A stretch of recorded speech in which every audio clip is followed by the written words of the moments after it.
Welcome everyone. I know we're going to have people coming in as we get started, but I'd love to welcome you to the Action for Healthy Kids Annual Summit. This is our first virtual event of this nature. We have had webinars, quite a few webinars, but this is the first time we've had a summit this way. So we're excited. We hope we've got a lot of good information and some great panels to share. So we'll just kind of get started with the logistics.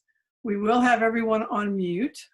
If you have any issues with your video or audio, try calling back in and using your cell phone for audio. We're taking questions through the chat box because we do have quite a large group registered, so it would be kind of challenging to open up mics. But at the end, if we do have some time, we could have you raise your hands if you wanted to ask a question, but we're hoping everybody can just use the chat box. We are trying to upload the agenda and the bios in chat. They should be there, but if they're not, we will try again. At the end of the day, we have what we're going to call the chew today, and then we have another session tomorrow at the end where our steering committee members are going to kind of rehash the sessions and share perspectives and talk through what we've learned, because we feel like there's a lot of good information that we're going to gain over the next 2 days. The webinar resources will be provided following this event. It may be a couple of days, but we will be uploading these sessions. They are all being recorded. We would like you to introduce yourselves. Obviously, we've got a big group, so we can't go through and find out who all is here, but if you could put your name and your organization into chat and tell us what you're passionate about for school health. We would love to know whether it's you're passionate about healthy meals or physical activity or social emotional learning. Let us know, and that will be kind of a little benchmark for us as we're moving forward as to where we might want to focus our energy. For those of you who aren't familiar with our organization, Action for Healthy Kids has been around for 20 years. We were formed to work on the obesity epidemic back when Dr. David Satcher was Surgeon General and declared that we had an obesity epidemic. And we have provided schools with grants and worked with districts on wellness policies. We have provided physical activity grants. We have trained school health advisory councils. We've worked with the legislature on gaining more physical activity and nutrition policies. So we've been really excited to share what we've learned. We've had quite a few webinars on different topics, and we've worked with our state agencies a lot. So it's been a great time of learning and sharing for our organization. We're challenged, as everyone is right now, to do a lot because we're all remote, but we have worked to try to keep things moving forward for our schools and for our districts where we can. So hopefully this summit is going to help with some of those issues. I'm going to turn this over to our chair, Alice Kirk. She is the volunteer chair for Action for Healthy Kids. And she has been with us as a volunteer chair for, I think, over 10 years.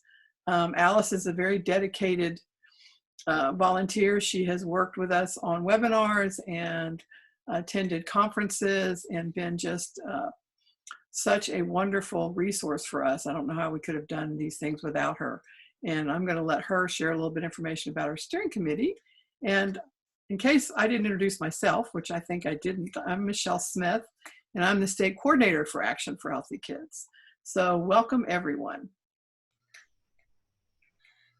Welcome. Yes, thank you, everyone. And Michelle, thank you. I want to echo Michelle's comments and just thank everyone for joining us today virtually for our very first virtual annual summit. Texas Action for Healthy Kids actually has a little over 4,000 members statewide. We are one of the largest states that has an Action for Healthy Kids group. And what you see on the screen here is a list of our amazing state steering committee. You will notice representatives from across the state and with varying disciplines. Together, this group meets monthly, and we work to address and provide resources and trainings on a variety of identified school health topics. We've got a great steering committee. This team, thanks to their efforts, was really instrumental in helping shape this year's annual summit agenda and sharing resources. And many of them have served on a number of subcommittees over the last several months to help respond to high need requests and the request for materials and hosting webinars during this time of COVID. So thank you to everyone. Just my expressed appreciation, and thanks to our steering committee. All of y'all are awesome. So thank you. Okay, Michelle. The next group of individuals that I want to recognize and send out a virtual thank you to is our youth. So this year has in fact been a year full of flexibility and adjustments for everyone. Our youth in particular have really had their daily schedules revamped. Whether that means a new way of attending school daily or participating in sports or other youth activities, their world is certainly out of their normal stride. Texas Action for Healthy Kids really does strive to give voice to our youth. As we're working on youth health issues and concerns, we realize that it is always important to hear from our youth. So throughout this conference, both today and tomorrow, you're going to hear virtually from youth that are from across the state, participating in a number of youth leadership programs. As you see here on screen, these are some of our partner organizations that reached out to some of their youth. And they will be sharing their thoughts, their concerns, and in many cases, their very resilient attitudes during this pandemic. So, without further ado, I want to kick off our very first youth video, and they will be sharing the impact of a new normal.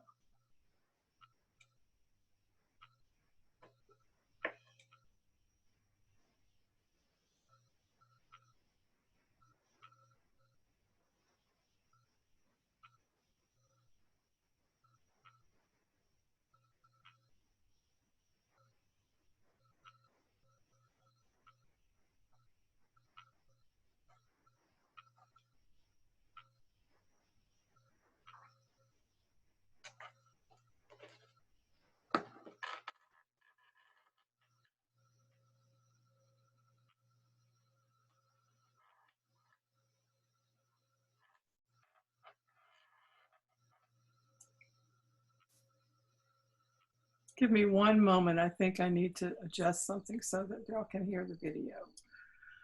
I may have to stop share for a second. Student Wellness Coalition leaders. So this new normal has impacted my life in various different ways. When the pandemic first hit, it seemed like everything we once had in alignment and control was no longer in control.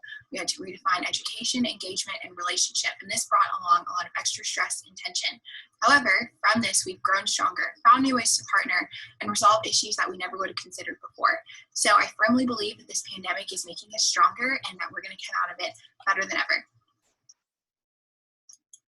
Coronavirus has personally affected my life through seeing everybody every day to just being in my room or being in my house every day. It affects, for me, my mental health the most probably. Yes. All right. So the new normal has definitely made my life a lot different. It's made it more challenging and easier in some sorts of ways in matters of being able to or having to wear a mask everywhere, and then also not being required to do as much stuff because of the new normal. I don't get to see my friends as often, which is definitely really sad, but I have had some more free time to learn how to make healthier recipes and exercise as much as I need to and really just focus on improving my health. I think the new normal has definitely been good for me. I've just had a lot more time to take care of myself. Like I have more time to exercise with less school and schoolwork almost. And I also learned how to cook healthy foods over the summer. And I just have more time to like take care of myself and like my mental health.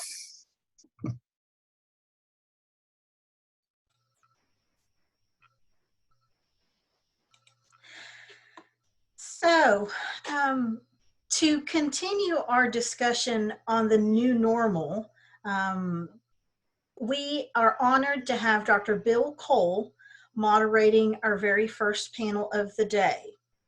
Dr. Kohl is a professor of epidemiology and kinesiology at the University of Texas Health Science Center, Houston School of Public Health, and the University of Texas in Austin. And since early March, he has been collaborating with the UT Austin Dell Medical School in developing and implementing contact tracing protocols and trainings. So to kick off our discussion, Dr. Kohl. Well, thank you very much. Alice, sound check? Yes, we can hear you. Great. All right, thank you. So, I guess my video is not necessary. Anyway, good afternoon, good morning, everyone. Thanks for joining. I'm honored to be the moderator for this kickoff session for the summit. I am aware that with honor comes responsibility, and so I am going to do my very best to keep this particular session moving as we head towards understanding this new normal so Bill, for Texas. just FYI, Dr. Shah will be joining us about 12. So you're going to be minus one panelist for a bit here. And if you are like to, but the rest of the yes, the rest of your group is there. And if everyone would like to shut off their video, it might help us make sure that if you're not speaking or if you're not part of this panel, go ahead and close your video. Sometimes it helps the internet, and we'll make sure that we don't lose people. So great. Thanks, Michelle. Before we do get started, though, I checked with Michelle and she said this was okay. One of the things that's happening in the new normal is a whole bunch of understanding of the epidemiology of COVID-related disease, COVID infections and so forth. And at the UT Health School of Public Health, we are specifically targeting educators for free antibody testing. And I know there's quite a few educators here on this call, on this summit. But if anyone's interested in joining our survey to figure out your antibody status, I've just put the website in, and again, it's into the chat box. It's a free set of tests where you register and then go to a local CPL lab across the state. It's a statewide study of about 100,000 people. So please check it out if you're interested. Enough of the commercial. Let's get right into our session and make sure that we're stay on time. I see Mr. Olivarez, Mr. Brown, and Mr. Ates, Terrence, Kevin, and Eduardo. Welcome to each of you in our group. We'll start. I've been asked to not go through lengthy introductions, that the bios of each of our speakers will be provided in an email after the fact or in the chat box, so we can use the time as responsibly as possible. I guess I'd start with Mr. Olivarez, asking you to introduce yourself, 3 to 5 minutes. what your organization is, what role you play, and what have you done in response to in this role in response to the pandemic. And then we'll go down the list, the others in the group. Well, good morning, everyone. My name is Eddie Olivarez, and I am the Chief Administrative Officer for Hidalgo County Health and Human Services. And Hidalgo County is in deep South Texas along the U.S.-Mexico border. The largest city in my county is McAllen, Texas. So if anyone's heard of McAllen, we're about 45 miles west of South Padre Island, Texas. Hidalgo County is the 7th most populated county in Texas. A lot of people don't know that because we don't have any big major city, but we have 22 municipalities and they all work as a big urban area or a big metroplex. We have 1.3 million people in our county, 1.3 million. And we're right along the U.S.-Mexico border. Our neighboring Mexican communities call it Reynosa, Tamaulipas. And Reynosa is a city of 1.2 million people in one city. In fact, if you were to draw a circle from McAllen, Texas, and draw a radius of a 3-hour drive from McAllen, Texas to Laredo to Corpus down to Monterrey, Mexico. In that 3-hour circle, there's 14 million people, or correction, 12 to 14 million people that live in that 3-hour radius. So even though we're not a large metro city, we are actually have a lot of population in our community, which is very challenging because it's a binational population from Mexico and the US.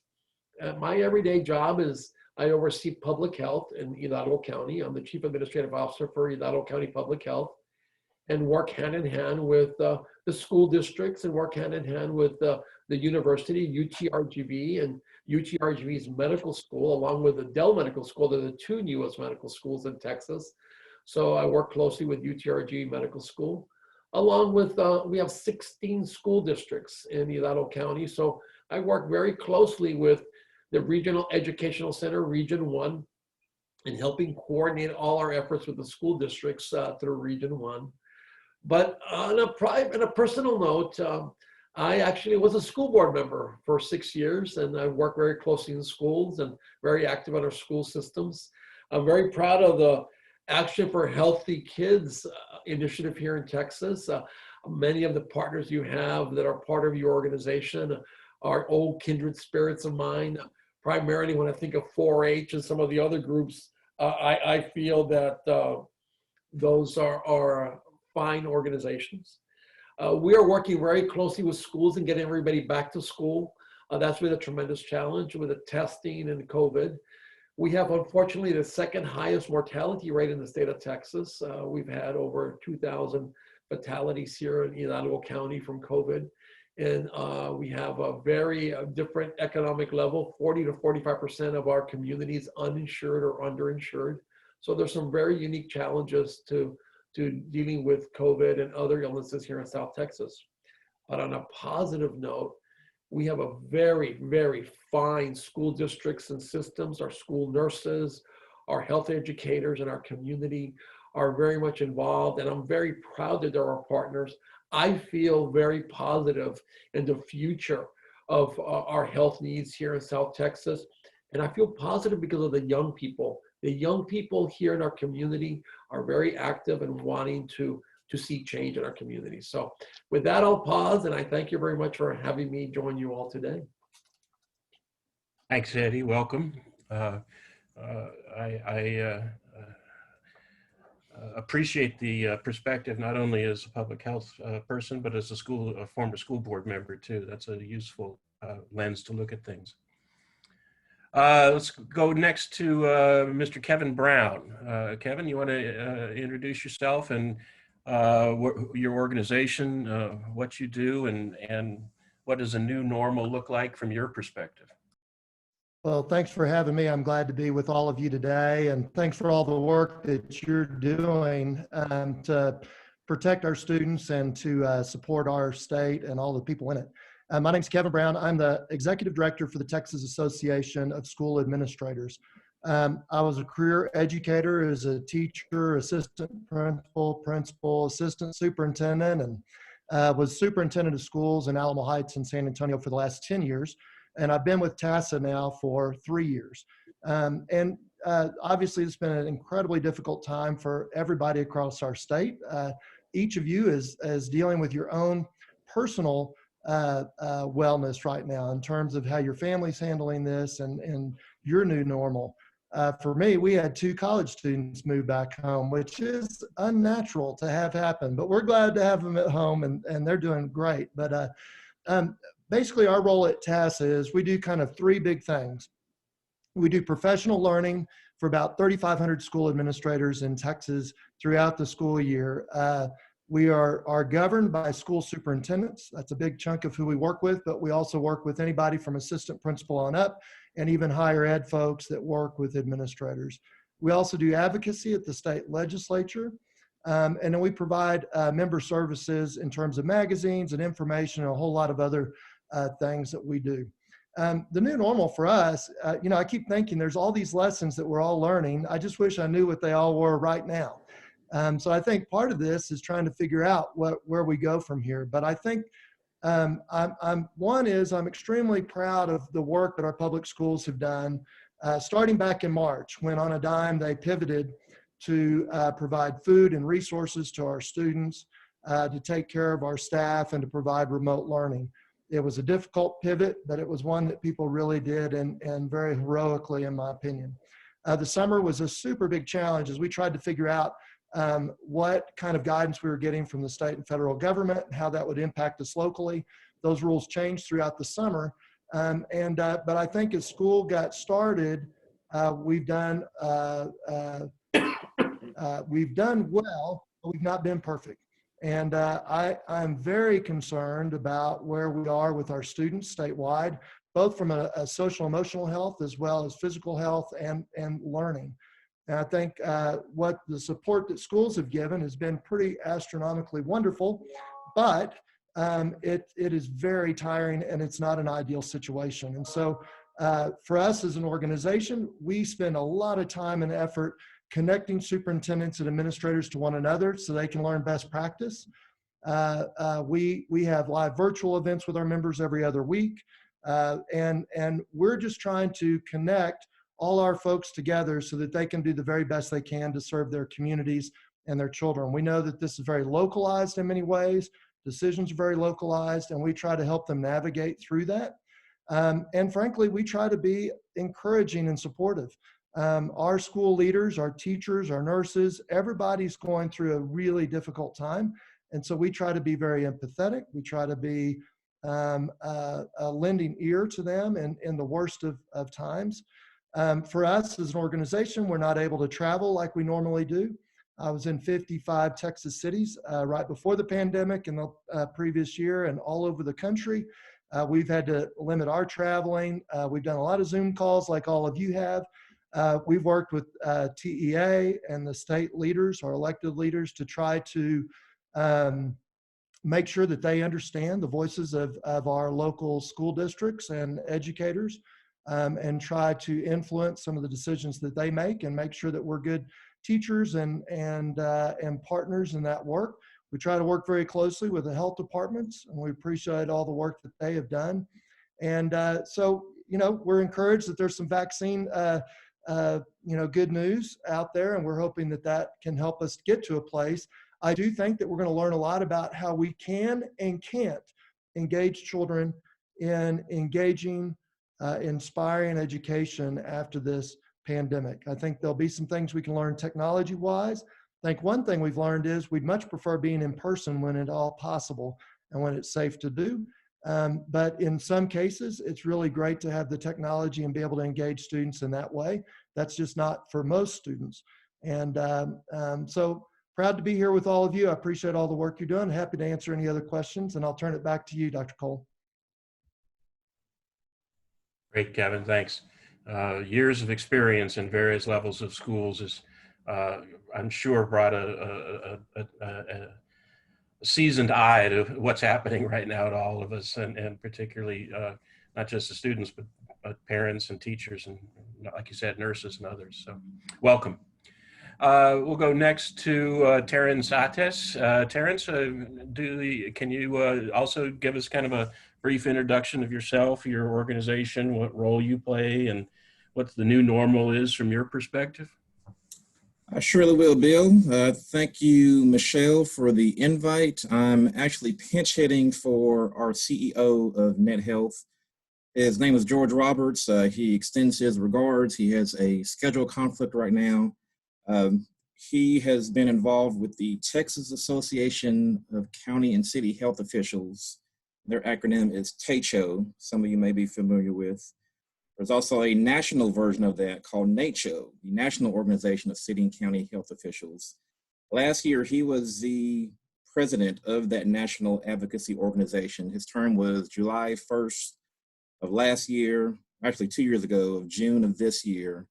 So he was the NACHO president when COVID-19 hit in the US. He actually did a C-SPAN interview on the first Friday in March before cases actually started to arrive here in Texas.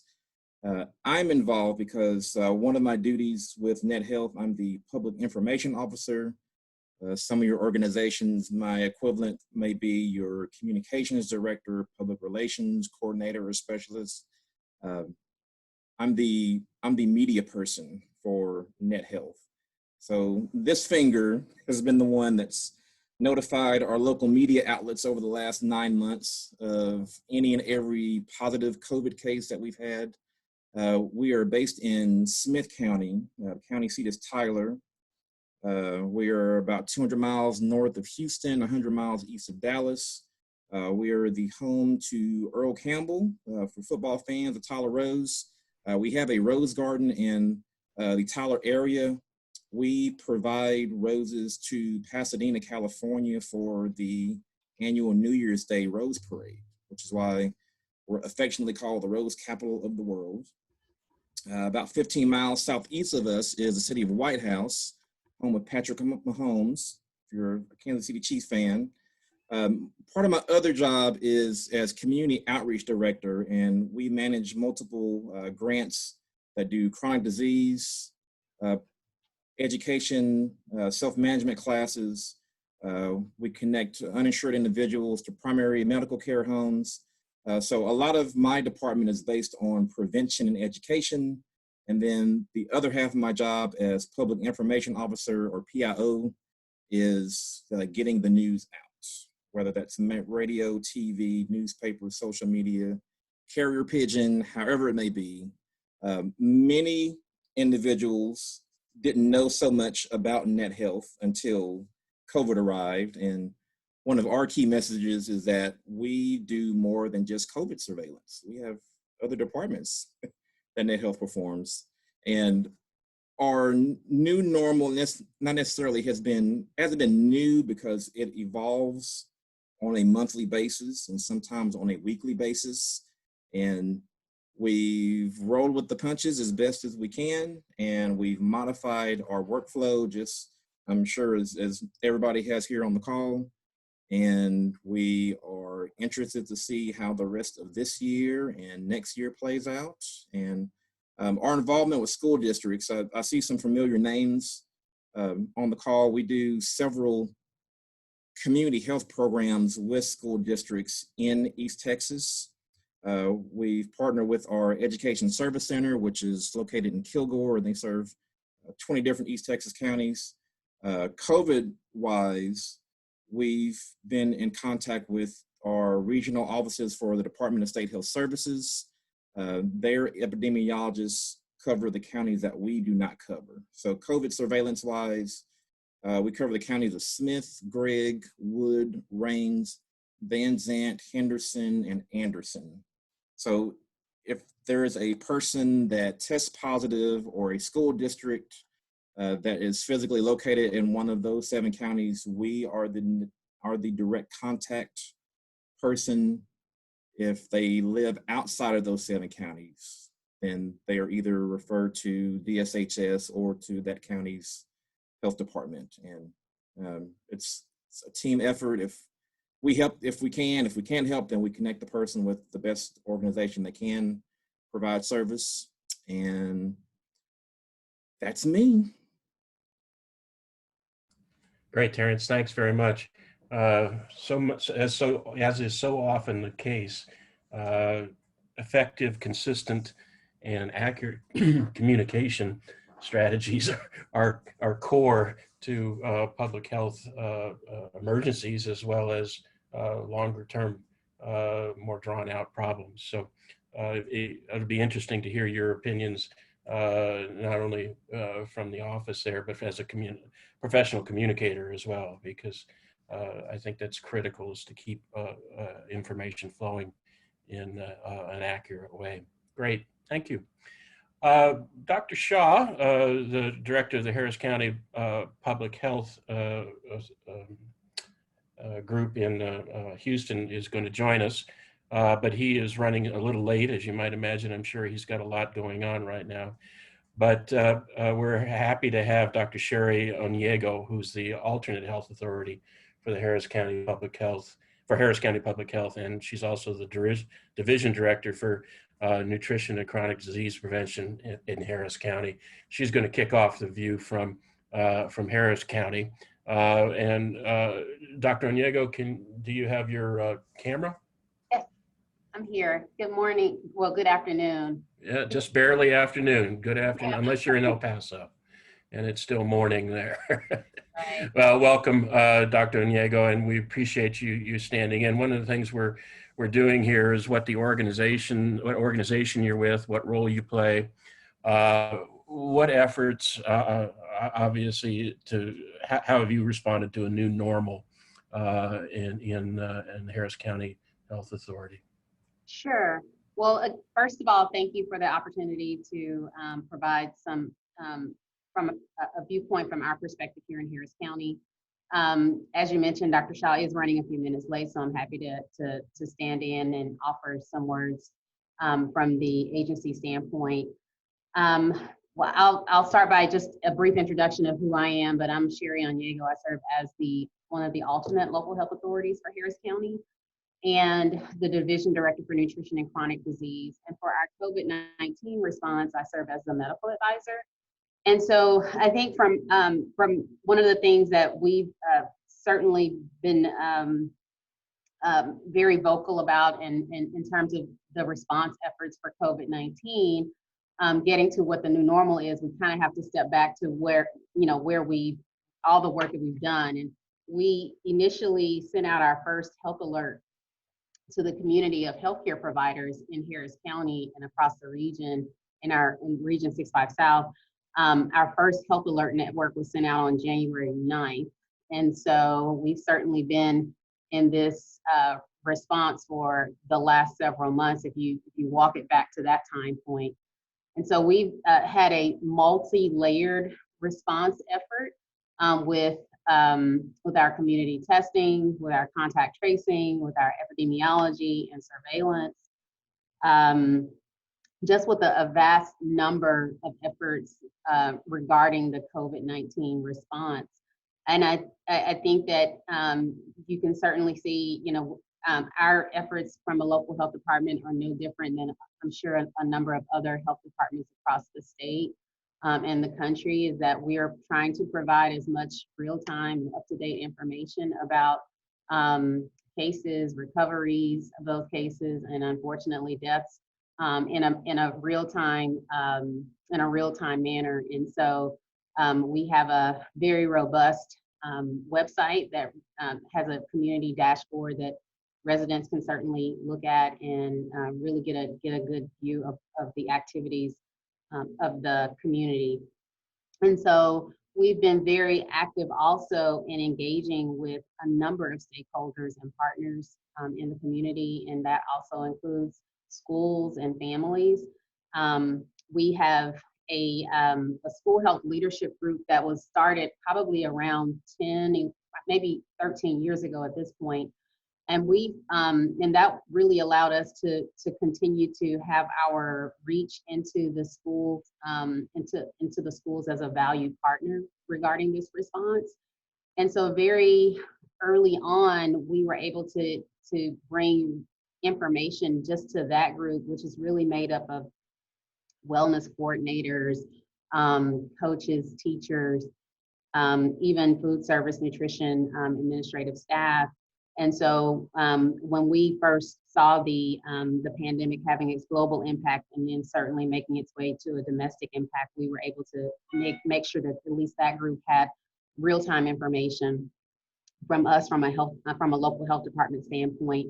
And certainly once we had our first cases in our community, and when we started talking about the impact that it would have on schools and how this, and then really how we pivoted to communities sort of being impacted with school sort of being on a remote platform, we know that it forced families to really maintain that work-family balance. And it was difficult, obviously.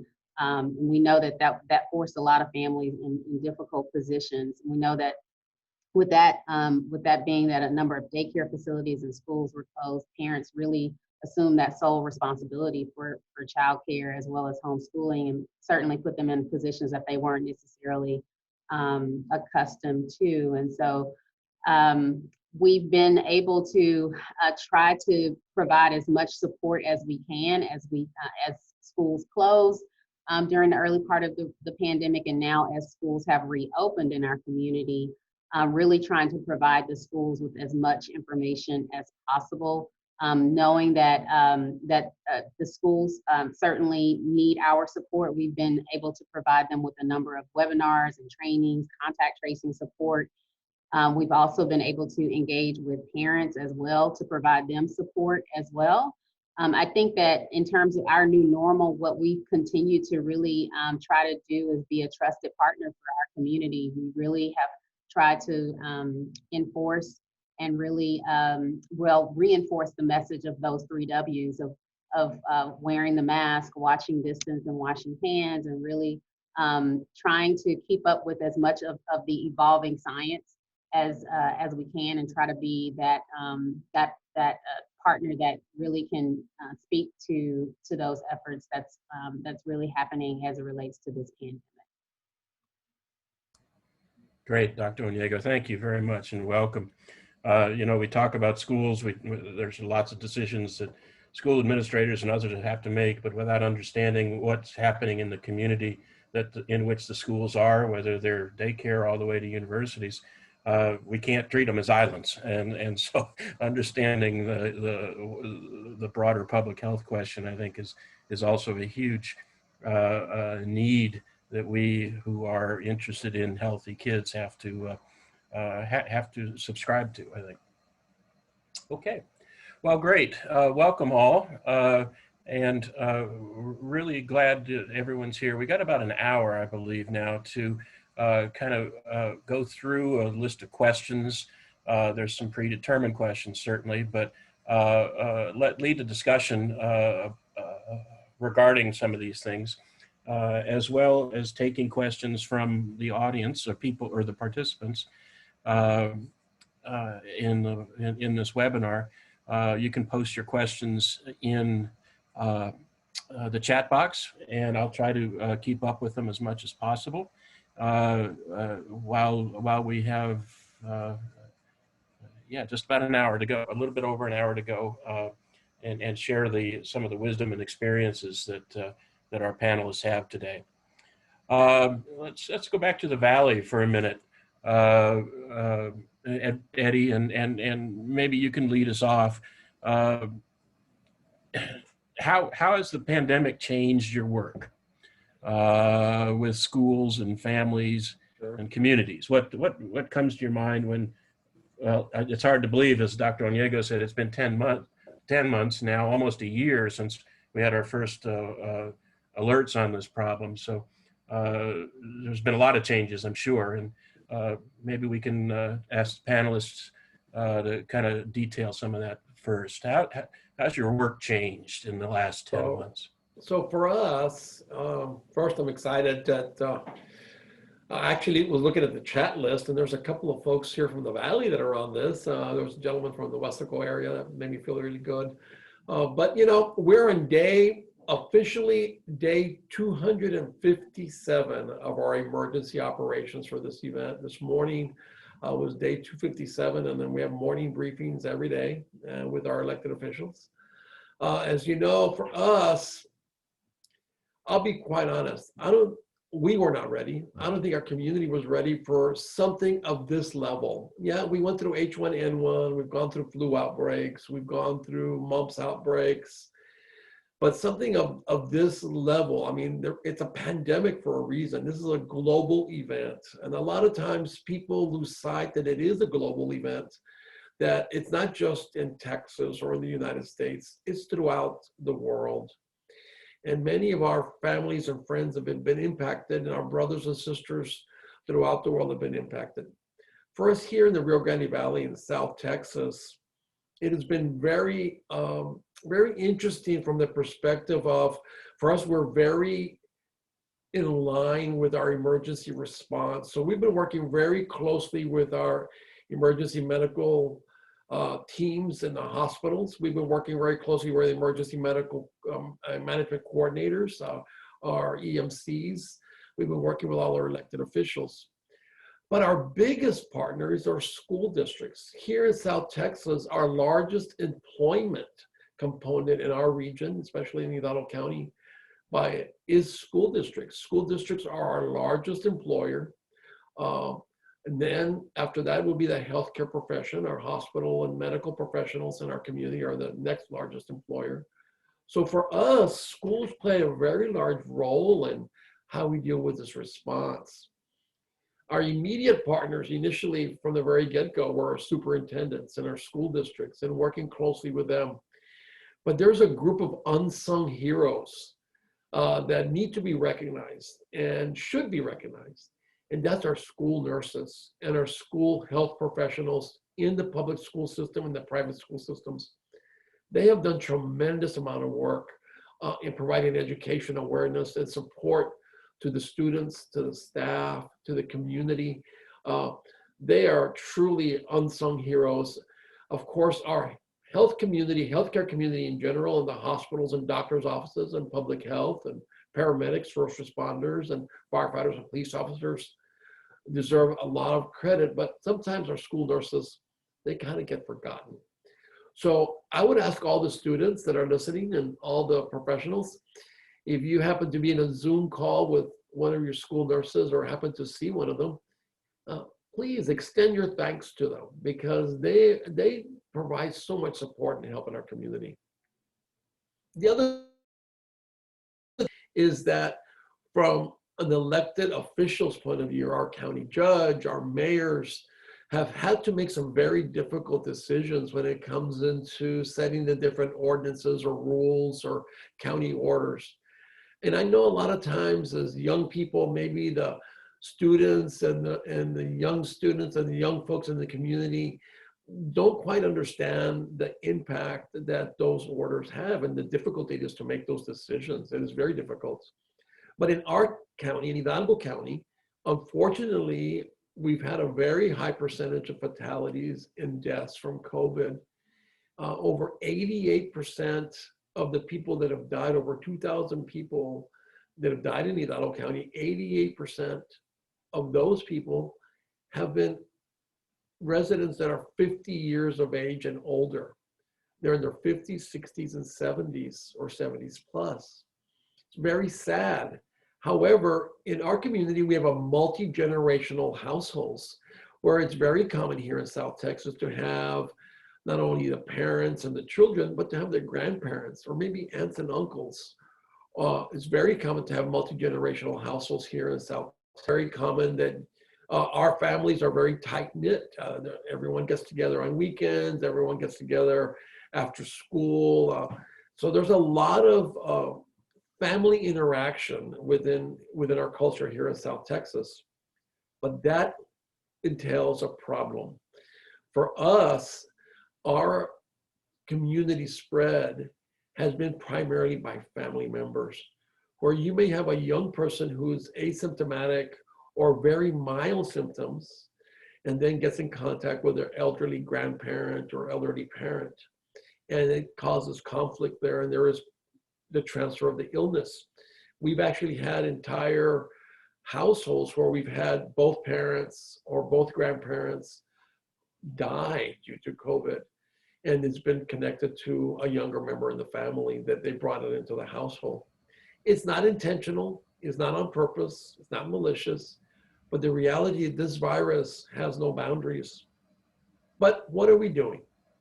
We're working closely with our community. We're working closely to educate as many of our community members, educate in English and Spanish and other languages to make sure that everyone plays a role in helping get this terrible virus under control as best we can.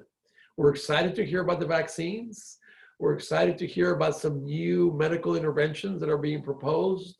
We're ready for that. But we also need to be cognizantly aware that this event is only the beginning. COVID is never going to go away. It's going to be here with us for a long time. And then we don't know if this illness will mutate or will change its form, where it's going to take all of us to take this as a learning skill and a learning experience to move forward. One of the other things. Oh, sorry. I thought you. I'll pause right there. I'm sorry. I didn't mean to interrupt you. Sorry. I think that those are some great points. I think, and I think points to some of the health disparities that are associated with COVID across, the foundations of public health, or that the diseases aren't random. And number two, there's always going to be health disparities that need to be worked on. So I think it's a special challenge in the Valley. Kevin, can we go to you? How's your work changed and your work for school administrators and so forth in the last 10 months? Sure. Well, just real quickly, I'll just, in terms of our own team, our own staff, we've been working remotely since March for the most part, although our office is open and we go in to do some essential work. But obviously our travels have been significantly limited, and mostly we're doing things on phone and Zoom, just like all of us are here. In terms of our members and our school administrators who are out in the field working, it's so important for everybody to realize that literally everything that a school district does had to be reinvented, every system had to be adjusted, starting with school buses. Are you going to run school buses? If so, how many children are going to be on them? Can you use disinfectant in the school bus? The answer is no, because it's flammable. Can you shelter your bus driver? The answer is no. The Department of Transportation won't let you do that. So you're having to all of a sudden recreate every little process that you do. How do you stage pickup? How do you stage drop off? What does your cafeteria look like? How do you go and disinfect your campus throughout the day and ensure that that is taken care of? What is the age appropriateness of masks? That's become a very controversial thing in our country and in a lot of communities. And so our schools in most cases have required mask wearing. That's created political division within a local community. How do you sell football tickets when families have had the same tickets for generations and now you have to have them socially distanced? And what do you do to protect your staff? How do you work with teachers who may be vulnerable and can't come into the classroom? You want to have them work virtually. And how do you match those teachers up with the students that are going to be at home to their subject areas even cross? So we've literally taken every single thing that a school district does and had to reinvent that. And every community looks different. So there's not one big panacea guideline that we can give to everybody. There are certain medical steps that we can certainly recommend and hope that people will take. But I think our educators, Eddie pointed out our school nurses very appropriately, are huge heroes in all of this. Karen Schwind's on here, and Karen was a parent in my district when I was a campus principal, and she's still there as the head nurse and president of the Nurses Association. I'm really proud of her and known her for a long, long time. Our nurses are unbelievable. They've done great work. Our teachers have done great work, and our aides and our cafeteria workers and our custodians and bus drivers. Our principals are at risk in a big way. I have a sister who's a principal. There's 3 principals on that campus, and 2 of them have had COVID, not from school, but from community spread. And The good news is we're not seeing a whole lot of spread at campuses. The guidelines that have been given to us from the health departments and CDC and so forth have been taken seriously in most every district. And I think that's made a really, really great difference. But as was said, we've got a lot of community spread going on, and people bring that to school, and that requires us to shut down school. A lot of our teachers are struggling when they have to do both in-person teaching and remote instruction. The larger districts are able to divide those out so that you have teachers that are doing one or the other. But the smaller your district goes, the fewer opportunities you have to do that. And so you start having teachers that do both. And that's almost overwhelmingly impossible to do for people and keep everybody engaged in doing that. And so, and then I would, I think obviously people have talked about the academic gap that's going to happen during this pandemic. And I don't want to understate that. I think that's going to be something that's with us for many, many years, because what we're seeing is many of the children who need to be in school the most are the ones that aren't. So our low income children in particular in urban areas are the ones that aren't coming to school in person, many times because it's their own families who are frontline workers and are the most impacted. So they're the most concerned about it. But often those are the students that we're worried about the most from an academic standpoint, from a social emotional standpoint, from even sometimes a neglect standpoint. As you know, educators are top in terms of reporting abuse and neglect and things like that. So we feel a tremendous amount of disconnect there. I'm also really worried about pre-K and kindergarten in particular. With the students that we knew in school and we have relationships with them, we know who they are, and we can go and knock on doors and we can get them to come in. But our pre-K numbers statewide are really, really low. Like in some cases, 80% drop off in the number of students that we have in pre-K. And that varies from community to community. Our kindergarten numbers are down. And those are really important programs for us to get our children started on the right foot in school. And so it's changed everything about the way we do education right now. I think there's going to be things that we learn that'll be positives.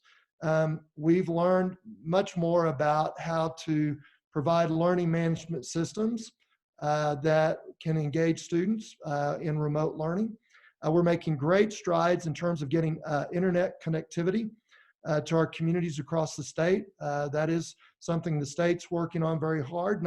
We're not getting there fast enough, but I think much like electricity went to our rural communities generations ago under LBJ, we need to have internet connectivity to have equity in our state and our country, and certainly in education.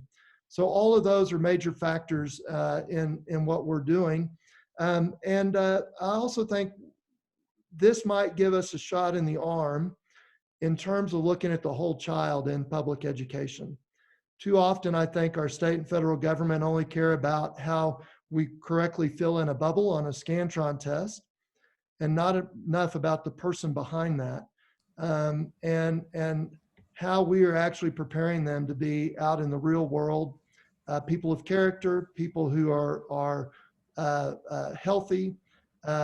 We have an obesity epidemic in our country, so we want people to be healthy physically. We want them to be healthy social and emotionally. And so I am very concerned about this generation of children. I'm concerned about those that are serving them.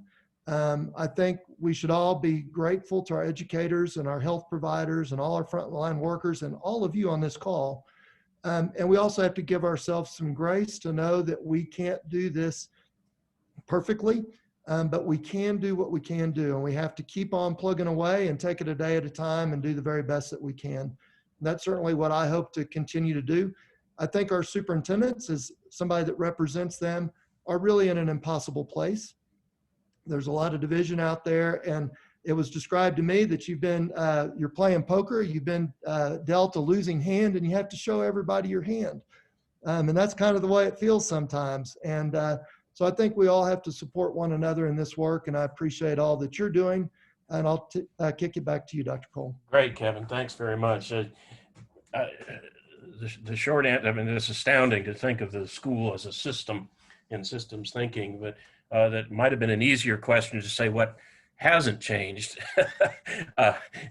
in delivering school programs and education during the pandemic, because it seems to me every bit of every day of a school administrator and school personnel has changed really quite dramatically. Thanks for that summary. I will ask all the participants or remind all the participants that if you have any questions specific to any of our speakers, please post them in the chat box, and we'll get them to the right place and make sure that things that aren't thought of beforehand get asked. Maybe we can go now to Terrence out in East Texas, and maybe ask him a slightly different question. Obviously schools are part of the ecosystem of the state and wrapped in tremendously. What advice might you have for schools or school health advisory committees around the state to address campus issues such as testing or education about COVID-19? Bill, I was ready to answer the first question. Okay, why don't you answer the first question? Hey, that's part of public health. You expect one thing and you get something totally different. Yeah, you're a communicator. That's a good great pivot. The answers are pretty much the same as how I would have answered the first question. And this is World War III. The enemy is not human, it's microscopic. It's hard to understand what you don't see until you see what it can do. Now, I didn't come up with those quotes. I don't know if you can see my eyes. I'm reading. I want to make sure I said it correctly. So part of my work has changed because I subscribed or read or view pretty much any and every state and national news outlet just to stay as best I can in the know of anything that is breaking news, but turns out it's not really breaking news. It's just another outlet saying the same info. So part of it is staying as educated, as updated as you can about recent updated educational information as best you can. Not just testing, not just education, but mental health resources that are available in your area, transportation, grocery store hours of operation, roads that are open and closed. Some of those things you don't think about until you get to that juncture in your day, and then you realize, oh, I got to think of a backup plan. So the examples given in the question for testing and education, it really depends on what's available in your area. So a good example here in East Texas, we as Net Health, we communicate what the daily, weekly, new positive cases, PCR tests, antigen tests, recovered numbers. We're the information sharer. We do not perform any of the COVID testing ourselves.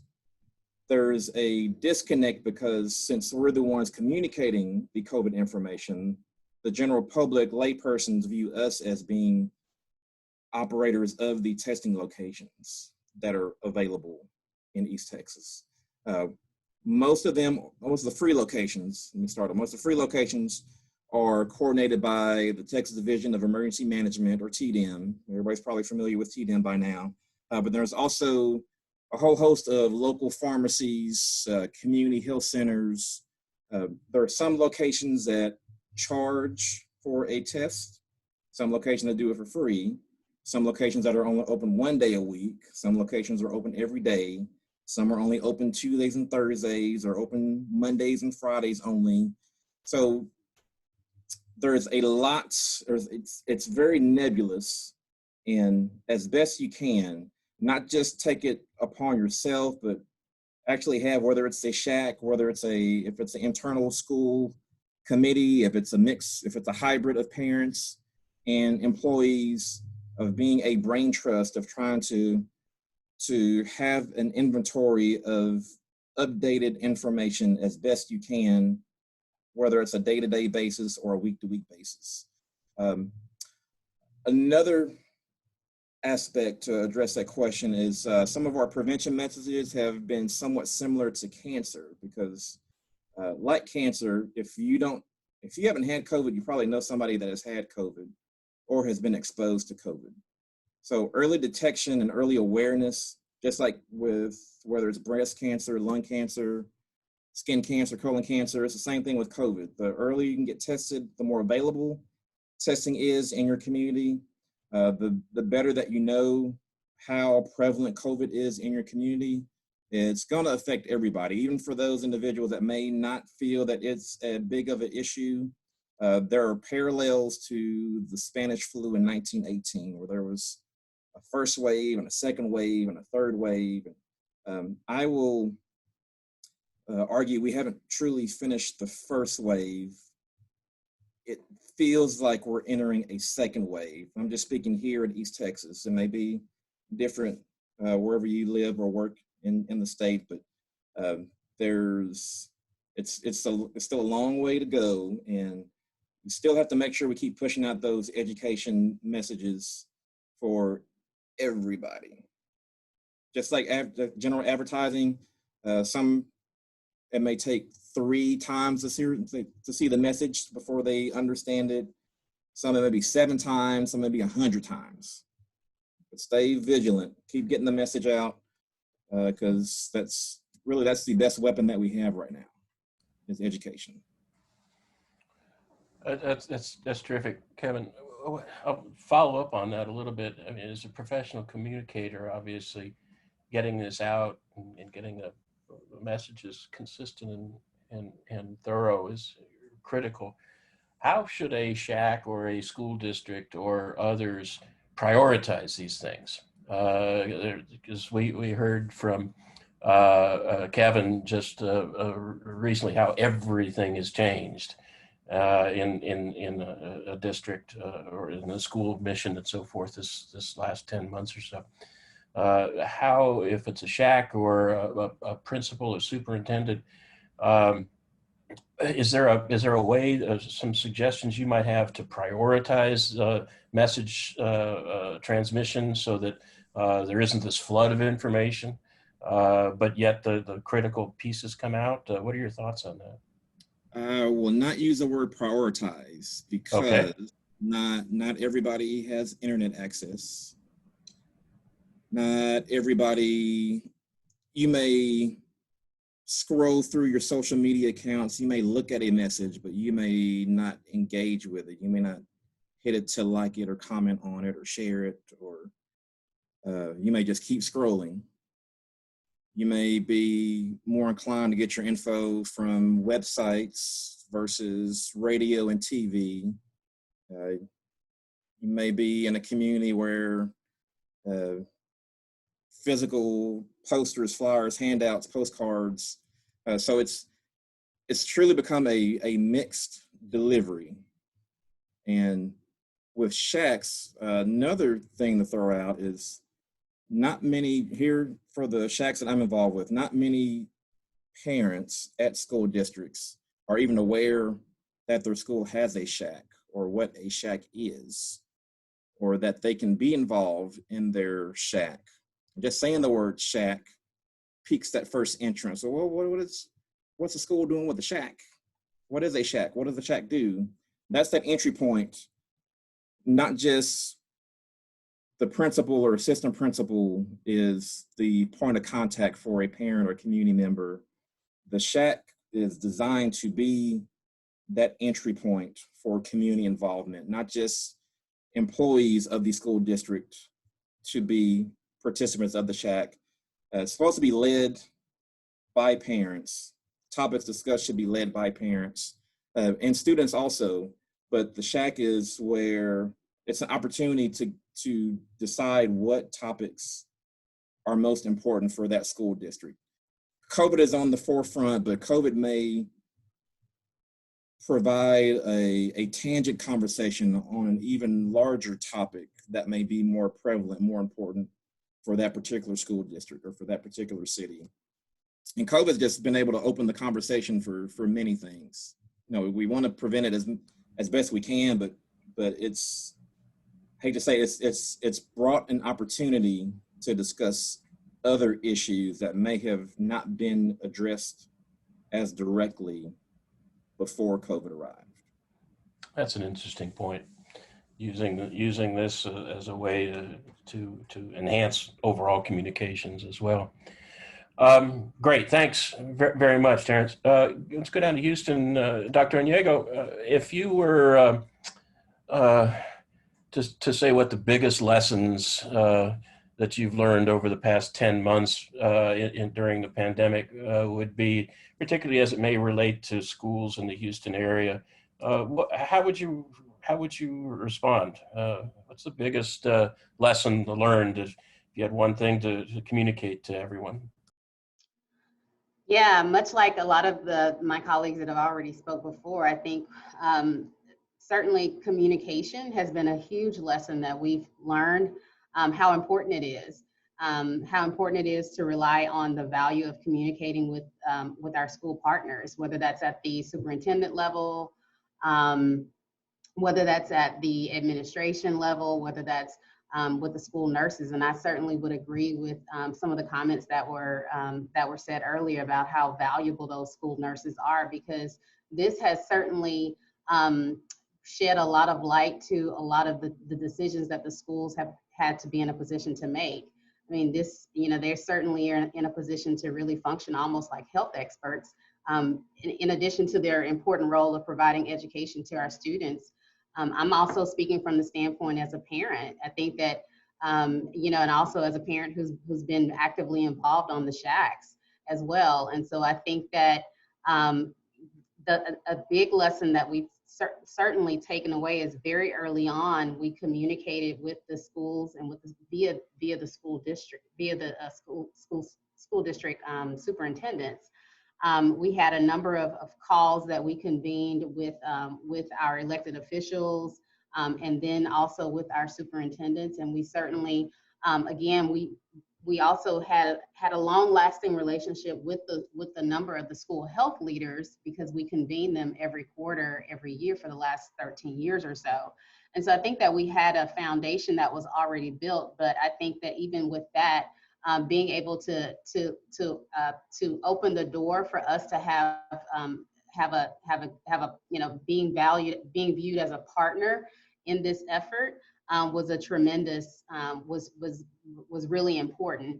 And I will say that I think that because we've had a relationship with schools from previous outbreaks, whether that's flu, whether that's various other outbreaks that may happen in school settings, they've always communicated with us from a health perspective to disseminate various information, whether it's TB, whether it's meningitis. They've communicated with our epidemiology department. So we've been looked upon for a number of years as a valued partner. But with COVID, I think that really sort of, that relationship really has taken on a totally different new meaning. I think that I'll just also touch on some of the things that we've been able to do with them. Very early on, in collaboration with our elected officials, with our county judge's office, we were able to set forth a number of school reopening metrics. And so with that, and that was really from the request of our superintendents, really wanting to know how best could they be in a position to reopen their schools safely. And so unfortunately, we didn't have a lot of, we certainly could look at what other communities across the globe and across the nation and across our state and across our region had done. But when you looked at it, from a nationwide standpoint, it wasn't necessarily a very cohesive sort of plan that was laid out. And so I think that was sort of one of the very early things that we did. And then we also, in response to that, as schools started to reopen, we certainly have made ourselves available to assist with contact tracing. We have a number of testing efforts across the community, as I mentioned earlier, not just for our community as a whole, but we also have focused testing where we're able to go to specific school areas, school communities, and be able to provide focused testing for school districts when there's outbreaks that may potentially occur. What we've seen right now primarily has been really, again, it's just really been a continuous resource partnership for the schools to be able to reach out to us, whether that's at the parent level, whether that's at the school, at the teacher level, or the staff level, and they've really been able to communicate with us for whatever needs they have. We've set forth probably about 6 or 7 webinars on various issues related to epidemiology, surveillance, how would they reckon, one of our most recent webinars and training was on the recent rapid testing program that the TEA and TDM set forth, and we put together a guidance document for how schools can utilize that testing program if they decide to opt into that program. And that was probably one of our highest attended webinars with over 400 attendees. And so to us, it just really speaks to the fact that they depend upon us as a partner that they can come and trust. And we want to continue that relationship as well with utilizing them and providing them with as much information as we can in a real-time manner as this information continues to evolve. So I think for us, one of the biggest things has been to just continue to rely on the partnership and to continue to keep those lines of communication open between us and the schools. Great. Seems to me that there's an opportunity there also to build those not just relationships, but protocols in place for the next problem that's going to be surely down the road, and developing that relationship between health departments, whether it's a large metropolitan area like Houston or county health departments in rural West Texas or in the Panhandle or places like that, because it's surely going to happen again, and trying to figure out how to maintain that partnership, I think it seems really quite important for everyone, for everyone's needs, I think. Let's go back down. Eddie, I wonder if you could share your biggest lessons over the last 9 months. What if someone is asking you, what lesson would you share with the group? I think the biggest lesson for me is you can't resolve this by yourself. Sometimes we as leaders tend to take the whole weight upon our shoulders. That lasted for me only a few weeks, and I realized that I cannot take this by myself. So you need to have a solid team, and you need to allow your team to do what they're good at. So that's the first lesson I learned. The second lesson I learned is that go to some of the people who've experienced different issues in their lives. The military veterans in our community were very helpful to us. I spoke to several of them that had been in very difficult situations involving difficult decision making, and they gave me some good guidance, along with our emergency managers in our community, gave me some good guidance. The elderly, our senior citizens, my grandparents, my grandparents and my aunts and uncles and friends that are what we say in Spanish, tercera generación, or third generation, or the elderly. They remembered difficult times in the past and how they dealt with it. They were very helpful. So, we need to ask for help. The next thing that I've learned a lot from this is that no matter how bad it is and how difficult you think it is, it will come to an end. And you just need to take it in phases, and you take it in portions, and just portion out an area that you want to get to the next level on. And then the other thing was communication. My God, communication is key to everything. Having accurate communication. The thing that I learned the most this time around is the impact of social media. We had never had to deal with social media at this level as we have with this pandemic. Social media can be very helpful, but can be very destructive. So it's important to have a very clear response to social media efforts in a proactive way that is going to help educate the community instead of panic them. And the last thing I think is important is family. At the end, when you go home each day, your spouse, your partner, your family are everything. Don't lose sight of that and don't lose track of that. And keep the faith. Keep the faith.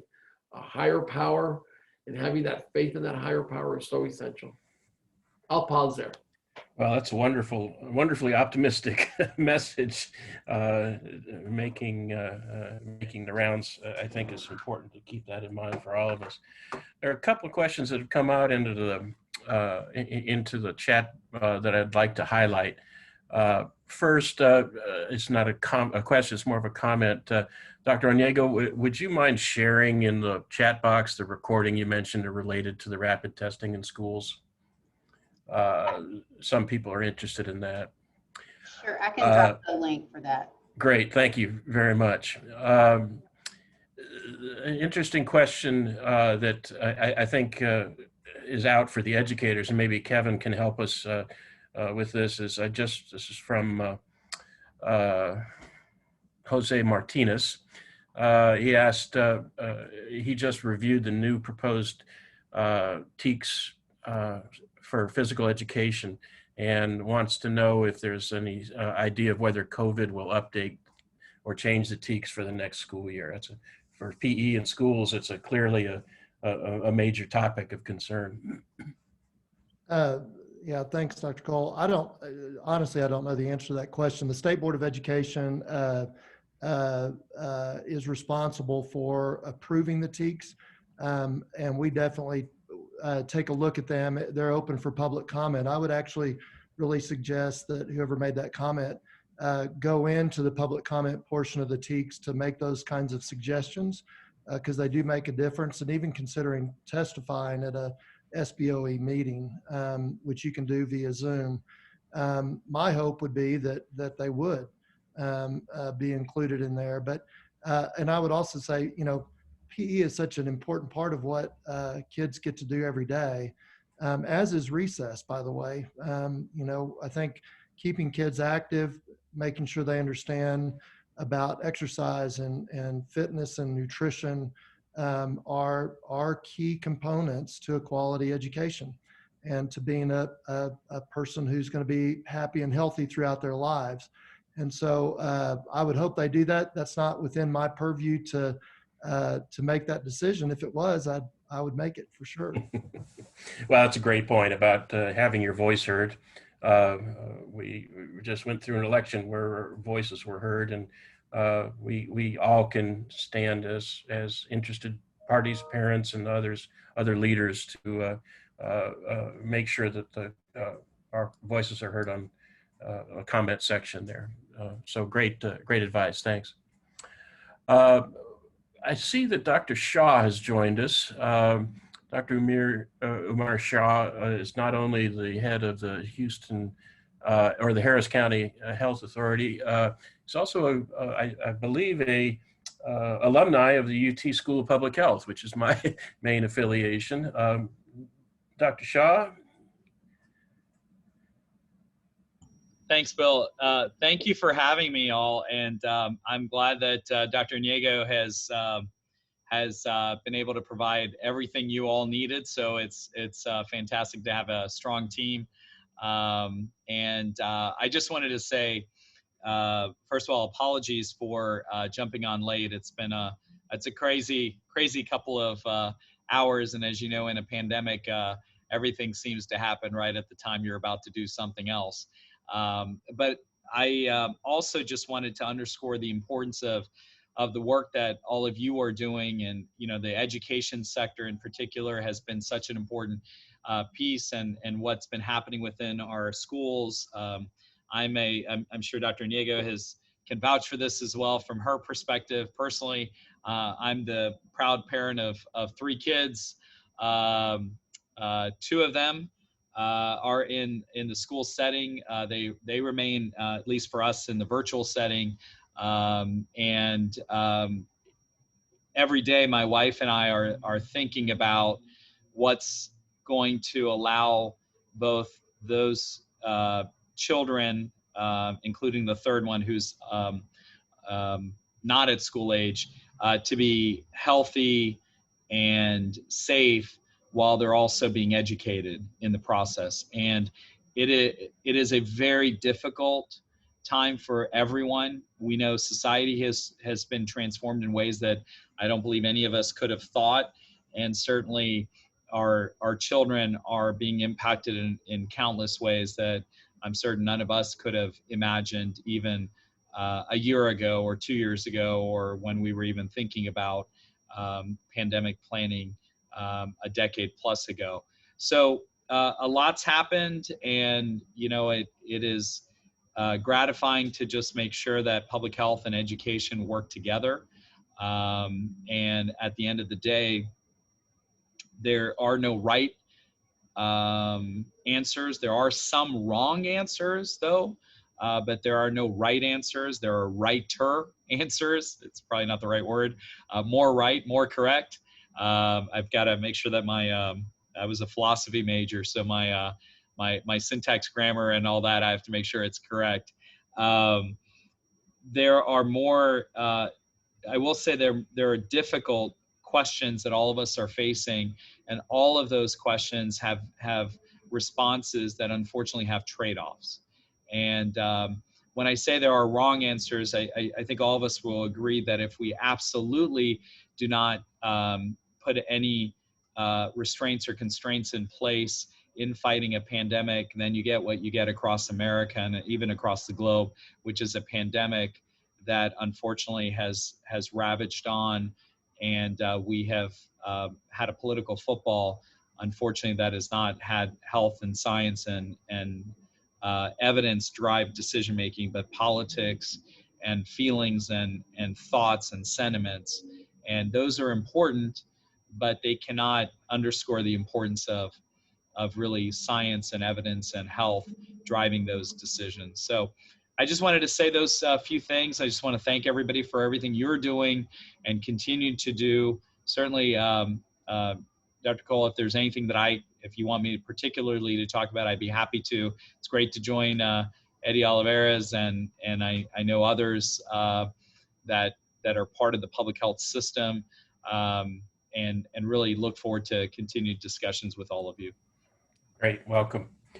Yes, Dr. Onyego did talk about partnerships with schools. One of the more compelling arguments, not just for maintaining those partnerships during this problem, but for the next problem as well, and thinking about what's going to happen down the road, and creating an infrastructure to be able, perhaps, to be more ready next time something like this occurs. We are about prevention oftentimes.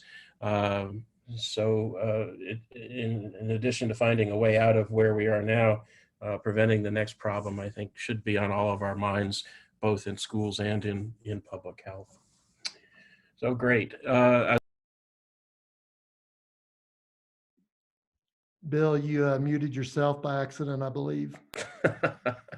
You'd think after 10 months I'd be figuring this out, but I'm still working on it. I will remind people that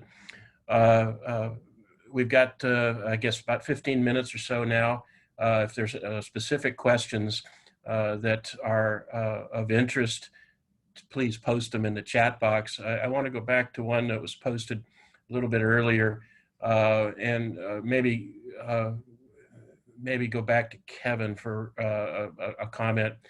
As we know, we've had civil unrest during the last 10 months with George Floyd and other kinds of issues that are part of our society.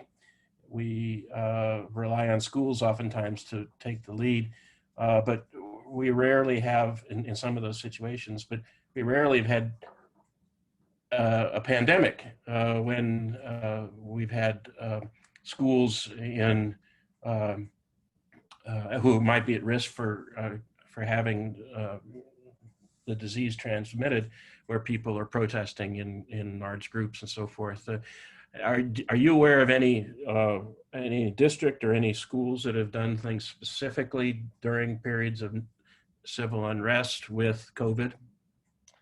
Yeah, well, I think it's a great question. And first, I'll just start by saying I think many of us were drawn to public education because we believe in the promise of public education, that it's a great equalizer, that it's inherently important in a democracy to have everybody have an equal shot at fulfilling the American dream. And that's what brought me into public education and so many of my cohorts. And we know that there's huge inequities in our society. And sometimes that's extremely frustrating. I think when George Floyd was killed, that heightened everybody's understanding of that. I think it deepened that and it gave it a greater sense of urgency. But I think when educators come to the table, they do it with an equity lens.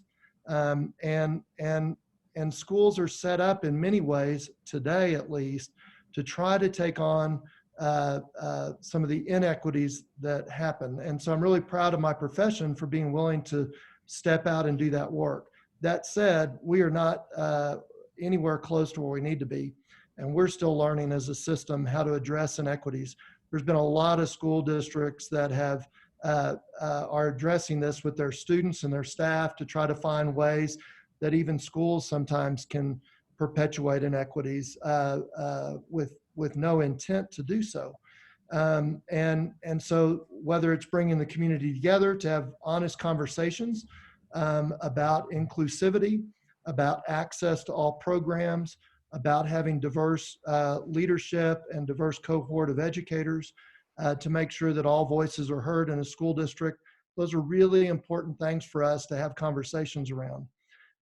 This is not an easy thing to do or to resolve quickly. And I guess my biggest concern is that there will be a lot of people who let this pass without action.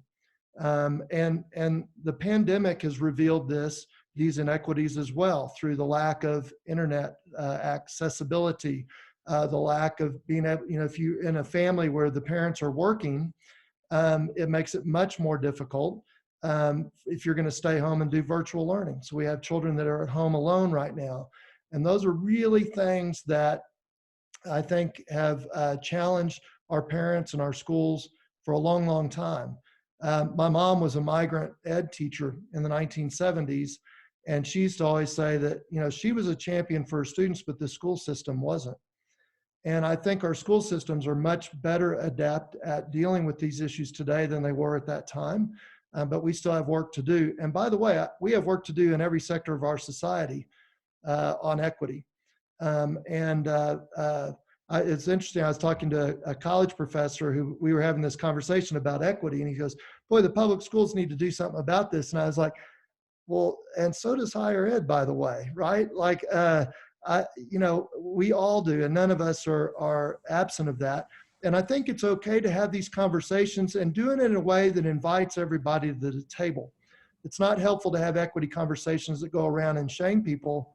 What's important is to have conversations that are honest and vulnerable and say, I need to listen, I need to hear, and we need to take actions that, and hopefully build some consensus.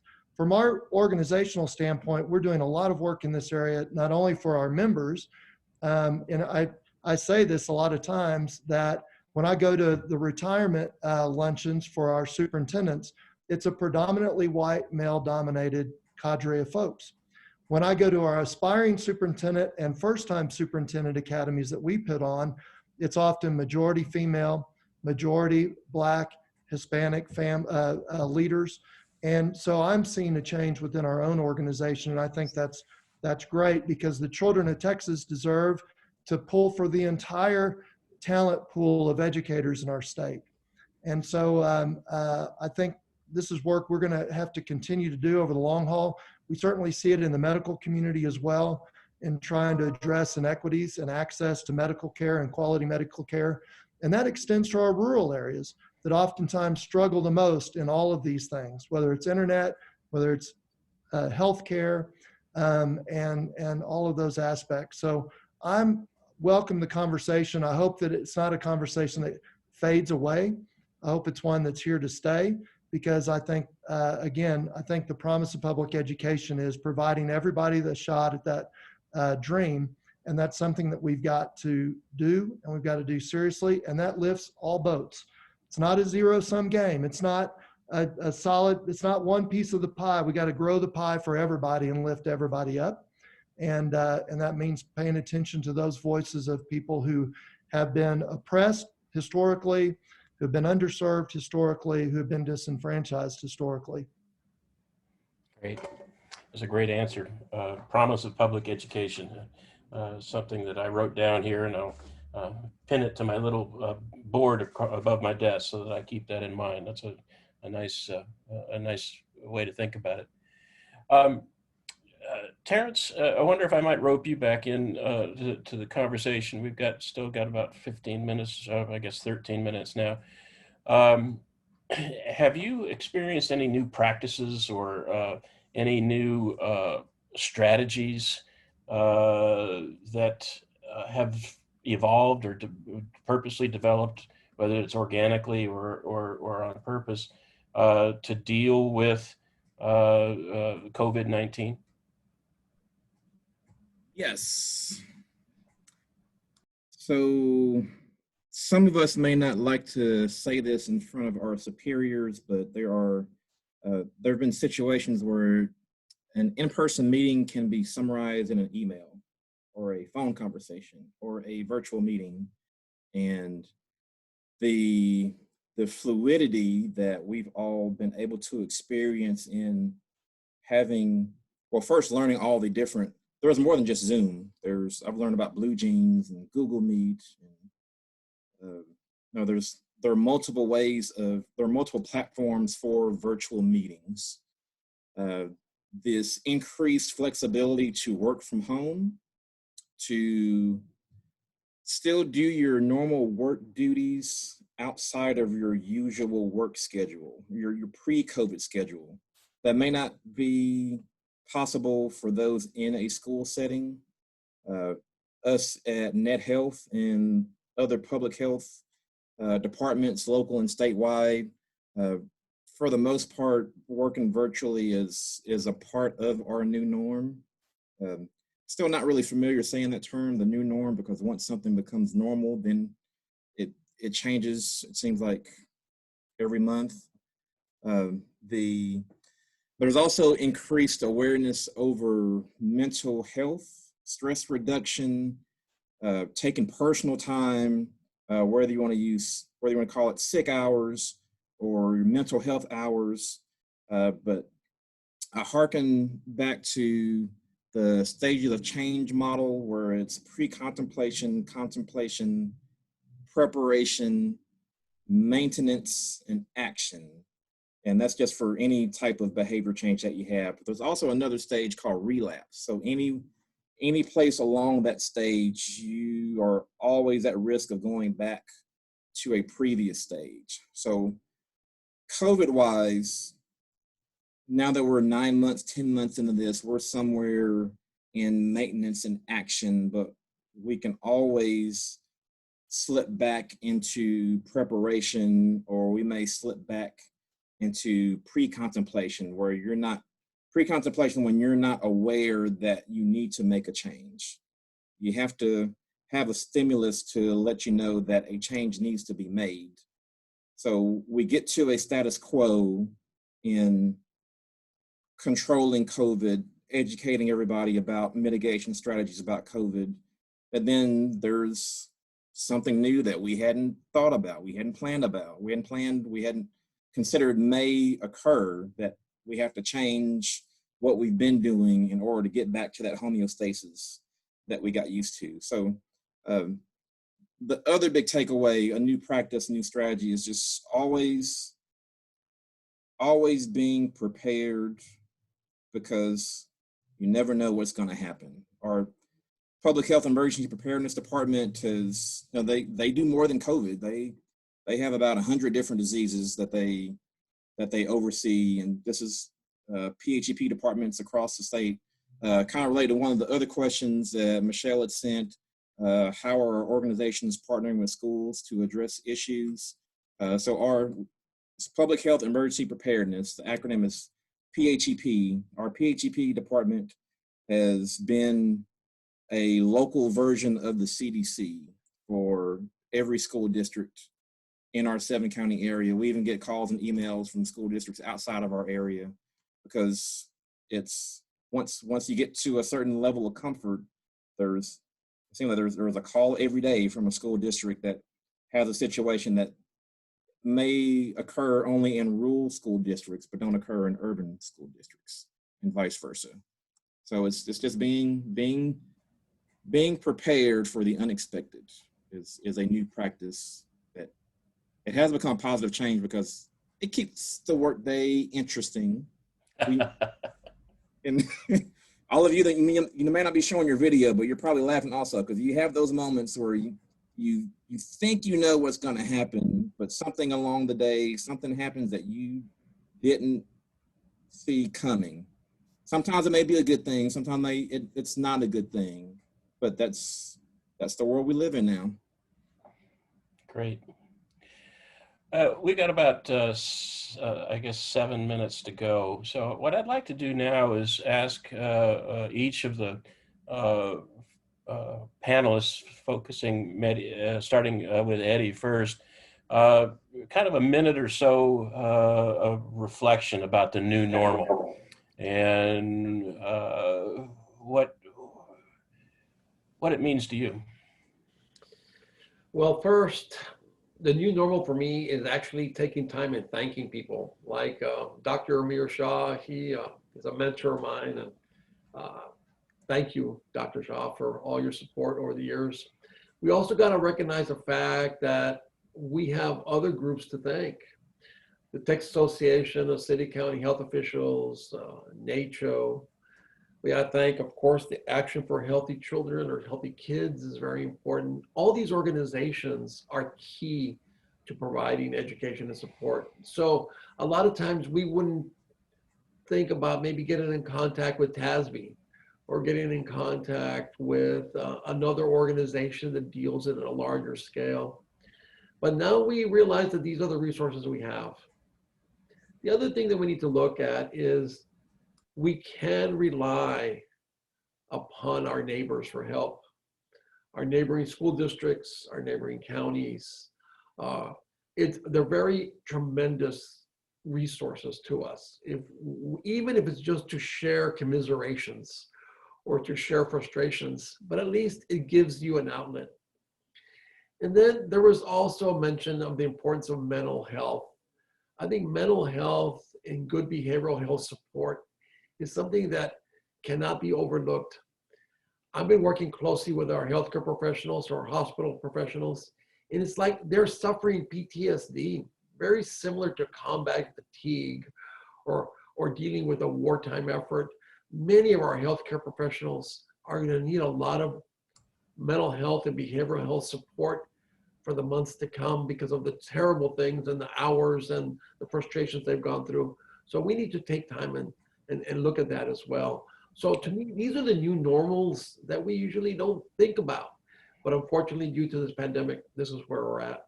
That's a great answer. Thanks, someone. Dr. Onyego, what does a new normal mean to you? Yeah, well, thank you for the question, and again, thank you again for the opportunity for allowing us to be a part of this dialogue. I certainly agree. I think that part of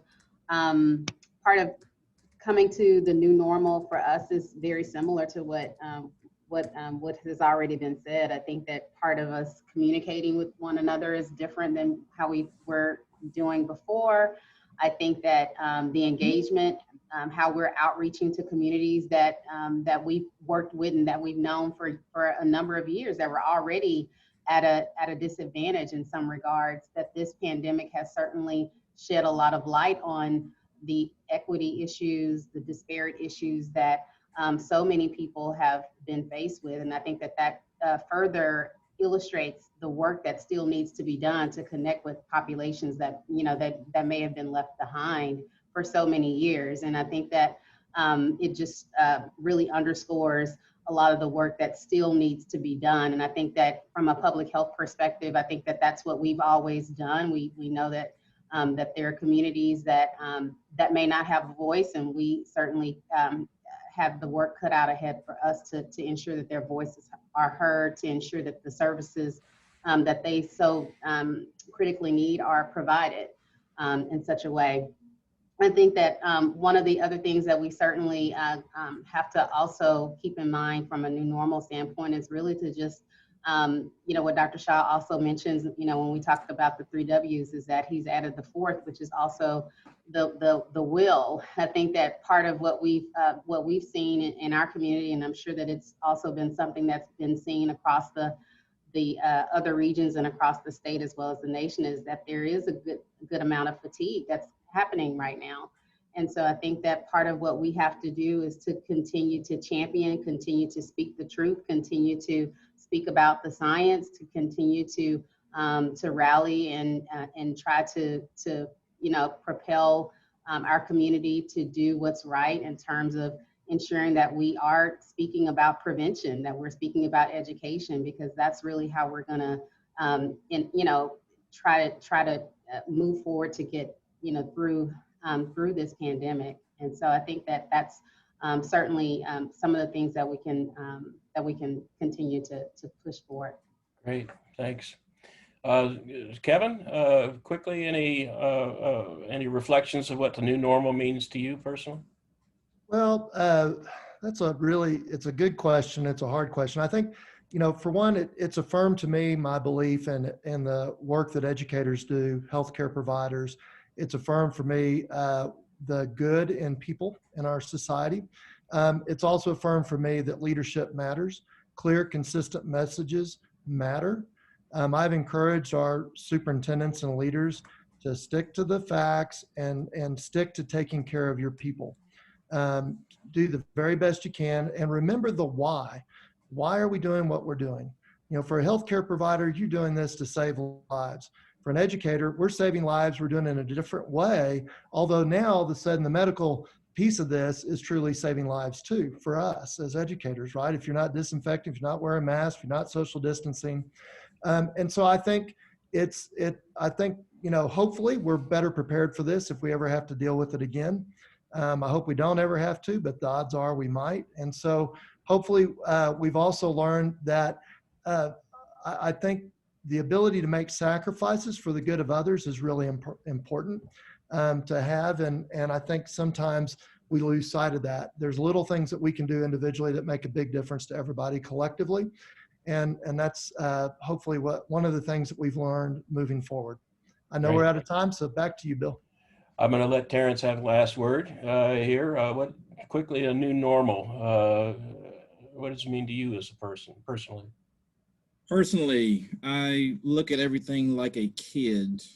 I mean, I do that already, not just because this is a school-based virtual meeting, but COVID is like playing freeze tag. If you're exposed, you have to stay away for 10 to 14 days. If you test positive, it's like you're playing whack-a-mole. You got hit. You gotta stay down and away for a while. And it's also just finding finding humor in serious moments.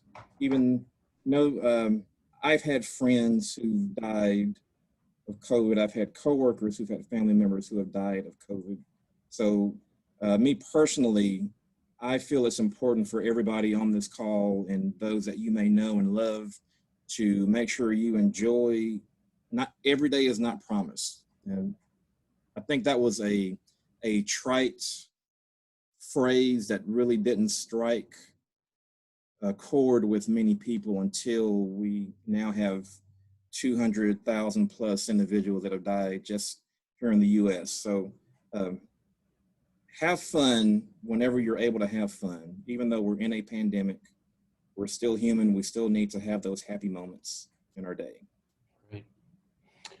Good message to leave with. I want to thank all of our speakers, our panelists, as well as the participants in the summit, because there's still a lot to know, a lot to learn. We learn some things every day, and sharing your expertise. Everyone has gotten better today because of the expertise you all have shared. So thank you all very much. And I'll turn this back over to Michelle. Thank you so much. Terrence, Sherry, Dr. Umair, Bill particularly. Kevin, y'all have done a fabulous job. We appreciate it. I think I've learned quite a bit. I always learn, but I've learned even more. There's never enough time, but we're leaving with more knowledge than we had. As somebody said earlier, education is one of the keys to getting through this. So thank you for helping set the stage. We will be talking to districts coming up at 1:20, so you'll have a couple of minutes to level off your liquids, and we'll get started again in about 1:20. So thank everyone, and we'll see you shortly.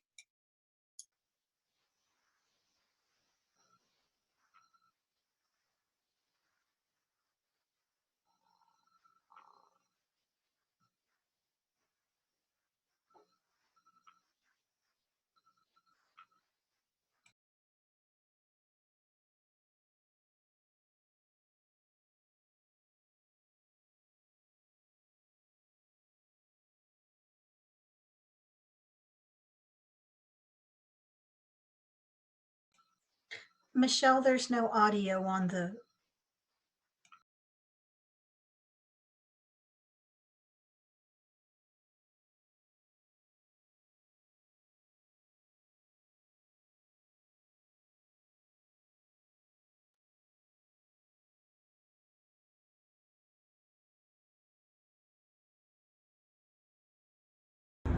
I think the biggest challenge has been not being able to hang out with my friends as often and not being able to hug them or like hang out with them as much, because they're really like my support system in school, I guess, and we're really close, so it's been difficult to kind of stay away from each other.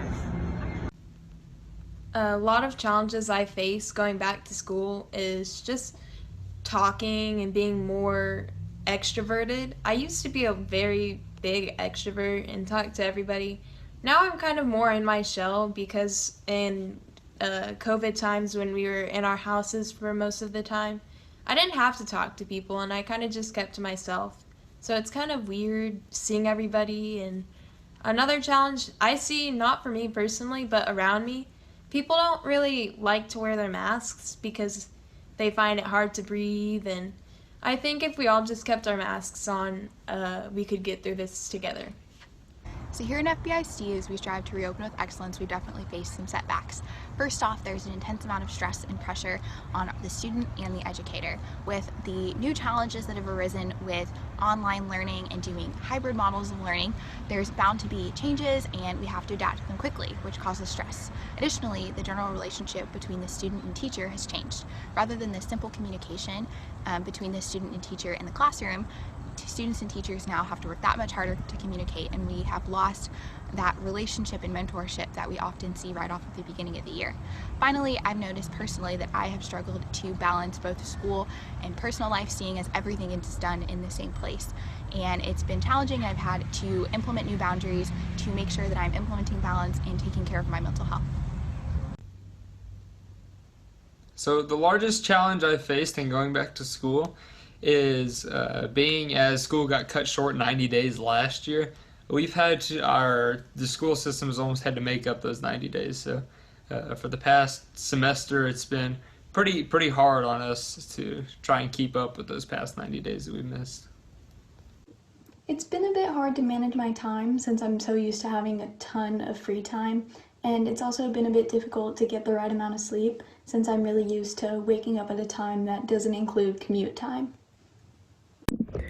I think the biggest challenges I've faced going back to school is certainly just getting back into the routine of going back to school, since we spent like over 4 months not going to school at all. And I think the other biggest thing is just being mindful of everybody's health and my own, and social distancing while we're at school with all your friends. I think the hardest thing is seeing all your friends again and not being able to hug them because we have to maintain proper social distancing. And I think that's definitely been the hardest thing.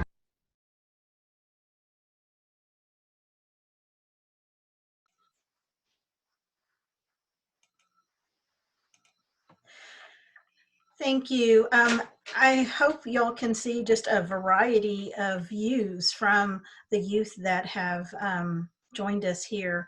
and their thought processes. I'm actually honored to be moderating this session. And so we will go ahead and just jump right in. But as a reminder, we are foregoing the formal introductions, but you will receive bios, a bio guide following the conference in a follow-up email, as well as it is available in the chat box along with the full agenda. Instead of doing the formal bios, we're now going to hear brief 3 to 5 minute kind of self-introductions from our panel speakers on reopening, and then we will have some follow-up questions that we will be going through. And please remember, if you do have a question that something sparked during one of the comments, please remember to enter your question in the chat, and we will do our best to get to as many of those as we can. So first and foremost, Grayle James is joining us from Fort Bend ISD. She is a school board member. Grayle, why don't you give us a little bit of a self-introduction and tell us a little bit about reopening, what reopening looks like in Fort Bend. Well, good afternoon, Alice. Thank you. And hello, everyone. I'm glad to be here.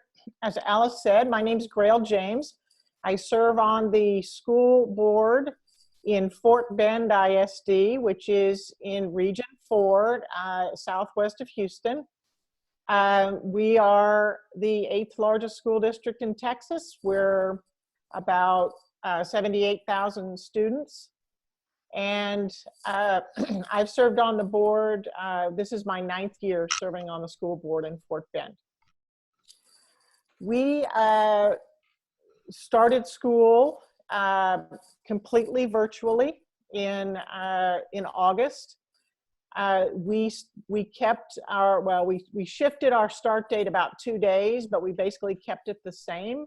But we started entirely virtually, and then we transitioned to partially face-to-face, and for those, or for face-to-face for those students who are interested in face-to-face, the last week in September and the first week in October. And now we are running a dual learning system where we have some students receiving their education face-to-face, some students receiving their education online, and our staff is split. They're either an online instructor, teacher, or they're a face-to-face instructor, so we don't have blended classes. Well, we have a few in some one-off classes, but over the majority of the district, we have very few of those. And so that's how we started the year. Of course, the school board sets the calendar. So in terms of what involvement the board has, we set the calendar. Of course, we heard about the plans for school opening all through the spring and through the summer. We approved the timeline for the transition to the face-to-face learning. And at our meeting last week, we approved an updated calendar that will impact additional transitions at the end of the grading periods, and then also impacts teacher planning time and technology and so forth in order to make transitions between learning platforms. So that's a little bit about me. As I said, I'm in Fort Bend. We were the School Board of the Year in 2017. We were the Large District of the Year in 2018 through the HEB Excellence in Education Awards.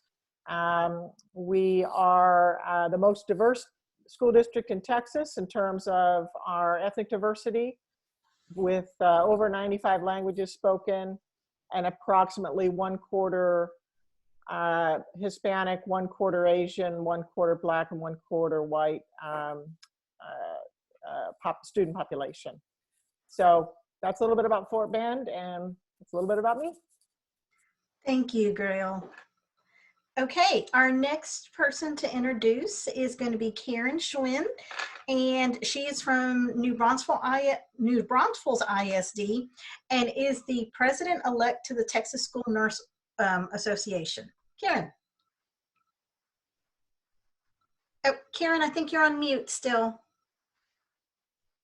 Yeah, you'd think I'd get the hang of this by now. I was on mute. Thank you, Alice, for the introduction, and especially thank you to Michelle Smith for the invitation to be on the panel today. As Alice mentioned, I live and work in New Braunfels ISD, and I am the health services coordinator. So I manage the health services and the nursing staff for the students and staff of our district.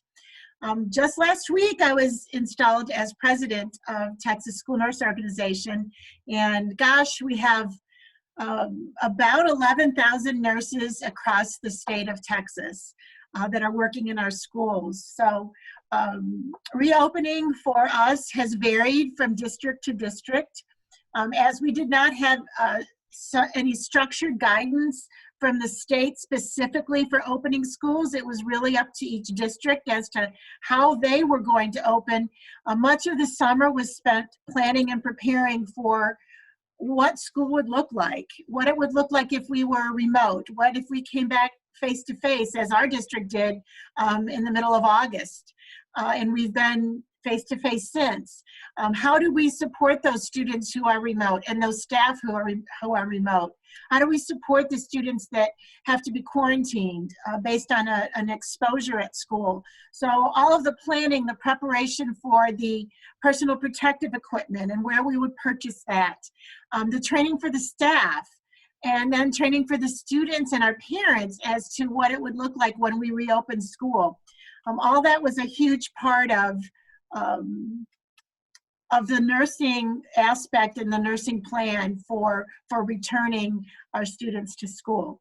And it's been a roller coaster since. Every day is a new challenge, and we continue to meet each day and smile and try to move on, because every day really is a different kind of a circumstance for the school nurse. Thank you, Karen. And I can't begin to imagine the challenges and the flexibility that is required. So thank you for joining us today. Next up, let's hear a brief intro from H.C. Grimet, who is out of Katy ISD and is the president for TAHPERD. Thank you, Alice, and thank you, Michelle, for inviting me today to be a part of this panel. One of the biggest things in Katy ISD is kind of very similar to Fort Bend. Fort Bend is just south of where we're located. And so we started virtually back in August, and then we transitioned to face-to-face in September. We put a lot of various polls out to parents, and some parents chose to stay with virtual with their students, and some with face-to-face. We've been really working, as far as my part, because I'm the PE Health and Outdoor Learning Center coordinator. We've been, for face-to-face, trying to use games and activities that require little or no equipment. We try to provide individual equipment when possible for minimal sharing. We're ensuring lessons that are planned around available space for instruction to maintain social distancing. We're identifying activities and units that can enhance the overall development, and we're talking physical, emotional, intellectual, environmental, and social. As far as virtual goes, we want to try to provide physical education TAHK-based curriculum. And that's one of the other things I want to kind of focus on is you know, we have our TAHKs, but this pandemic has kind of put a little hitch in trying to make sure we can teach all the TAHKs, because again, when you're trying to limit the equipment and so on, that kind of hinders you in some way. But we want to focus on individual skill development, just like in face-to-face. We want to provide opportunities for student choice and incorporate student suggested activities when appropriate. We want to provide non-technology activities as well as technology activities, so that gives those students a lot of choices. We want to make sure that the kids have at least a minimum of 30 minutes of activity per day. and we want to keep activities that are simple, and again, little to no equipment needed, and provide options for indoor and outdoor activities. And like always, we want to consider space and safety limitations as well. But this pandemic has been a challenge. One of the things our PE teachers are having to do, as well as our health teachers, is they're both teaching face-to-face and virtually, so they're having to do both. So that's a major challenge. But again, thank you all for having me on today. Thank you, HC. And we will be coming back to you for some questions for sure. I did want to interject though very quickly. During our previous panel, Kevin, who was our TASA representative and speaker, had noted that there is an opportunity to provide feedback on TEKS for the PE and so forth. And so to be able to mention COVID and how that can be addressed via TEKS, it's absolutely imperative, if it is something you have an interest, to go in and make comments on that because it is available for public comment. Okay, our next panelist is Mr. Rolando Hernandez from La Joya ISD, and he is representing the child nutrition service component and angle of our reopening challenges and successes. So, Rolando, if you Hi, I'm Rolando Hernandez. I'm from La Joya ISD Child Nutrition Services. We belong to the Region 1 Service Center, which is South Texas. We're the border communities right next to the border. We have over 37 schools and we have over 26,000 students. We feed an average of 14,000 meals a day. Right now, what we're doing, we do virtually.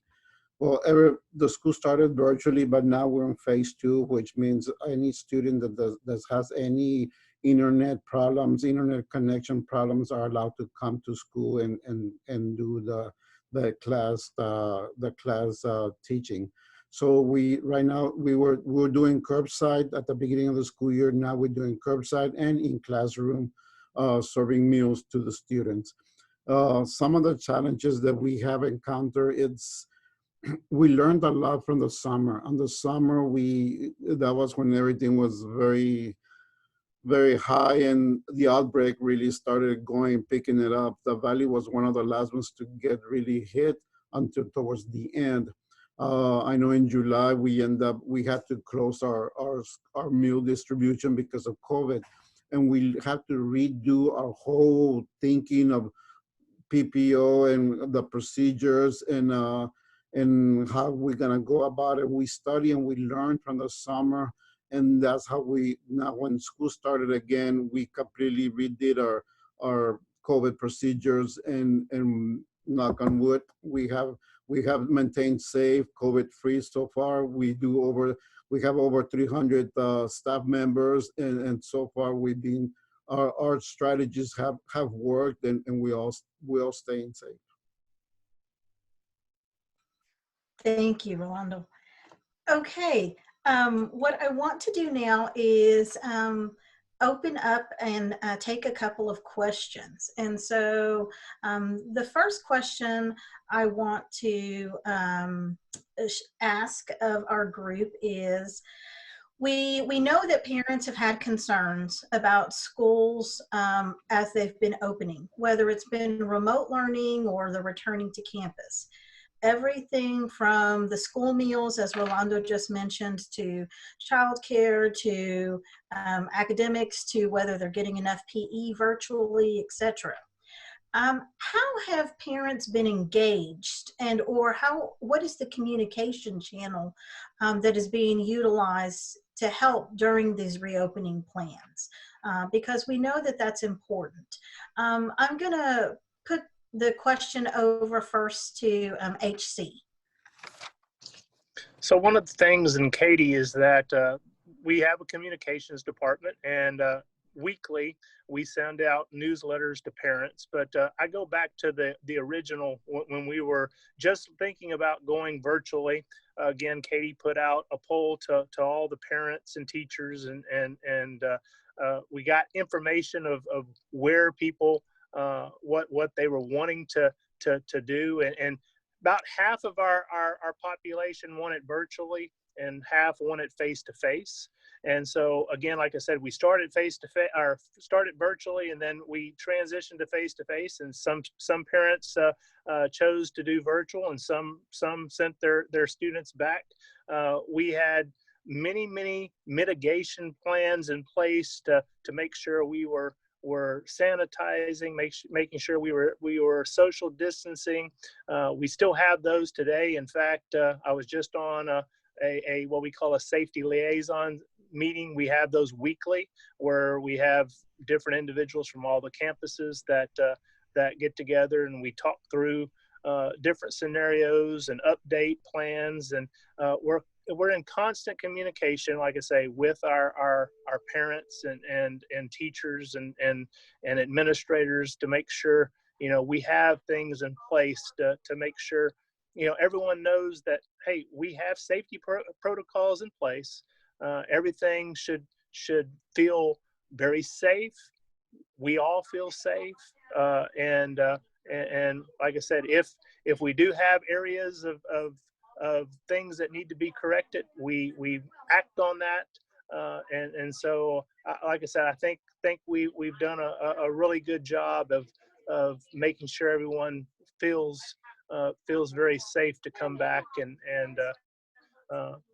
like I said, it's a trying time, but everybody is on board, and we're doing the very, very best we possibly can.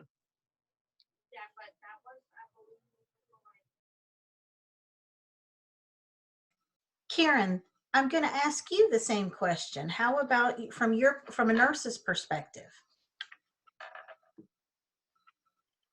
In addition to what HC has mentioned, I polled my Texas School Nurse Organization members, a small group of the members, to ask them how things looked across the different parts of the state, because I know how we did it here and in our local adjacent districts, but I wondered statewide how communications were. And really, just as HC mentioned, we saw anything from communication on websites to emails to social media to texting, text messages. I would say overall, a reopening site of some kind where parents could go to the website and review any details, because as you may recall, during the months, the late July to into August, guidelines changed. It seemed like every other day or every third day, CDC was issuing some different kinds of guidelines. And so we were trying to update forms and update announcements, and it became very obvious to us that to be able to provide the transparency that we needed one location for all of that. So not only did health services participate, but maintenance and food service and all of the administrators were able to come up with one location that parents could reference. And then a couple districts indicated that they had some live question and answer periods with their administrative staff, so that superintendent or assistant superintendent would designate a certain time each week, and they would open it up for parents to submit questions. And then either answered the questions live, or they also would answer those as FAQs and post them to the website, again, for parents to be able to reference on a later basis. Thank you, Karen. Rolando, what about you and on the school nutrition side of things and communicating with parents during this time? We worked closely with, on our school district, we have a crisis committee. And that crisis committee, it's almost like a group of administrators, the nurse, the PE, the athletic director, the police department, everybody essential to the whole group, and of course child nutrition was there, and then pretty much, and we got input from the community. That was very important as to the feedback from the community. I know they send out several surveys to parents, and if they wanted to, were they gonna be in virtual, in classroom. In our case, 3/4 of the parents said we're gonna do virtual. They did not wanna come to the school. So when it came to the distribution of meals in our department, then, okay, so we're gonna do 2 distribution days and send them meals for the whole week with 2 distribution days. But then as we kept going and we learned that the whole intention of, we did it this 2 distribution days because the whole intention was parents or the community was concerned that during the learning process, the teaching process, it was during the time of the meals. So they were not gonna have time to go pick up the meals and then come back and have the kids ready to go back in class because they only give them a certain amount of time to eat. So that's why we reacted to 2 distribution days per week to alleviate the pressure from the parents. But then later on, as time went on, we learned that, yes, the parents were getting the food, but then the food was not really cooked properly or was not prepared properly. And most of the time, the kids were the ones that were cooking the food or putting it together. So we changed it back to every day, distributing meals every day, but hot meals ready to eat. And then pretty much the quality of the food was turned back to the child nutrition rather than on the parents' table. So that's how we reacted, and we communicated with the parents and the community, and that pretty much kind of increased our participation, one, but it kind of reassured that the food that they were eating was cooked properly, and it was the good presentation that they were able to like it, need it more than likely, rather than it looks bad, throw it away, and the kid did not eat. So it went back to us doing the cooking and then give it hot meals every day. Perfect. Thank you. Grayle, what about from a school board perspective? Well, one of the main ways that the board communicates with the community is during school board meetings. And we were certainly having a lot of those over the summer, and really through the month of September, I would say we were having weekly meetings. We also got a lot of email from community members and people asking questions. And we also have a platform called Let's Talk for parents when they have questions. So all of those questions that we were getting as individual trustees and as the district was getting came together in a frequently asked question type document that was being updated regularly on the website. And as many of these, my colleagues have said, the techniques for pushing communication out was happening on a regular basis from the administration. And our superintendent was very good about making sure he did a summary video each week of what had been presented at the board meeting so that the community had an awareness. With regard and particularly to the transition and communication with parents, they of course were very interested about the health and wellness protocols that we would be using. And this was a discussion at the board meetings as well, to make sure that the staff was safe and that the students in the building were safe. And because no one can work, teaching and learning cannot happen if people are feeling unsafe or nervous. So we felt that was basic, and so the district put together several videos and pushed out videos to demonstrate essentially what the protocols would be like. What would a classroom look like? What would social distancing look like? What would the lunchroom look like? And things like that. And I think those were very effective. I heard somebody mention too about technology, or maybe a little bit earlier, about students who were learning online and then were transitioning to face-to-face.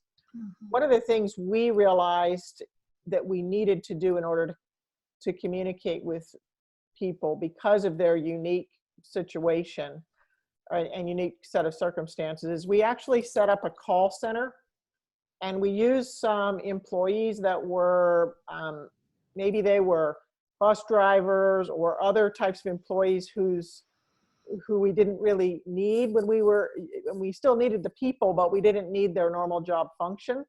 So we had them as working in call centers and answering people's questions or referring them to the person to get an answer to their question.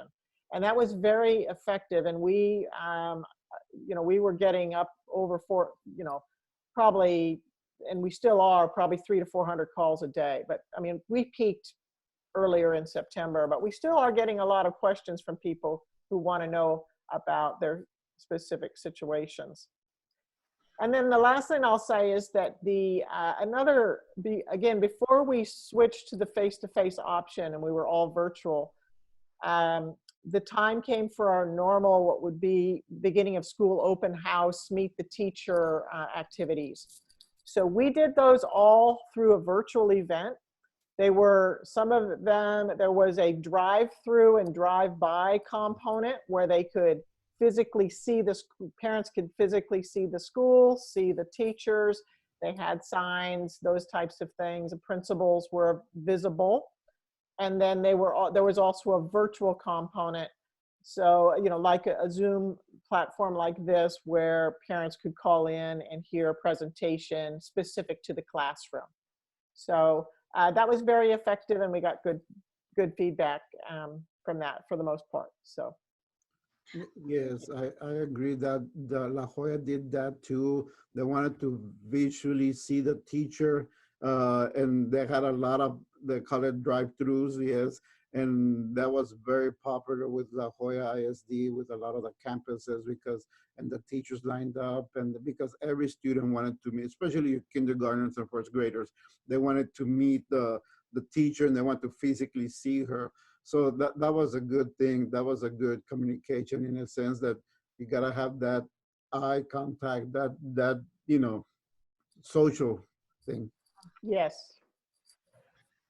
I think touching off of that and kind of the whole social concept of it, how are some of your schools supporting that social and emotional and mental health in your school districts with both your students and your staff? Are you finding any effective strategies that are working? HC, what about Katy? Well, Katy, we have adopted the Character Strong and Purposeful People, which is a SEL and character development program. It provides easy to use tools that focus on developing character and social emotional skills in students, staff, and families. One of the components, like we recently did, was 30 days of kindness. Brighten someone's day and add some positivity. For instance, like name 3 qualities that you love about yourself. Write 5 things that you are grateful for in your life. And that's one of the things I've pretty much, every night before I go to sleep, my wife and I, we talk about what are we grateful for the day. Because you turn on the news and all you see is negativity. And so you go to sleep with a positive note. So that's been a very plus just in my own life. Just smile and tell your family members why they make you happy. Write a little short note and leave it for a family member or someone maybe in your office, and put it in a place, in a spot where they can find it, and just read something, again, positivity. Our counselors, they're still continuing to provide support for our students, both face-to-face and virtually. Our LSSPs, they have a family support group where they provide free counseling, and they also have community outreach areas that they've established to also provide that free support. I know the DePelchin Center, the Vita Clinic, those are things that our counseling group has reached out to those community partners to do. And then also American Heart reached out to us, and we've started a program. We call it hashtag Katy Has Heart. And it's, again, going back on positivity, SEL, finding things that staff can do to try to alleviate stress. Because like I said, it is a stressful time now. And again, we got to find ways to try to alleviate that. Karen, what about on the school nursing side of things? So as school nurses, we not only address the physical needs of students, but we can't separate those mental needs. So a student needs to be healthy both emotionally and physically in order to best learn. So meeting the needs of our remote students has been a challenge for the nurse. Primarily, I would say the remote student access has been through the classroom teachers who are teaching remote. They've been able to help identify those situations where there may be need for some mental health assistance.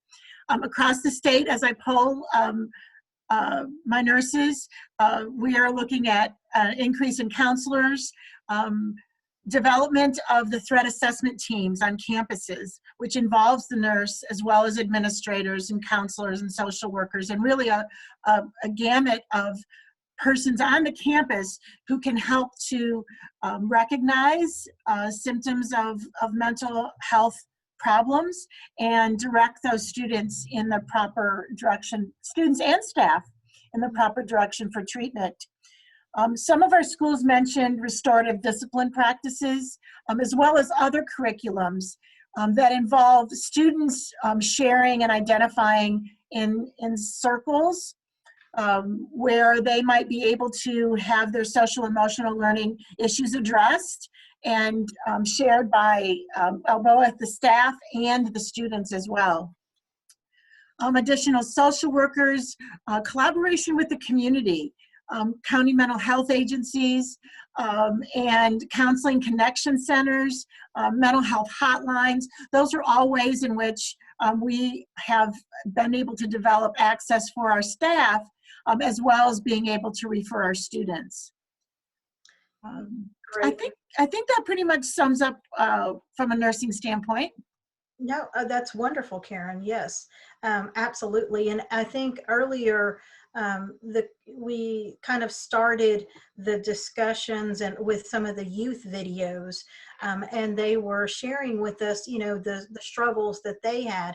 Many of them certainly did have to do with the social interaction, and then of course the opportunity to continue to learn about, you know, children were resilient. They taught themselves, you know, how to make healthier foods during the summer. I recall a student commenting, another one commented about physical activity. We know that the whole child encompasses all aspects of nutrition, physical activity, and social and emotional learning as well. Let's turn our attention to the food side of things on nutrition. Rolando, from the school nutrition side of things, what challenges and successes has your nutrition department experienced? And, you know, did y'all overcome some of those? And are there any practices that maybe have been put in place during the pandemic that you could see continuing beyond COVID-19? It's, well, we here at Region 1, we have our weekly or bi-weekly meetings, and we talk about best practices, and we talk about what works for one school and what doesn't work for another school, and we kind of try to help each other. As the challenges, as part of it is, like, I know, like in July, it was that the challenge at that time was that staff did not want to come work. They were afraid of coming to work and get COVID. That was the biggest challenge, and a lot of it was just educating them. How do you get COVID? How do you prevent COVID? And because there's a lot of misleading information out there, especially through social media, that is not really accurate. And I know for us, we learned in a we're socials. And of course, in our staff, people, it's lunch break, everybody gets together and they start talking and they start, socializing. And that's when we learned during the summer that's where we got infected. That's when everybody, because we used to, okay, you bring the potatoes, you bring the rice, and we bring the tortillas, and they all have a potluck, and then they start talking and socializing. And so that was the key moment, like that, because we were doing all the CDC guidelines, we were doing everything, we're wearing a mask, keeping social distances, but during the lunchtime, that was when it happened. That was when because people are asymptomatic, they don't show any symptoms, and you don't even know if you have it or not. So one of the things that we prevented is, okay, during lunch, no one is allowed to bring food, share food. You gotta bring your own food, and it's only for you. Everybody's sitting separately, 10 feet apart, not 6, 10 feet apart, because that's at the time when you take off your face mask. That's the time when you're exposed. So we learned that from the summer, and we had to shut down the school because the whole staff got COVID. So it was a learning. So of course, when school started in August, we implemented new COVID regulations, new rules just for our staff to keep them safe, and it has worked. It was very. You have to think outside the box. What exactly did happen? And we were puzzled as to why we were getting COVID, because we were doing everything, wearing our gloves, wearing our protective equipment, and we still got COVID, and the whole staff, So we went back and basically became detectives as to how did we get infected. And of course, the obvious choice, well, we got it from the community, but in reality, we were taking the precautions necessary not to get it from the community, and yet we got it. So that was a learning experience that we did. And of course, best practices, we have our Region 1 meetings, and we share best practices, and we compare. And I think that's where we do get better, when you're sharing your concerns, and this is how I did it. This is how I did it. And of course, every district is different. Every district it's different sizes, and they have their own challenges. But once you get that, it stimulates to be thinking outside the box when you hear other ideas. It might not apply to you, but if you modify it, it applies to you. If I could add, Alice, Rolando mentioning being diagnosed with COVID and getting it from eating together. That has often been an issue for many of not only our staff, but our students as well, is eating lunch together. And as much as we'd like to think they maintain social distance, they may in the classroom, or they may in the lunchroom, but they're not when they go home or they go out after school with their friends. And so being able to tell a student or multiple students that they have to isolate or quarantine for 14 days or 10 days is very challenging to families to be able to do that. And so that the mental health aspect also becomes an issue for the entire family, not just that individual student who must stay in a room, but the entire family is altered by not being able to go to the grocery store, having to rely on somebody to deliver their groceries. And the flexibility that has to go along with that can be very challenging for very many families. That's perfect, Karen. Yes, and absolutely. I think certainly we've heard on the nutrition side. HC, I'd love to hear from you. How are you working on keeping emphasis on PE and health remotely, and what does that look like in your school district?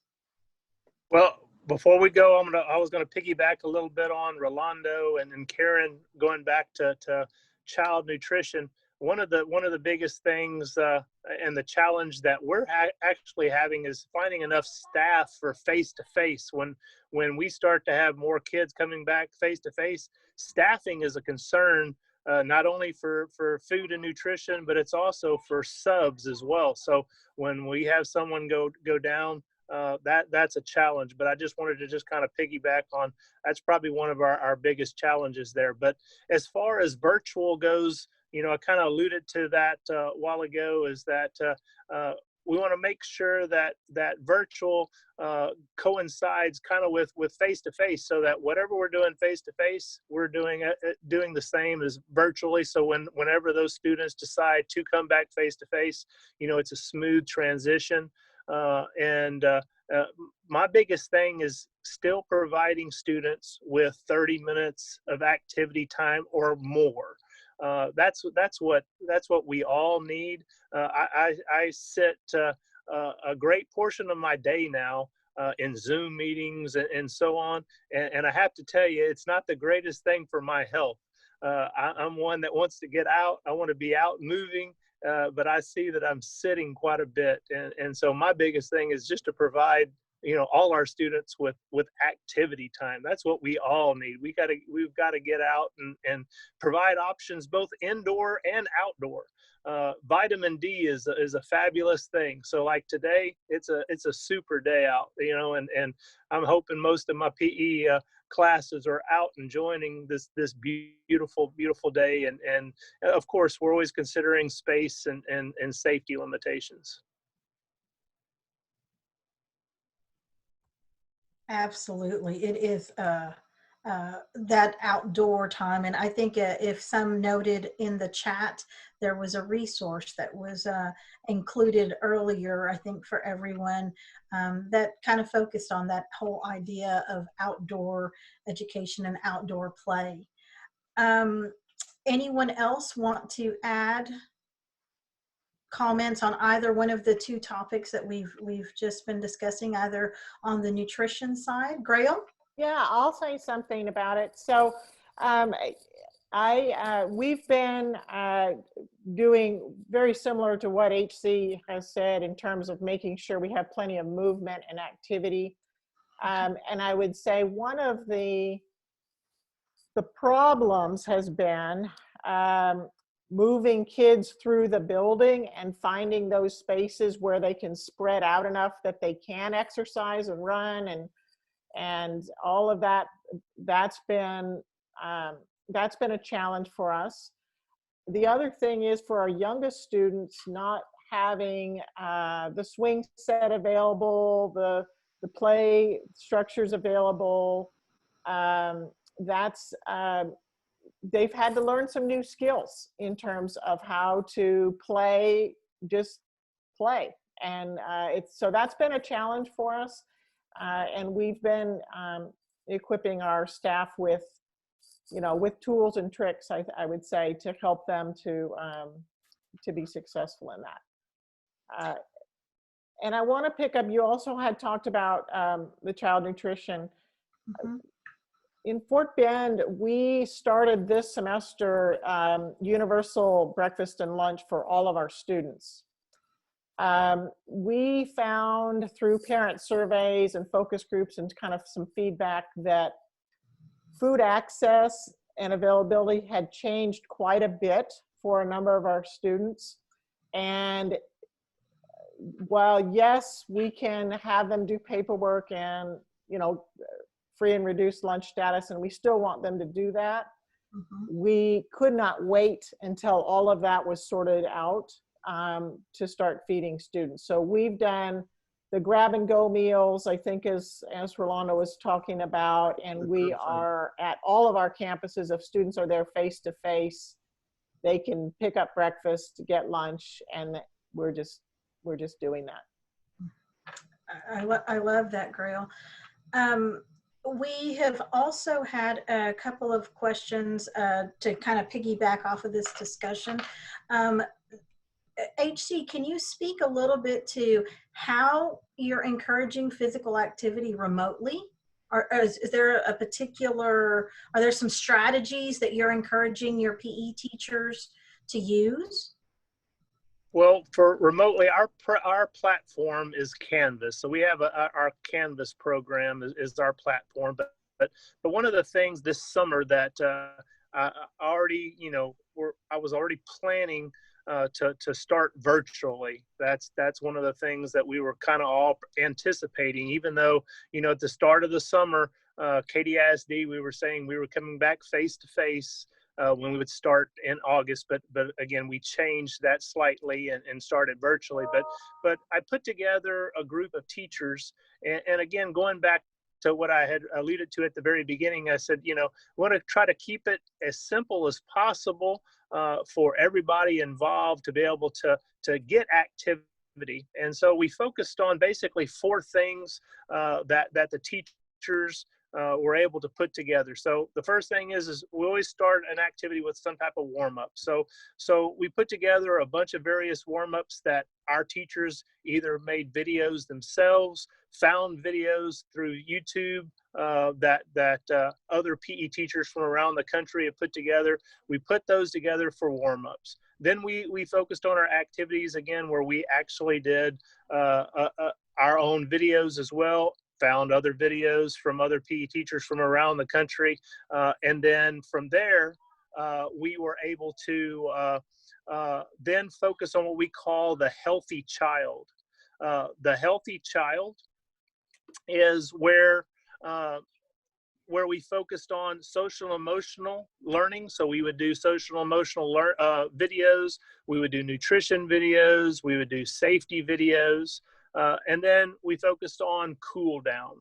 How would you go through with some type of stretching, some type of yoga, something where mentally, physically, you would wind your workout down from there. So that's kind of where that was our focus area. So we were able to get all our components, and again, I contribute a lot of this to my teachers. They are rock stars, and like I said, they put together some fabulous things, and that's I contribute a lot to them.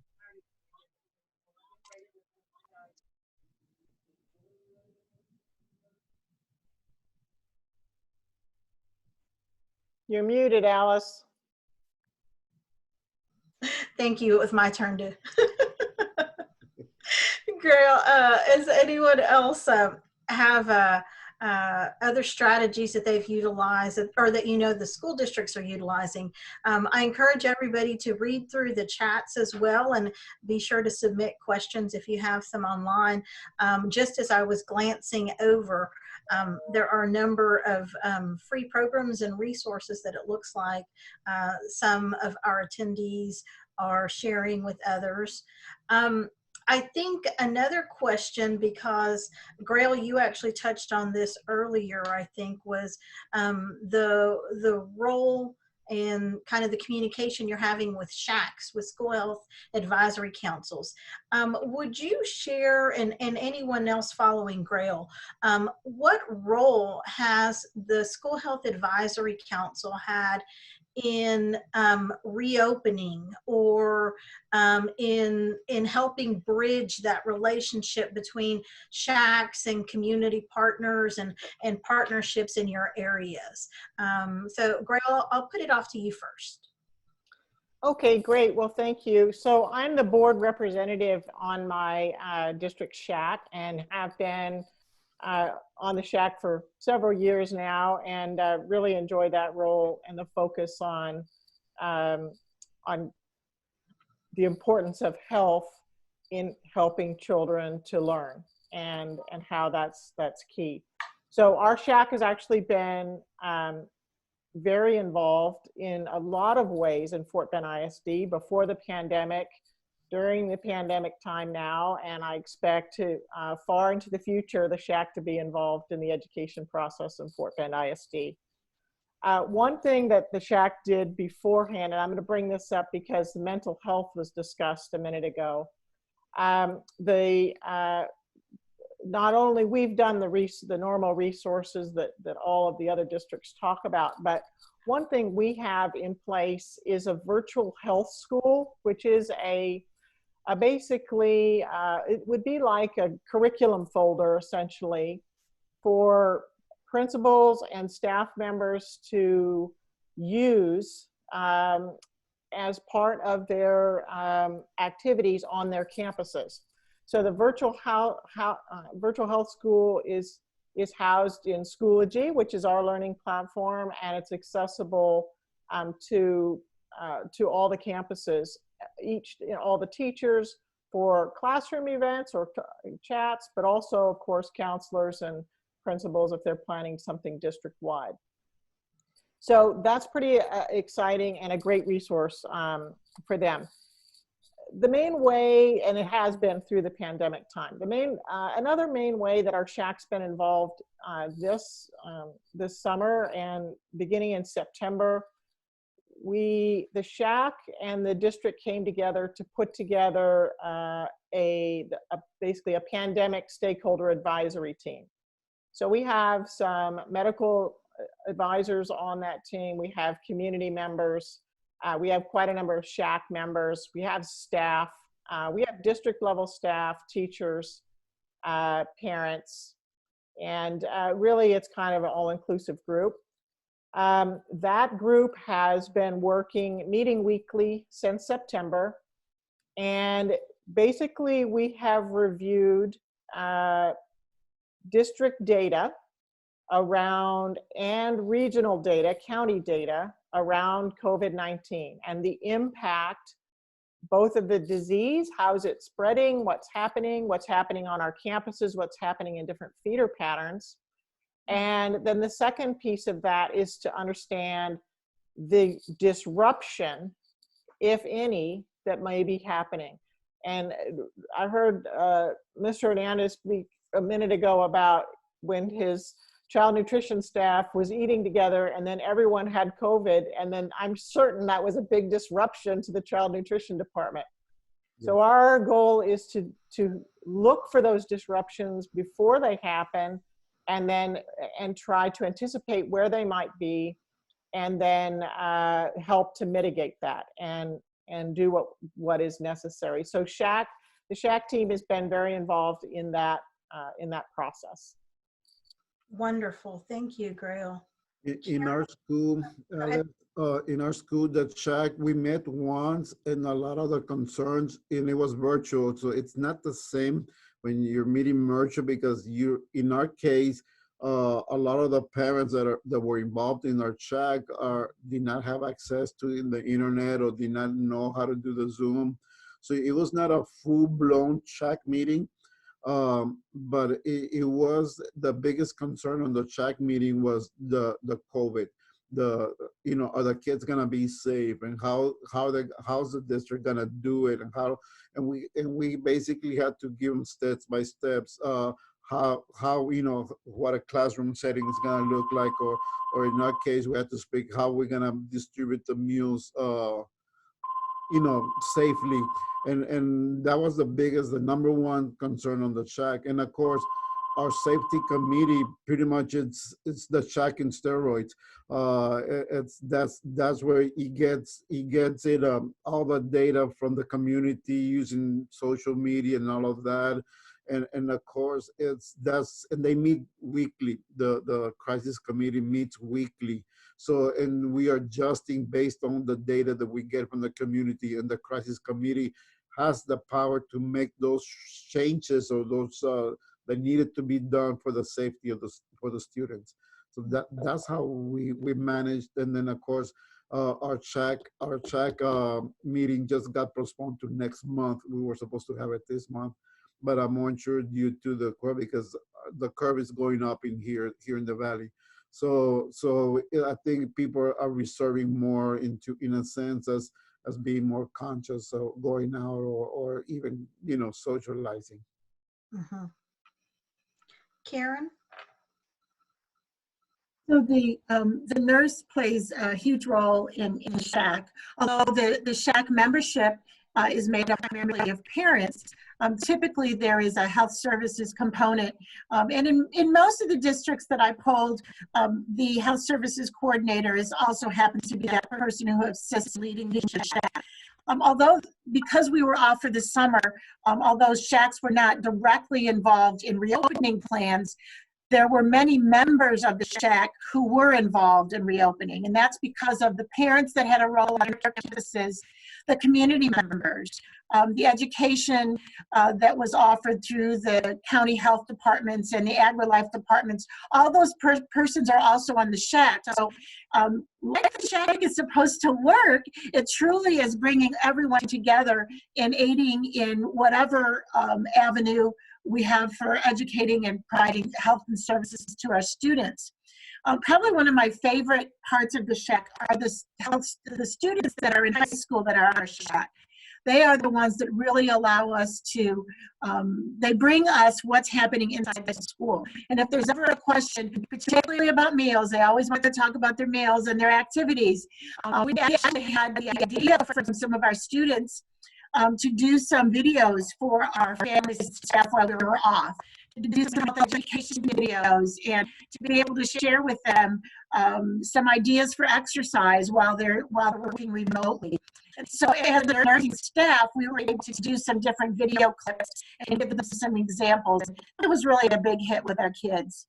Yeah, yes, yeah. Nutrition is a big, topic in the SHAC, and I know, like for us in La Jolla, we always invite parents to come to one of our schools, and we give them the tour and how the food is being prepared, and we want to make them reassure that the kids are getting options. In our school, they get options. They have 5 options from elementary to high school. And they says, well, my kid doesn't eat. Well, you know, here it is, you know, this is what it looks like. This is what we do. Every single school is the same. So, you know, and it just, in ours, it's more educating the parent whenever they have the nutrition concerns and giving them, this is what, you know, we do. And this is what we do. And I love doing that part of it because you can see the parents getting excited and you can see them learning and getting the actual behind the scenes look at the child nutrition area when it comes to the nutrition concerns. Can I add another? You're muted, Alice. Oh, yes, please, Grayle. Okay, so I'm going to add another thing about our SHAC. So as part of, I mentioned the Pandemic Stakeholder Advisory Team, which has got a number of SHAC members on it.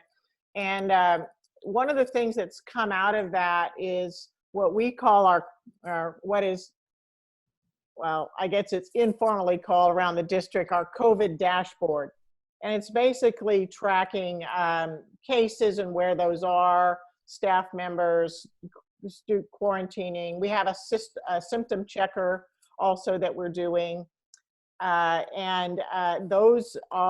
is available on our website, and it's available to the public so that each week it's posted and people can see what's happening in their part of the school district. Because we're quite large, we have to think about it more in terms of feeder patterns rather than in just the district as a whole. Taking a snapshot of the district as a whole is not necessarily indicative of what's happening in your area of the district. And so anyway, I just wanted to mention that because it's been very effective in bringing real data to the parents that really matters to them and to staff. It also helps a lot to alleviate fear, because when we think, oh, its spread is getting worse, cases are up, okay, now I can look and see exactly what's happening in my child's school, what's happening in the feeder pattern, what exactly is going on. And that, to HC's point, that helps get the staff to report to work. That helps substitutes be willing to come to the campuses, and students to be able to come to, continue to be willing to come to school if they're in the face-to-face environment. So wow, Grayle, that sounds like a really good resource and something that, to your point, is really impacting across the really large region there. HC, do you want to share a little bit about how SHACs support PE and reopening and how what role they play? Well, I was going to just piggyback on basically everyone else that has spoken already was very similar to what Katy has done. And I also want to give accolades to Fort Bend ISD. Their shack is one of the best shacks in the state of Texas. I tried to model my shack way back when I started this position, 13, 15 years ago, after Dr. Bob Conlon, who came over and taught me when I first started. And like I said, I know Fort Bend ISD, they have a fabulous shack. But as far as our role and what the shack played in reopening, ours really didn't have a role as far as reopening. I had my shack meeting last spring, the Thursday before we got out for that extended time off. So I didn't actually get to meet with shack until back in September. One of the things I will tell you is that when we met, we did go over our COVID practices. We went over our virtual lessons, and we did get affirmation from the parents. And one of the things that was very pleasing to me was how appreciative the parents were of what staff and what administration were doing to again provide safe environments, provide great instruction, and so that was a good, pleasing thing as far as having that affirmation of the members of SHAC. That is important, absolutely. I want to piggyback off of Grayle's comments a few minutes ago, where she was sharing kind of her COVID dashboard or dash, if you will. Sounds like a really great resource, kind of like a support tool for the community. I want to pose this question to the others on the panel. How is your school district working with other districts to continue sharing best practices and tools across the board? Some of you have touched on a couple of things that y'all are doing, but I think our audience would love to hear. We do want to ensure that we're not reinventing the wheel constantly. So Karen, let's start with you and the nurses. From a nursing standpoint, our Texas School Nurse Organization has had a town hall in which we open it up to all the nurses across the state. And it was very well received. And we've told them, and they would like to see those additional town halls. So we will continue to do that to be able to provide support to each other. On the local level, the nurse administrators, at least of the two regions that New Braunfels is right between Region 13 and Region 20. So I'm very fortunate I get to participate in both regional activities. And the nurse administrators meet on a regular basis in both of those regions. We started out meeting twice a week, and then we went to weekly, and now we're to every 2 weeks. But that has been a great support for us to be able to provide consistency across our districts so that we're providing the consistency for our parents and our students. And I understand from my superintendent that there's been meetings such as that with the local superintendents of both regions as well. Additionally, as I already mentioned, our community meets on a regular basis. So not only the county, but the city, all of those that are planning for the community, the city council, the school board, all of those persons are meeting on a Zoom on a weekly basis as well, just to be able to provide that consistency again for not only our school district, but our town, our neighboring school districts. And nursing has been very involved in that as well.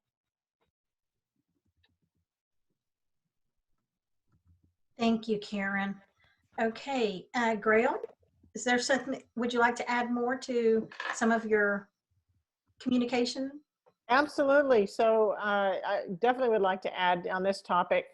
Of course, how do you share best practices with your neighbors, with the other districts? And of course, trustees across districts through our, we missed a lot of our summer networking that we get to visit with one another, and that's, but we have been able to have some conversations amongst trustees, which has shared ideas. Definitely, I know the superintendents have been in our region and across the state have been working together and reaching out to one another to understand best practices.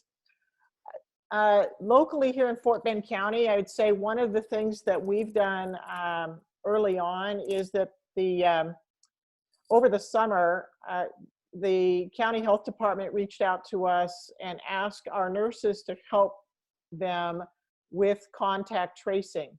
And that happened in July as the cases were starting to really increase quickly. The county health department was having trouble keeping up with that. So they reached out, and some of our staff, particularly our nurses, were involved in that contact tracing. That partnership has proved to be effective and it continues to be effective. So we have now partnered with Fort Bend County, and we are doing, managing through the district, a county-wide contact tracing program. So we will contact trace, our staff members will contact trace in the cases of our students and staff members who test COVID positive. But we're also supporting and working with the county in their contact tracing efforts and partnering with them. So we've actually contracted with IBM and Salesforce to help us to handle the large volume of phone calls and incidents related to it. So yes, usually in our department, in our district, the risk management department handles the contact tracing, but they were so overwhelmed that now the nurses department joined the risk management department, and that became our hotline, COVID hotline. So big, yes, because there were a lot of overwhelmed, especially we have over 4,000 employees, and you got to keep track of all of them and all the cases and all of that. That in itself, it's a challenge. And of course, I think we're piggybacking on the best practices. With our child nutrition services, we have waivers left and right from USDA, and they're constantly, I mean, there was a point that every week there was a change of regulations. There was a change of, a new waiver. And that was just during the summer months. It was just a roller coaster for our department because regulations were changing weekly based on the COVID situation. Now they have normalized, thank God, and we can have some kind of a normalcy or what I call it, a routine without changing rules and regulations and procedures. So now it's becoming more of a routine, but the best practices, like with a Region 1, we have meetings, we share the best practices, and we kind of help each other. It's a close community with Region 1, and pretty much what affects one district, it affects all the districts. So yes, best practices is very, very common with our Region 1, with the child nutrition services. Perfect, thank you. HC? So being in the Houston area, one of the biggest areas for us to share best practices and resources and support is the Harris County Public Health and Environmental Services Greater Houston Area School Leadership Group. And there's where we basically have coordinated school health in a regional area. So we have PE coordinators, we have school nurses, we have food and nutrition, we have administrators, we have parents, plus all the various departments of the Harris County Public Health. And so we get together and we discuss, all different various types of topics, and it's a very, very great resourceful group. Also with me being president-elect of TAHPERD, our Texas Association of Health, Physical Education, Recreation, and Dance, of course, we network. We have monthly K-12 administrator network sessions. We have our big convention virtually coming up December 3rd and 4th. So we have a lot of areas to share a lot of best practices there. And then our national organization, Shape America, they also have leader discussion boards where you can get together with various groups around the country and again, discuss best practices. Perfect.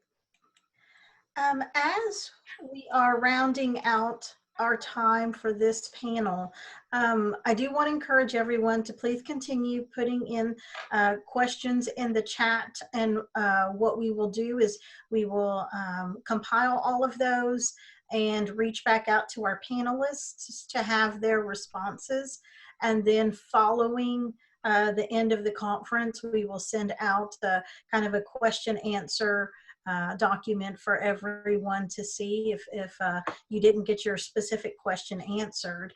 But as we are rounding out, we've got about 8 or 10 minutes left. I want to ask each of our panelists to take a minute or two to please reflect upon kind of our school reopenings and some of the challenges, and just as we close out the session, give us some of your parting thoughts, if you will, kind of moving forward. What do we see moving forward? So I'm going to start with you, Karen. One of the most challenging times for us coming up will be the holiday time. Reopening school was bringing everybody back together, but this will be the first opportunity that we've really had that our students and our staff may be visiting other parts of the country or the state or the city, and visiting others and being outside of their bubble. So we talk about going to work and we talk about going to school and staying with the same people all the time.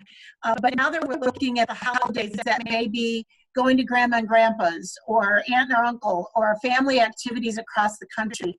So I really have concern for January. I have concern for what that will look like for us to return to school. And the possibility of a vaccine is around the corner. I heard this morning the second one's been approved with a 90% plus, what's the word I want? That's right. Thank you. Thank you. Yes. And so I'm hopeful with that, but I'm also concerned that I hope everyone will stay very vigilant.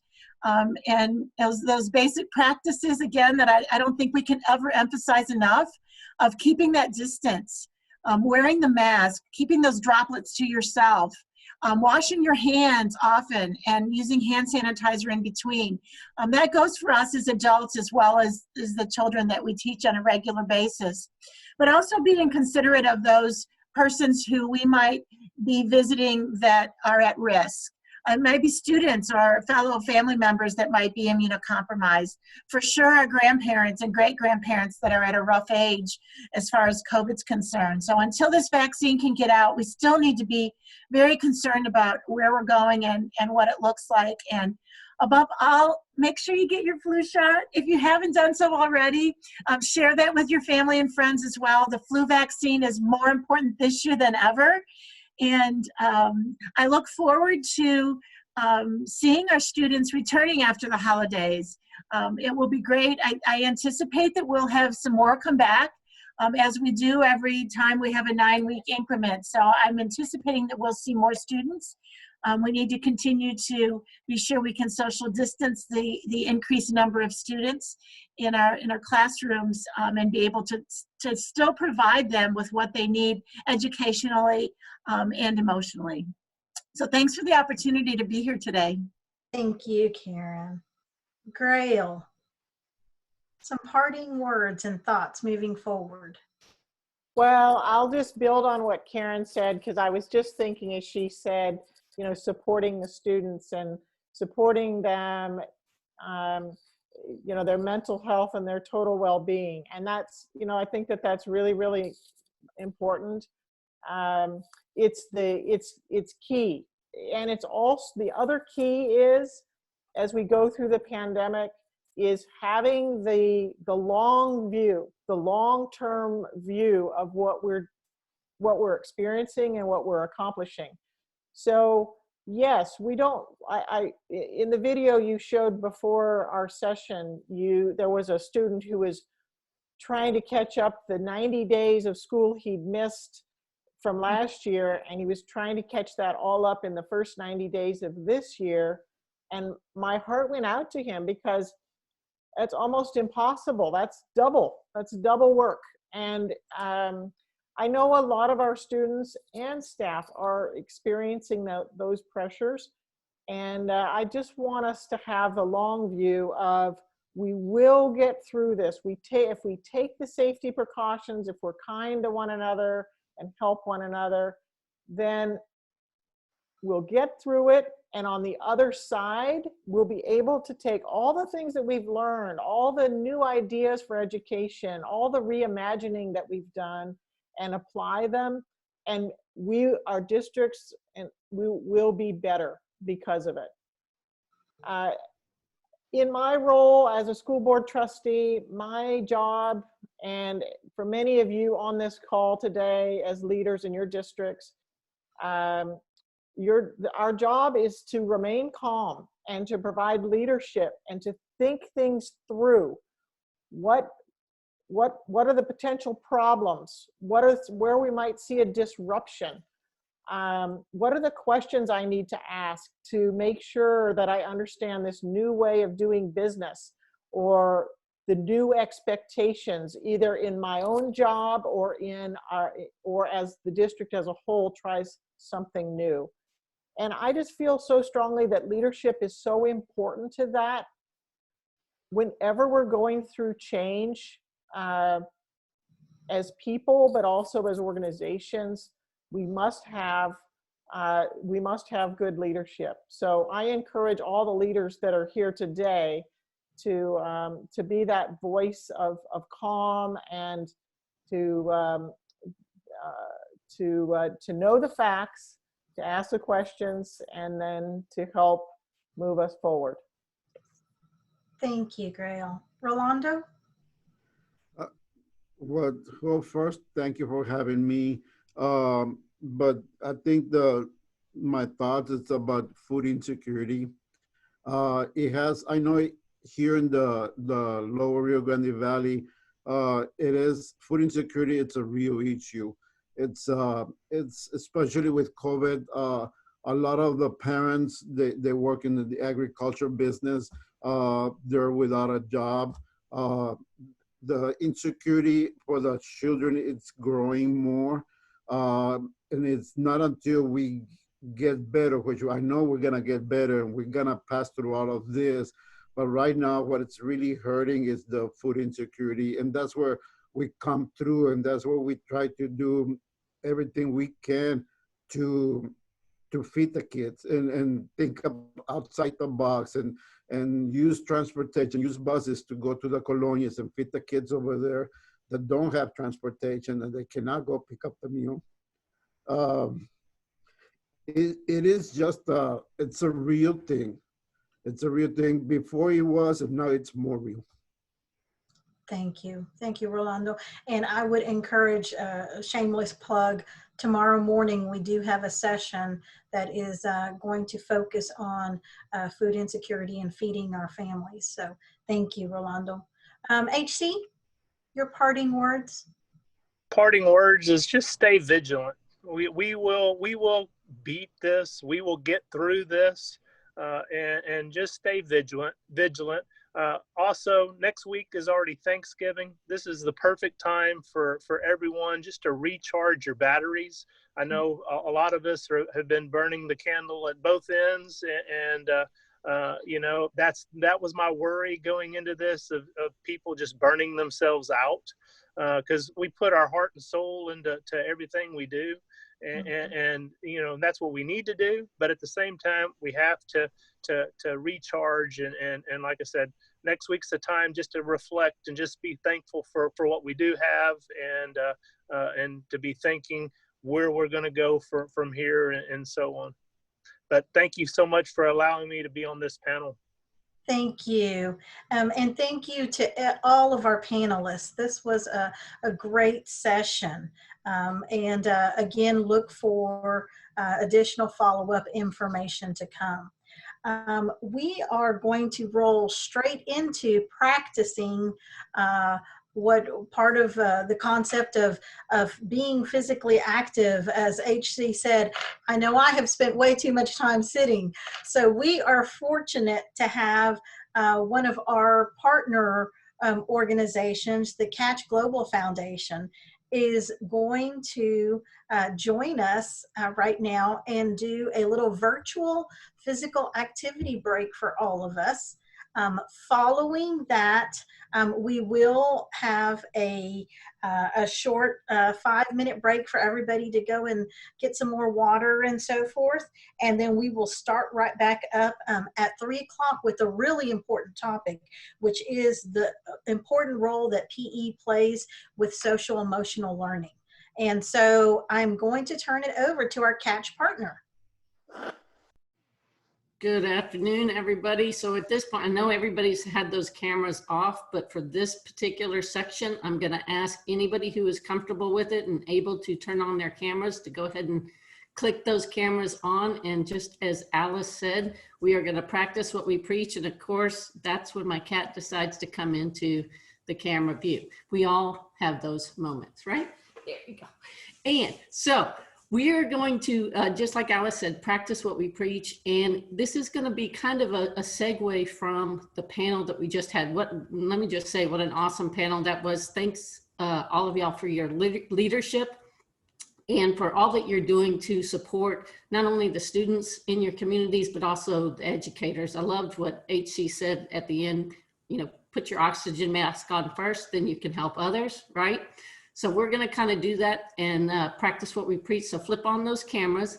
And then kids, when I say go, what I'd like everybody to do is stand up, get away from wherever you're situated and put that chair off to the side and give yourself that nice big space bubble so that you can be up and active safely, just in self space around your computer. Ready? Go.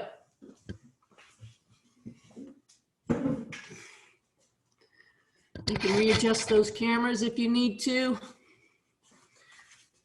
All right, now when I say go, you're going to have about 15 seconds to go grab a cone. Now this cone can be, I have my rolled up ball of socks right here. You can just, if you want, crumple up a piece of paper.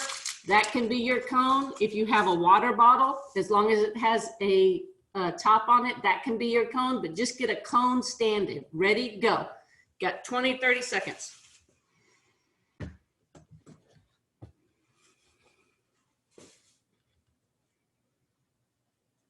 There you go. Oh, HE has a real virtual cone. I love it.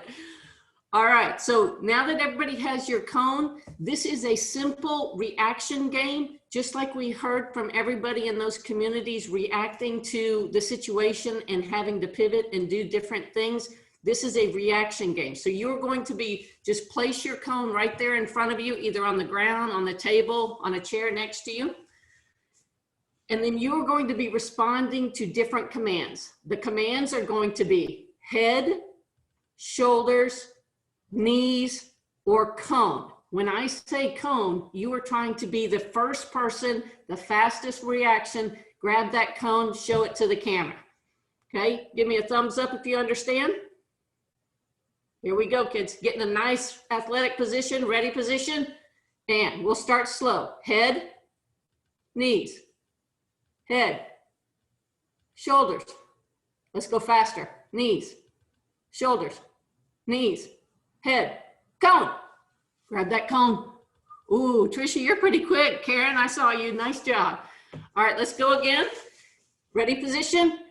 And knees, shoulders, knees, shoulders, head, shoulders, knees, shoulders, head, shoulders, cone. Ooh, Joycelyn, you're pretty good that time. Sonia, I see you with your half cone. I like it. All right, now, if we wanted to increase the activity level on this, next time when I say go, here are your commands. You are going to be having fast feet. If you don't want to do fast feet, you're just going to be marching in place, okay? Fast feet, and then your new commands are going to be left, step left, right, step right, come right back to the center, up, jump up. If you're not jumping today, you're just going to go up on your tippy toes. Give me a calf raise. And then down, is going to be a squat. You can do a half squat if you want. Thumbs up if you understand the new cues. All right, here we go. Ready? Fast feet. Give me fast feet. Right. Right. Up. Down. Cone. Ooh, Rolando, you got that one. Nice job, everybody. All right, go ahead and have a seat.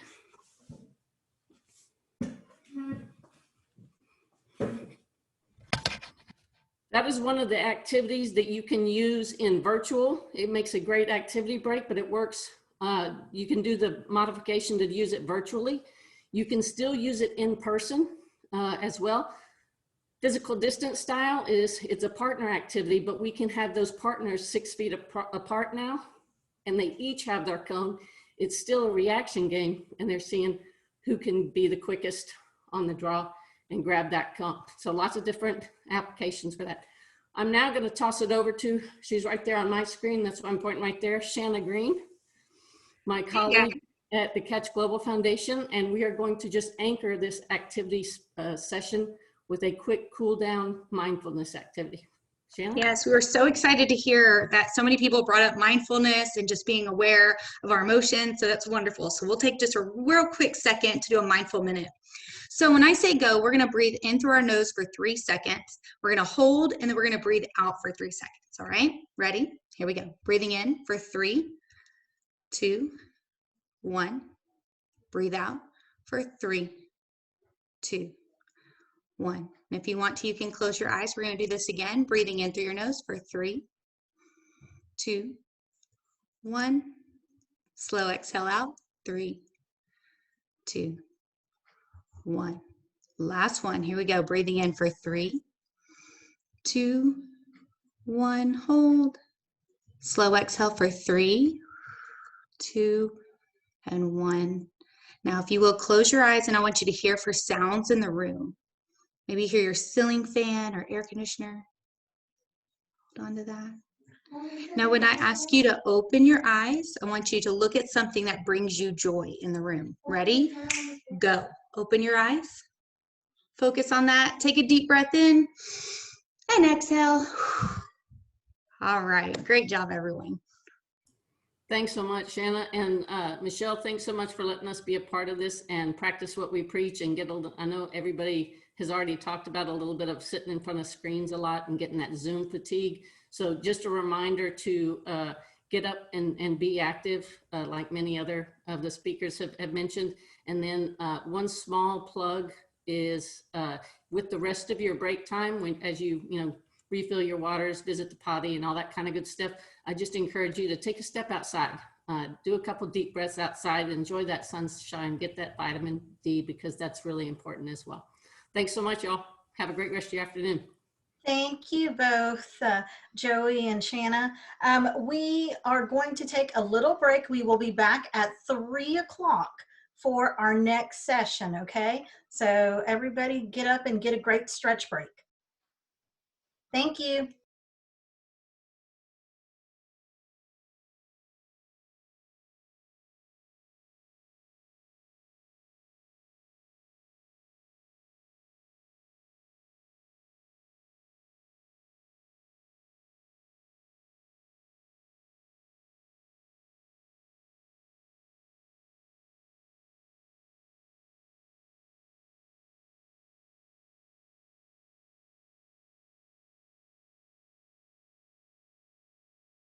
And it's especially easy because I have a cross-country practice, and so I know from experience when I'm not doing a sport and not running that I feel worse. Yeah.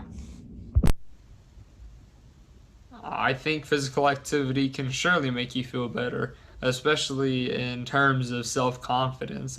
So if I work out 3 or 4 times a week and I have, if I'm like muscular or something like that, I can feel more positive about my body figure. And then even in terms of breathing and being able to move around, exercising your joints, I believe it can make you feel better physically as well. So I think that exercise chemically and neurologically is really important because it releases our happy chemicals. But then also for me personally, whenever I dance or exercise, I always feel a lot less stressed afterwards. Yes, definitely. I always exercise the night before a big test or if I have a big assignment due because it just really helps me reduce my stress. And I also love to golf, so I'll go to the driving range and just hit some balls if I can, and that also really helps me get my stress out.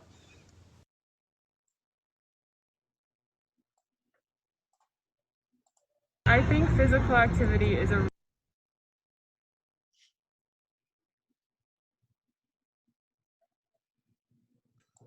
Thank you, Michelle. To engage in our next discussion regarding the important role that PE has, we are really fortunate to have Mrs. Rose Haggerty serve as our moderator for this session. Rose currently serves as the Executive Director of TAHPERD, the Texas Association for Health, Physical Education, Recreation, and Dance. And prior to joining TAHPERD, Rose worked for over 39 years in public education and at every level of education from elementary, secondary, and even college, both in Kansas and here in Texas. And so I'm going to turn things back over to Rose now. And as a reminder to everyone, bios for our panelists will be sent out following our conference, and they are available in the chat as well. So Rose. Thank you, and welcome everyone. I'm excited about this session and really excited about the panelists that we pulled together for this session. So before we get started, I want to quickly introduce our panelists. We have Barbara Johnson, who is the STEM Director of Health and Physical Education representing Dallas ISD. Leo Reyes, Physical Education and Health Coordinator, and Valerie Gonzalez from Edinburgh ISD. And then we also have Chris Nichols, Physical Education Teacher from Garland ISD. So I want to thank you all again for wanting to share your afternoon with us. Before we get started, I do want to give each one of you an opportunity to introduce yourself formally and tell us a little bit about who you are with your background, and then what's happening within your realm of influence as it relates to promoting the importance of physical education to social emotional health. How does that really relate? Is there a real connection there? And so as you give your introduction, I'd like for you to share that. So I'm actually going to go ladies first. So I'm going to go with Barbara Johnson and start this off for us. All right. Thank you, Rose. Hey, everyone. I'm Barbara. I'm the STEM Director of Health and Physical Education in Dallas ISD. And my primary role is overseeing curriculum, professional development, and assessment for secondary health education and K through 12 physical education district-wide. And I've been here since 2009, but prior to that, had several years in Georgetown ISD where I served in a similar role, K through 12 health and physical education, much different size district, but still the same philosophy and overall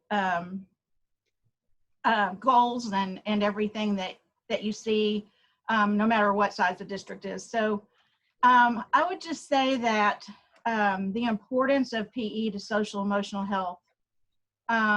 Since I've been in this is my 40th year, I just wanted to kind of start out by saying that physical education was implementing SEL when SEL wasn't cool. I don't know if some of y'all are old enough to remember the song, I Was Country When Country Wasn't Cool, but physical educators have always intentionally integrated activities that support the social and emotional well-being of their students, as well as the physical and fitness related health. So it comes naturally to a program that prioritizes prioritizes the importance of students being engaged in activities that will increase their self-confidence, which is what we know we do. We are constantly engaging our students in activities that increase their social development and their character development. And so while we're really working to develop their physical fitness and physical literacy, we're also always have been, and still now even more so, are given the opportunity to be that person that interacts with the students. And in a lot of cases, our physical education teachers have more interaction with their students than anyone else on that campus. Even at the secondary level, most of the time that physical education teacher is also the coach. So there's that there's that special connection there. So importance of physical education to social emotional health, to me, it just goes without saying. I know I'm speaking to the choir. And so, I have a few things that I'm going to share with y'all that we have done as a district that I can share with you and maybe give you a few helpful tips on as we move through the presentation. Okay, thank you, Barbara. Sure. And let's move to Leo Reyes. Leo, you need to unmute. How you doing? I'm sorry. Good afternoon, everybody. I'm the Health and Physical Education Coordinator at Edinburgh CISD. I've been there for the last 8 years, and I'm glad to say that I was a regular physical education teacher along with a adaptive PE teacher. So I do have some experience with Special Olympics and also with athletics. And just like Barbara said, I totally believe that PE teachers have always been doing this. We reinforce character education, social emotional learning, and a lot of times it's intertwined with our curriculum, with our daily teaching. Currently, in Edinburgh CISD, we are using the CATCH curriculum from Coordinated School Health, and Shanna Green is our consultant, and she's done a great job of giving in services on the new curriculum with CATCH activities that integrate social emotional learning. And I believe there's a fallacy that, PE teachers are just, exercising kids and they're just going out there and keeping them physically active. But what they don't realize that I believe it's a perfect environment to go out there and reinforce character education on winning and losing, sportsmanship, but also the social emotional learning that is so important nowadays. And I think now when you look at instructing kids from a physical education standpoint, you're talking about physical health literacy, but also the kids' well-being. I know that in our school district, the coaches do a daily wellness check on the kids to see how they're doing. And a lot of it is just talking with them to see how they're feeling, how their emotions. And in order to be successful with this social emotional learning, it takes a village to raise a kid. And I'm sure I'm preaching to the choir there, but we also need other departments like music, the classroom teachers, the librarians, and other departments to work on that as well. I know our athletic department asked, about that stuff, and they had been doing stuff with their athletes, and I will share that today. But they also are doing a thing called a Believe in You program that comes from BSN Sports Varsity Brands. It's an empowerment journal that is tailored for kids in 3rd through 12th, but it's really been, it's really caught on with our athletes, and our athletes have actually been implementing some of those strategies, which is sorely needed during this pandemic times. Thank you. Is Valerie with us today? Yes, she is. Hi, Ms. Val, Ward. there you are. How are you? Good, thank God. How are you? Good to see you. Yes, always good to see you.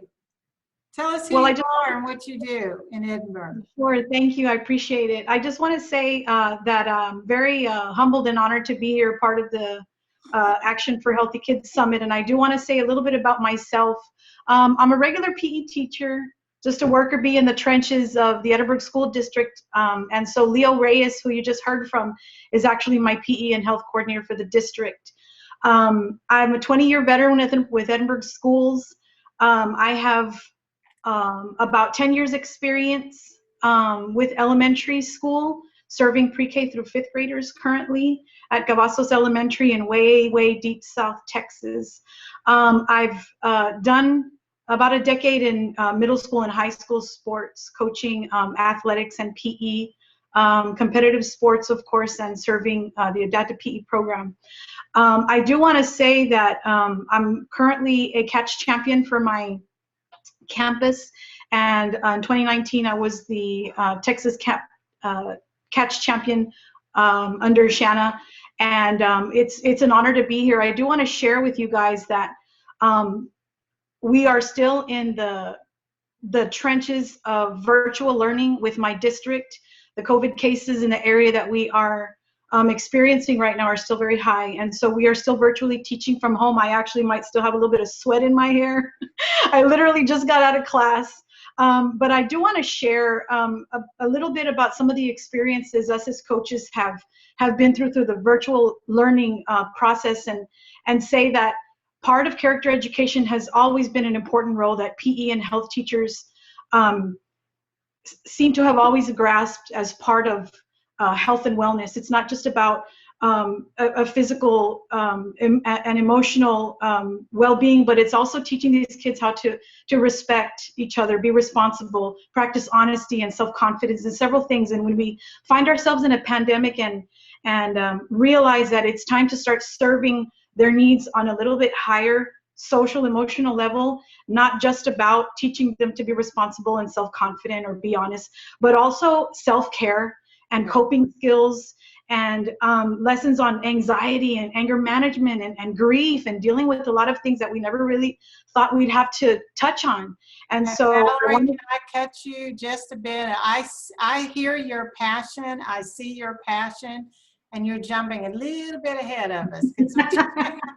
We do have some questions that pertain to that. So let me move on to Chris Nichols and let him introduce ourselves, and then we'll get to the meat of our panelists, okay? Thank you. Chris. All right, thank you, Rose. Yes, I'm Chris Nichols, currently work at Garland ISD as a physical education teacher.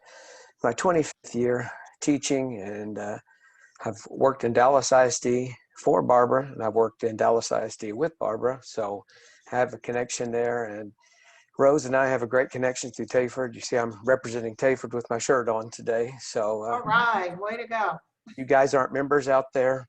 Now's the time to be part of the trend and join us. And I was blessed. I worked because I'm the 2018 TAHPERD Teacher of the Year. So, and like Barbara said, we'll dive in further on some of these, but we were SEL before anybody was SEL. What we did in physical education, always, it just became a buzzword, and then we explained to everybody we've been doing this a long time. Okay, great. Thank you, Chris. And we have a wonderful panel. You can see by their level of passion and enthusiasm, and then the level of expertise that they bring to us. And we are going to talk a little bit more. One of the things that I do want to share with you is that you will find whenever we refer to PE, I will always say physical education, because I believe that sometimes when we use acronyms, it devalues the importance of what we're really all about. So you will hear me always say physical education. And then I also found that in talking to my grandchildren and my nieces and nephews, and I was always the one asking about grades. And I asked how things are going in their physical education class, and they looked at me like they didn't know what physical education was. And when I turned around and said PE, and they said, "Oh yeah, I have that." So I wanted to make sure, and for us to be mindful too, because sometimes using those acronyms, we can really kind of devalue the importance of what we're all about. So as we move into our discussion, and I'm really glad that we have two teachers that are really out there in the field, so to say, on that front line with the kids. And then we have two district representatives. I'm going to start with the district representative first. And Leo, I'd like to get started with you.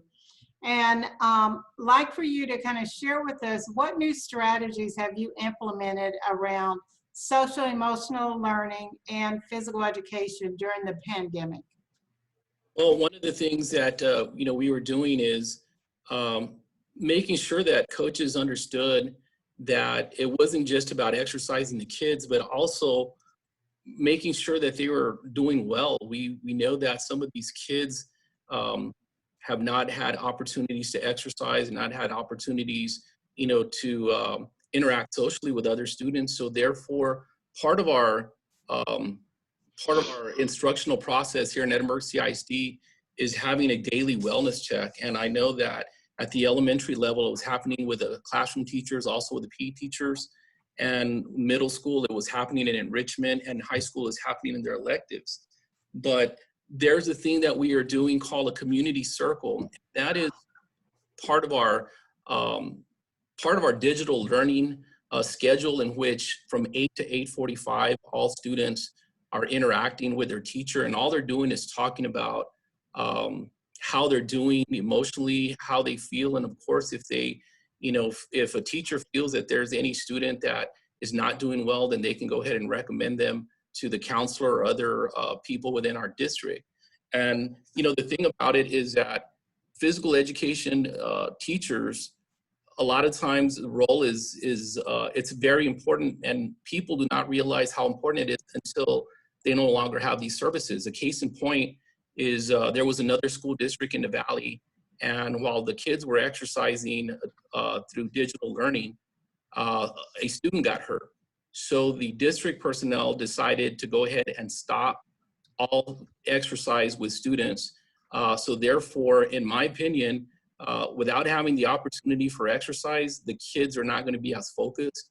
But at the same time, physical activity is tied to so many things. It's tied to your physical and your mental well-being, but it's also tied towards having higher cognitive scores and having daily attendance rates that are real high. So therefore, the other thing that we have implemented also is thanks to Shanna Green and the CATCH curriculum is SELs are integrated in a lot of the games. And therefore, when we are doing those games, they are just part of our instructional process where we're reinforcing social emotional learning and character development through those games. So this is a nice method of actually reinforcing the social emotional learning through the process of the CATCH games that we are doing. Okay, great. Barbara, can you share with us what kind of strategies were used there in Dallas ISD? Sure. So around the SEL and PE during the pandemic, and just a little background, we are back face-to-face with some of our students. The parents had the choice of, especially at the elementary level, of having their student come back face-to-face or staying at home and continuing to learn virtually. So that is the situation with our teachers. Many of them are teaching both. They're teaching synchronously. We have some classes that are asynchronous. So those are the things that we need to keep in mind as we talk about the things that we're doing in our school district. But to start out with, I just want to say that as a director, our overall goal did not change. Our goal is to provide quality physical education, to provide positive experiences and opportunities for our students, to develop lifelong health and physical literacy skills, and just to have our students enjoy participating in physical activity. So even with COVID, our expectation is that according to your capacity, that, and everybody's in different situations with different sized gymnasiums and things, physical education, we will just make adjustments as needed, but that is still our goal. So that being said, when you're thinking about SEL and how you might think that virtual learning, limits our ability to teach it, really, to me, I've found that it kind of enhances it, because even if you're virtual with your students, you can still model respect. you can still set expectations as a teacher. You can still provide them opportunities for success. You can still give them a choice, give them choices, and let them use their voices, choices and voices. And you can assign leadership roles. There's so much that you can do, even though you are in a virtual setting. Particularly in our district, we have implemented grade bands of YouTube videos that are activities led by our teachers. It started out this summer when we offered an enrichment program focused on providing a way for families to participate in physical activity in a safe way, but also keeping it fun and motivating, because we know they won't do it. As our catch trainers always tell us, if it ain't fun, it won't get done. So our YouTube channel is accessible. It's public. I'll share the link to it in the chat here, in our chat. And we've taken it a step further, where our teachers have a catalog that has all of the videos linked, correlated to the TEKS, correlated to SEL, and all, but I can definitely share the YouTube link with you. We've had to do some revisions to curriculum guides for our teachers, just a little tweaking here and there for the new normal for physical education. And we're using the open COVID resources that have already been mentioned, the catch resources. These lessons are so helpful, and they help us to provide things that we need to for our teachers. And that brings me to the point that it's been amazing how much we've all banded together to share resources. And it's almost kind of sad that sometimes to think that this virus impacted us in a way that it really made us more, I guess, involved and supportive of one another, I guess.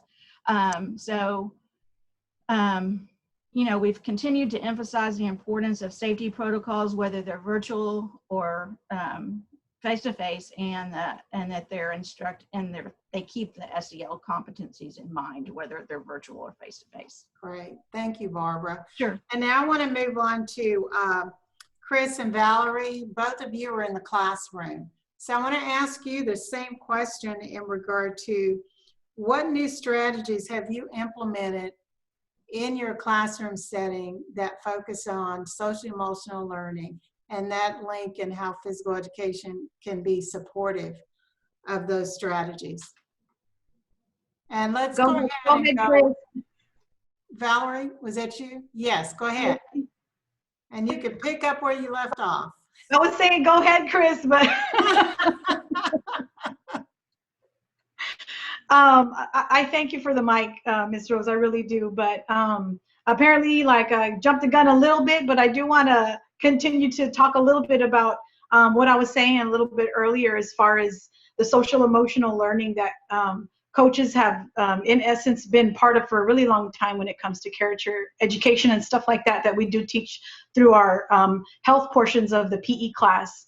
Now, currently, my assignment is serving pre-K through 5th graders at Cavazos Elementary in Edinburgh, Texas. And our health lessons are a big part of our PE classes, and we work very closely with the counselor on our school campus. She's extremely resourceful when it comes to ideas we might need for anything as far as character education. Now, I'm sure you guys would understand that this year I had to pick her brain a little bit more than normal. But I do want to begin by sharing a personal experience. This year we were very nervous about starting a new school year. It took weeks to plan and play with the Google Meet that my district has us use as far as the virtual learning is concerned. Well, I was prepared. I was ready to go. My partner and I were excited about a virtual new year and embarking on this new journey together. And on day 2 of the school year, my principal calls me up and says, "Hey, you're going to teach 2nd grade." And after the shock and the tears, I had to realize that I had to put my big girl pants on and prepare myself to be a classroom teacher after 18 years. And that was something that I was not emotionally prepared for. It was something that I was not prepared for as far, even the strategies have changed. You know, they don't teach math the way they used to. And even though it was second grade, I didn't want to bring them steps backwards, you know, and I was very nervous about that. So I had to pretend like I knew a lot more than I actually did, only because my classroom has been the gym for so long. And so I found myself stressing too much about things I shouldn't be stressing about, afraid that the planning wasn't going to go well, responsible for 5 subjects instead of just 1. And I found myself emotionally needing something that I didn't need for a very long time. And it took this experience for me to understand that I was in a group of 16 7-year-olds and 8-year-olds, for us to start relying on each other, to build each other up, to motivate each other, to understand that coping skills and self-care are a big part of virtual learning. Not only was I part of a new class and grade level that I had never taught academically, I was also having to learn the virtual part of being able to learn to use a document camera and share my screen with kids that have no idea what's going on, and they just want to learn, you know, and the coach is our teacher. And so it was a huge adjustment. And so I started to realize that as I was feeding off them and we were kind of carrying each other emotionally, I said, hey, wait a minute, this is important. And believe it or not, having been tossed into that classroom setting with a moment's notice, I'm talking like literally that day, I drove by the school to curbside pick up my teacher's editions to go live the very next day.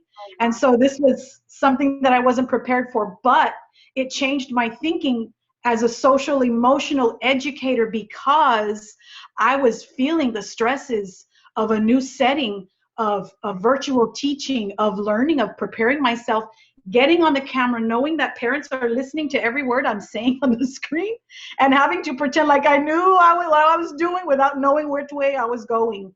And so it's important for us as educators, be it a coach or a second grade teacher, that we have to be of sound mind and of strong emotional foundation to be able to provide for these children, because they feed off of us too. And so if they know that you're feeling stressed out, and they know that you're scared or worried or completely lost at the moment, or your document camera is not working, they're going to understand and they're going to feel what you're feeling. And so that small group of children, of 16 kids, we all practiced self-care together. We all practiced sharing our emotions. We all practiced coping skills.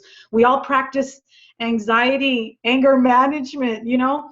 But I didn't want to stop being a coach, because that in my heart is what made me happy. And so what did I decide to do? Well, I decided to be a second grade classroom teacher / coach. So we would body spell our weekly words.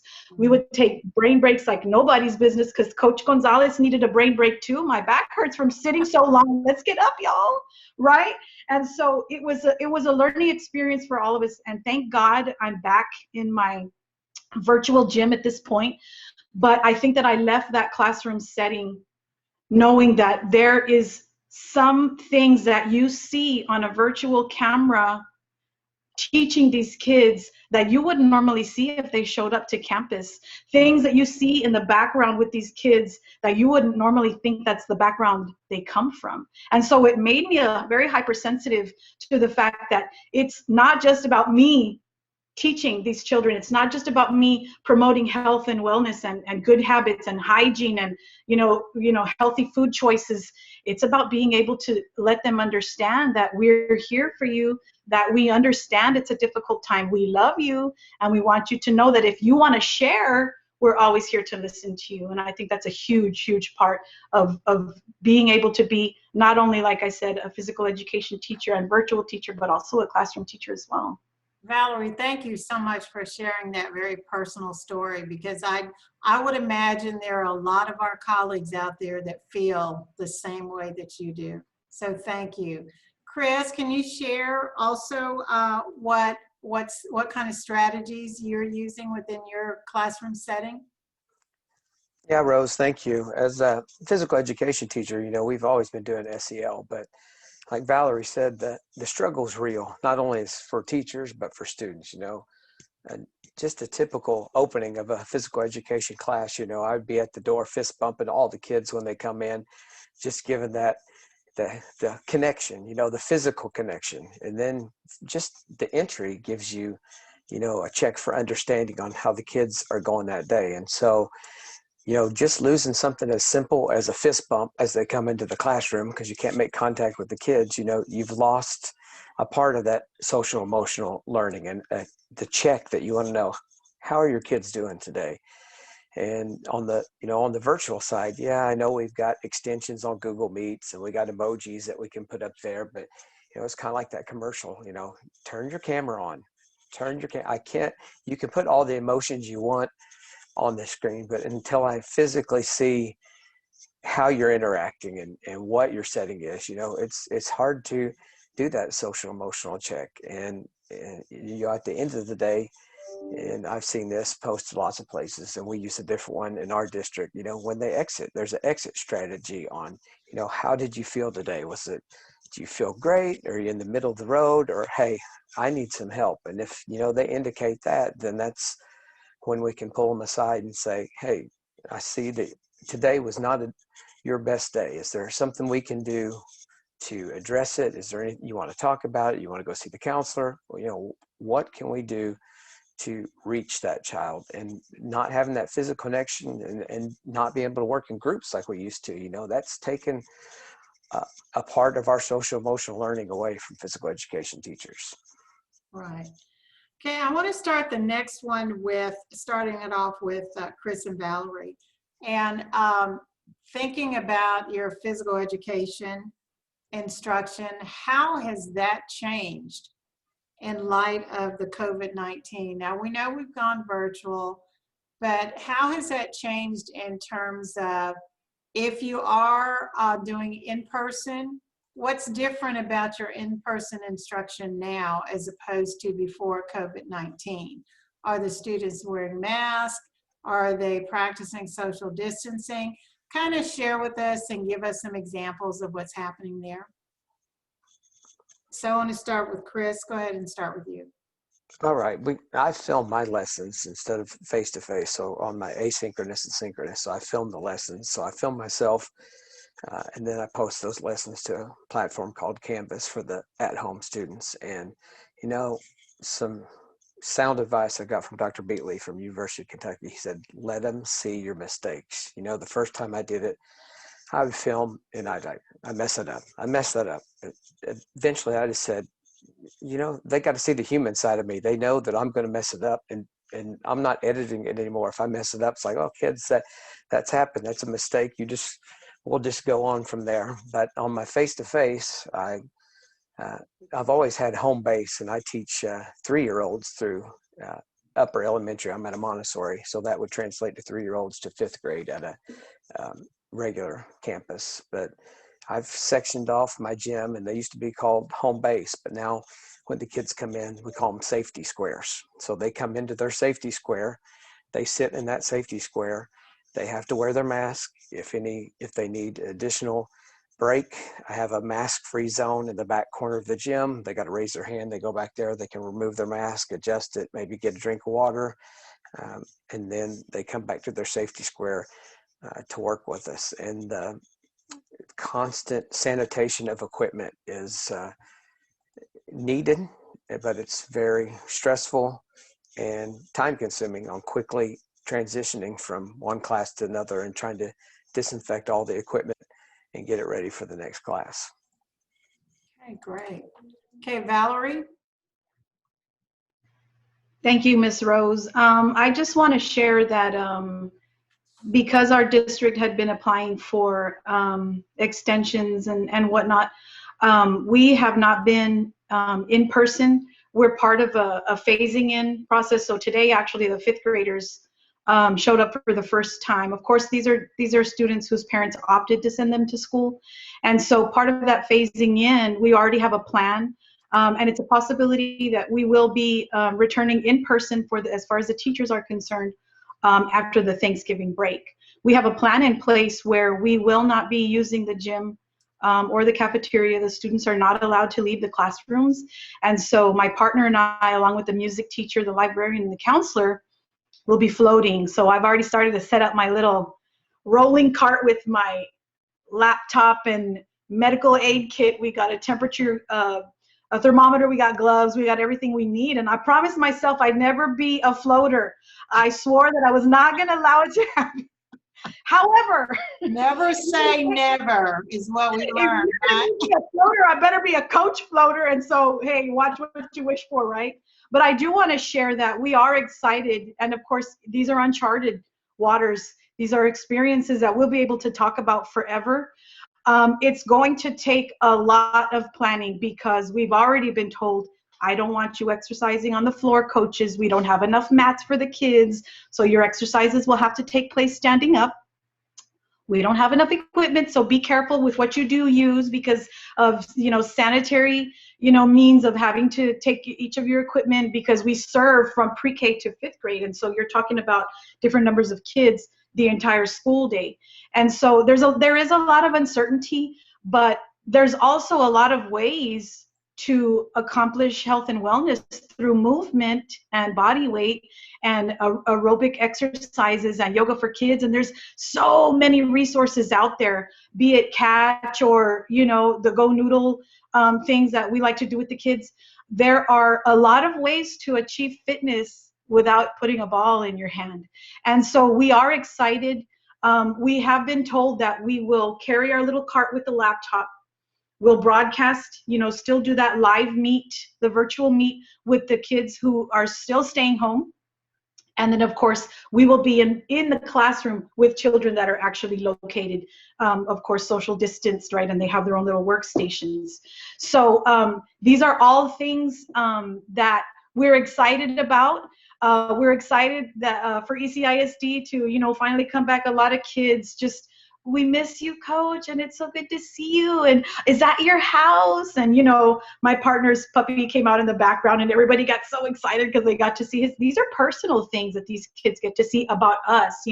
I show up to work every day when we're not in a pandemic, and you see me, you see myself, but you don't see my car, you don't see my workspace, my craft stuff, you don't see the other things that are part of my life via this virtual learning. And so it's kind of created a bond between us and the students in a way that once we come back, and we've been warning them, when you see us, you can't hug us. We can't hug, so we got to make sure that you hug yourself and I'll hug me at the same time, and we'll give ourselves our hug, and that way it does feel like you're hugging me, right? Because the elementary kids, in case you've never been around them, are very lovey, very touchy-feely, and they just want to see and feel the same. And so we're ready, we're motivated, we're excited, and we're looking forward to it. Our district has done a really great job of providing enough of the PPE as far as masks, gloves, and shields and whatnot. And so we actually have to carry around a hand gel. We have to carry around a thermometer. We have to carry around a medical kit. And so these are things that I didn't think that I would have to worry about, We had to have a little training from the nurse on how to do the temperatures and use that gauge. And so there's a lot of new things that we're having to learn and adjust to. And for those of you out there that have been doing this for a while, I applaud you and ask that you wish us the very best and hope things go well as we return. And just we have to pull together as a community of coaches, as educators, as everybody, because like I said, these are unprecedented times, and these are times that we will not forget, that my children will be able to talk about when they get older, and experiences that we also want for them to feel that something positive has come from it, Thank you. And then keeping in time, many of the things, we did have a list of questions, and y'all are kind of answering some of those questions as we go along, and that's totally understandable. But thinking from a district standpoint, Barbara and Leo, how has the district supported the physical education classes and implementing social emotional learning? either virtually or during that in-person setting. And so I think you've mentioned something earlier about including strategies within the lesson planning and the curriculum. So if you two would talk about that for me. And so let's start with Barbara. Okay, so I think this is, so there's a couple of different questions here. So it was, I'm sorry okay. about that. Within, and keeping it within the lens of SEL, I guess, you know, we're still able to teach the SEL competencies. They just take on a different look, of course, you know, you know, for example, we've trained our teachers that when you're teaching social responsibility in a physical education class, that you do it in these ways. It's student-centered, it's empowerment-based, it's relational and intentional. So if you think about those 4 things, can you do that? Can you teach social responsibility in a virtual setting or using those things? Or is it restricted, or, you know, as to what you can do? Or if you're in and you're teaching in your gym and you have your safe squares, which I loved Chris's reference to that, and you have limited equipment. Can it still be done? Yes, it can. It just takes on a different look. It still sounds and feels the same. It's just it's adapting. And, you know, we all know that physical education teachers are the most flexible teachers in that school building. In fact, I have always told administrators that, you know, I don't know if you realize it or not, but your physical education teachers and your coaches are the champions of building relationships in your school building.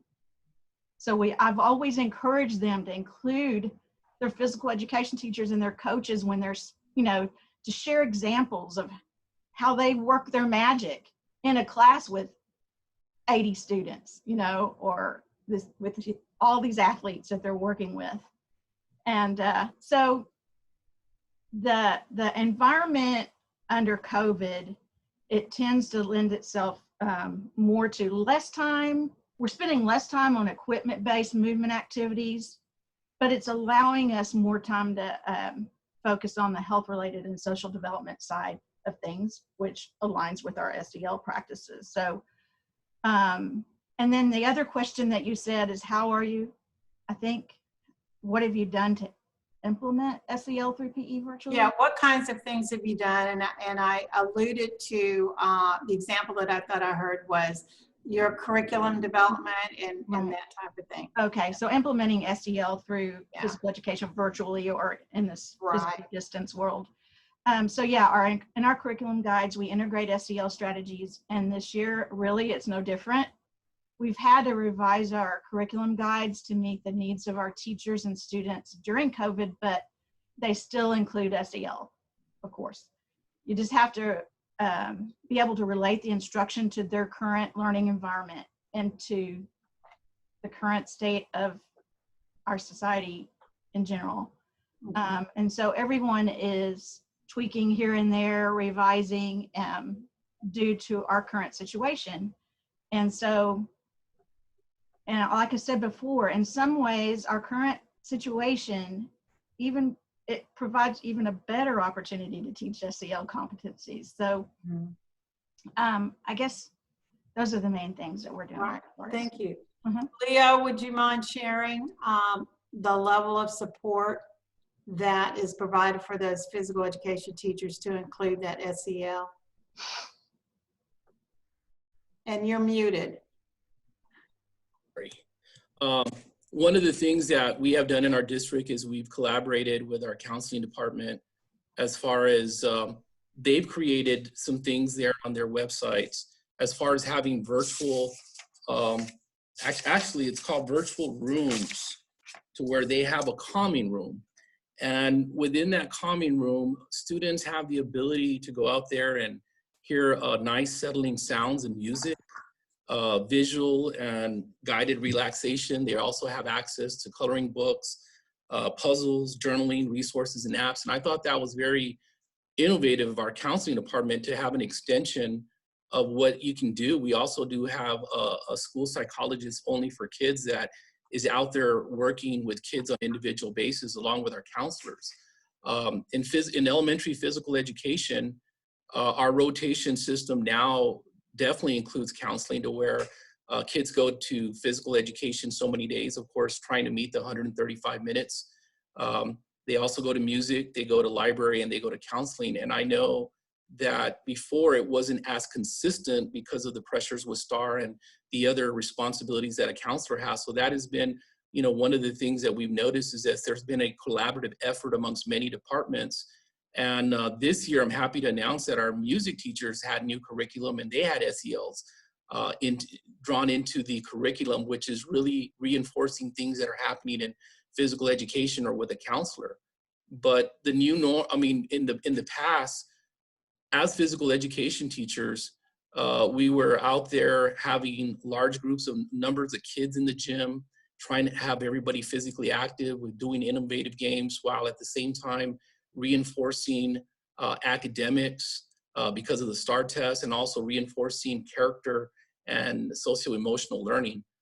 In our district, we do have character and socio-emotional learning themes that the coaches are actually doing on a monthly or actually monthly basis. And I think that has really helped us as far as focusing, although our coaches have done a great job of listening to kids during this pandemic, because of the fact that a lot of them are faced with a lot of issues. But not only students, I think one of the things that people are forgetting is that our physical education teachers are human too. And I've had instances where we've had physical education teachers that are telling me they're not doing well. I had a physical education teacher that is single, and he told me, he goes, I miss the interaction with you know, other humans, students and other fellow PE teachers, and I'm not doing well. So I made it a point to go out there and call them, because a lot of times I think our focus in education is centered around students. And I think sometimes we forget the fact that, you know, teachers also going through anxiety. I remember when Valerie called me and said she was put in the classroom, she was practically crying. But I told her, I said, listen, Valerie, you are a great physical education teacher. You're a great teacher in general. Make the impact in the classroom that you're doing in the gym. And she did it.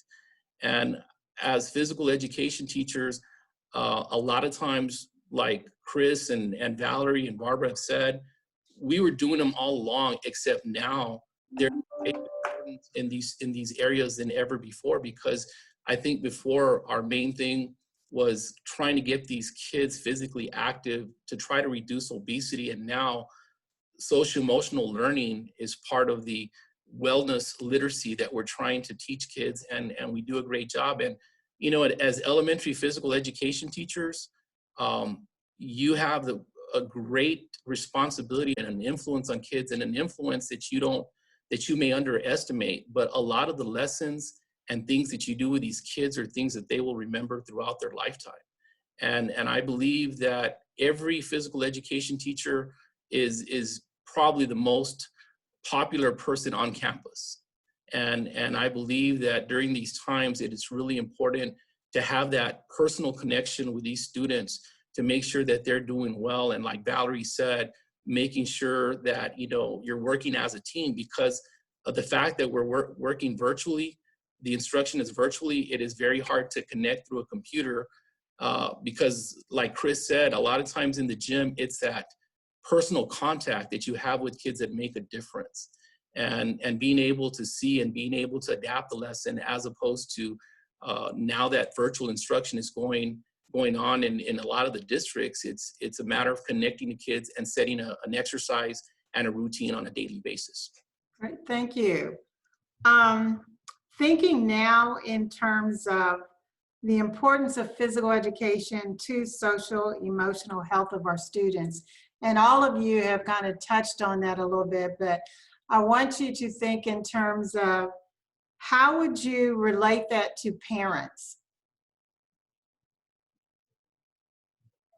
What message would you tell those parents in regard to that, why physical education is so important, and then linking that to social emotional learning? So let's start with the teachers first. Let's start with Valerie. Thank you, Miss Rose.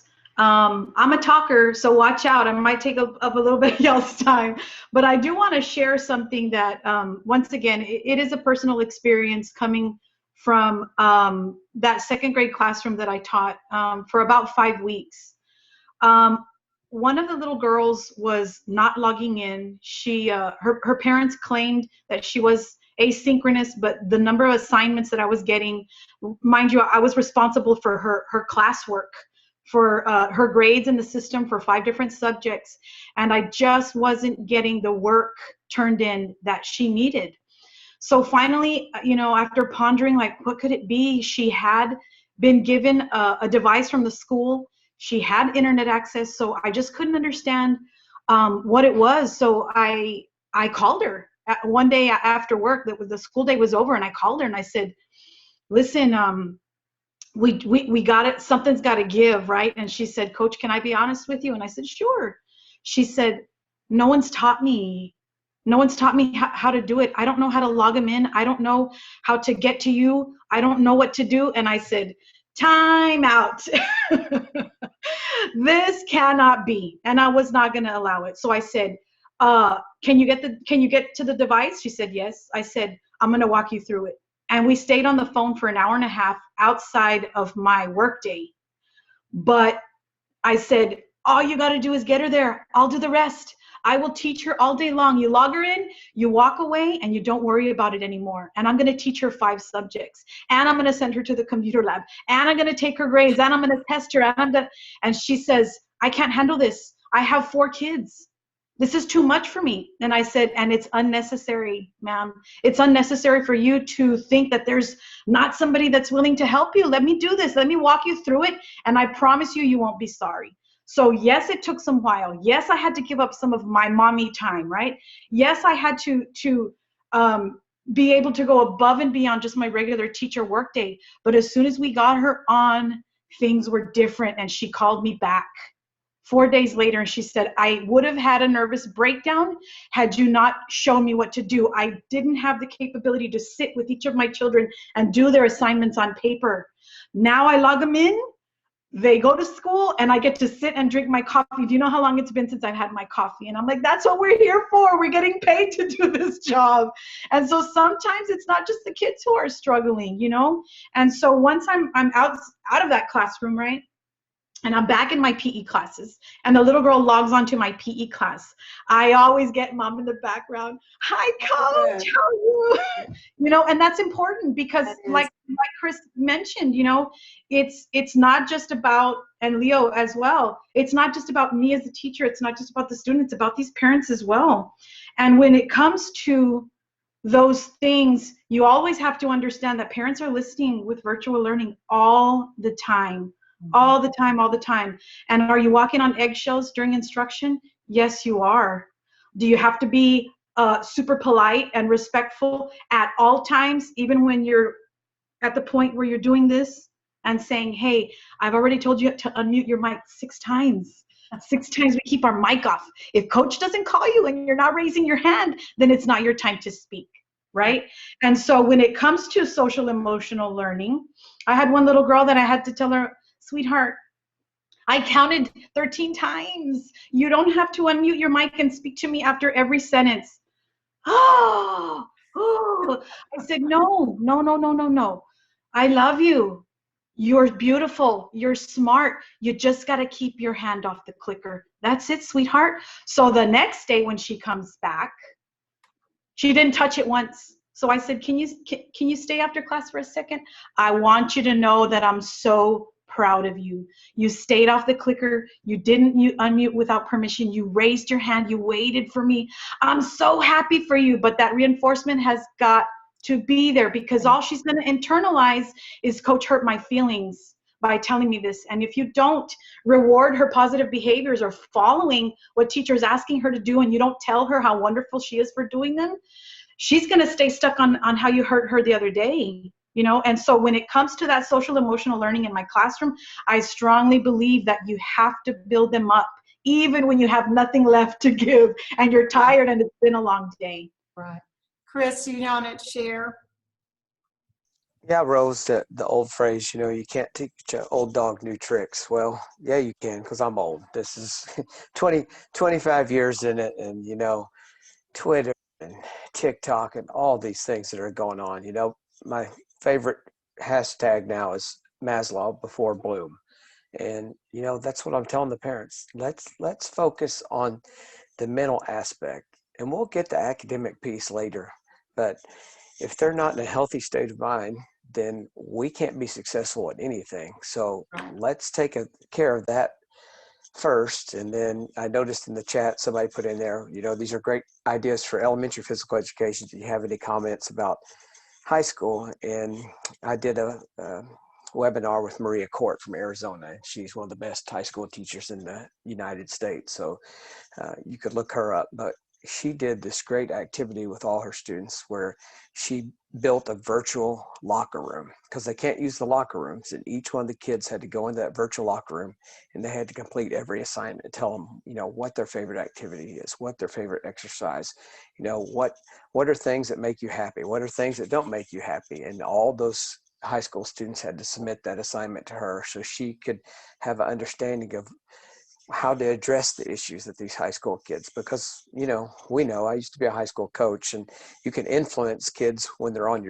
your team, but when they get into the upper grades, I wish they were all as motivated as those kids in that video saying, yeah, physical education is so important. Yes, I work out this many times, and we know that's not true. It kind of wanes at middle school and kind of disappears once we get into high school. But you just gotta, you gotta make that connection like Maria did with the virtual locker room to address everything.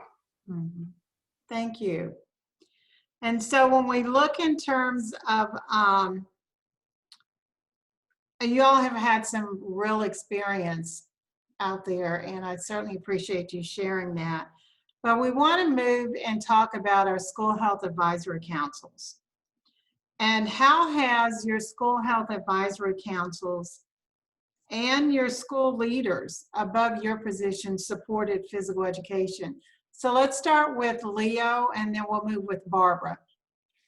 Well, I'm happy to say that our school health advisory councils have been supportive of physical education, whether it's kids being physically active, whether the kids, health, their health well-being. And a couple of years back, they were instrumental in mandating recess at all elementary schools. And as we were able to do that, we were fortunate enough to get a $90,000 grant with a Fuel Up to Play 60 program. But one of the new phenomenons that we were able to do, and it really caught on here in Edinburgh, was the concept of having recess before lunch. And we did have a couple of campuses that did that, and it really had a drastic effect on the kids drinking more milk and actually eating more food. Now, the thing about it is that traditionally teachers are used to going out there and leaving the kids there in the cafeteria, and then they go out to recess. And this now forced teachers to be on time to pick up their kids from the cafeteria because the principal was there supervising. So that was, one of the nice things, or that was one of the big changes for these classroom teachers. But our district also has been very instrumental in doing innovative programs. We have collaborated with the United States Tennis Association, where all our schools now have tennis equipment, and we do have community service partners that do have a tennis academy for the first time in Edinburgh. And because of that, the growth of tennis has been exponential. And also we have invested over $20,000 to buy innovative golf equipment from Gopher, in which now we are successfully implementing golf in all our schools. So the SHAC and our school administration has been very supportive about physical education. And I truly believe that they're starting to see the connection with a good physical education program. You're going to have better test scores. You're going to have kids that are well disciplined, and it's going to lead to a kid being more successful and being well-rounded. Great, thank you. Barbara.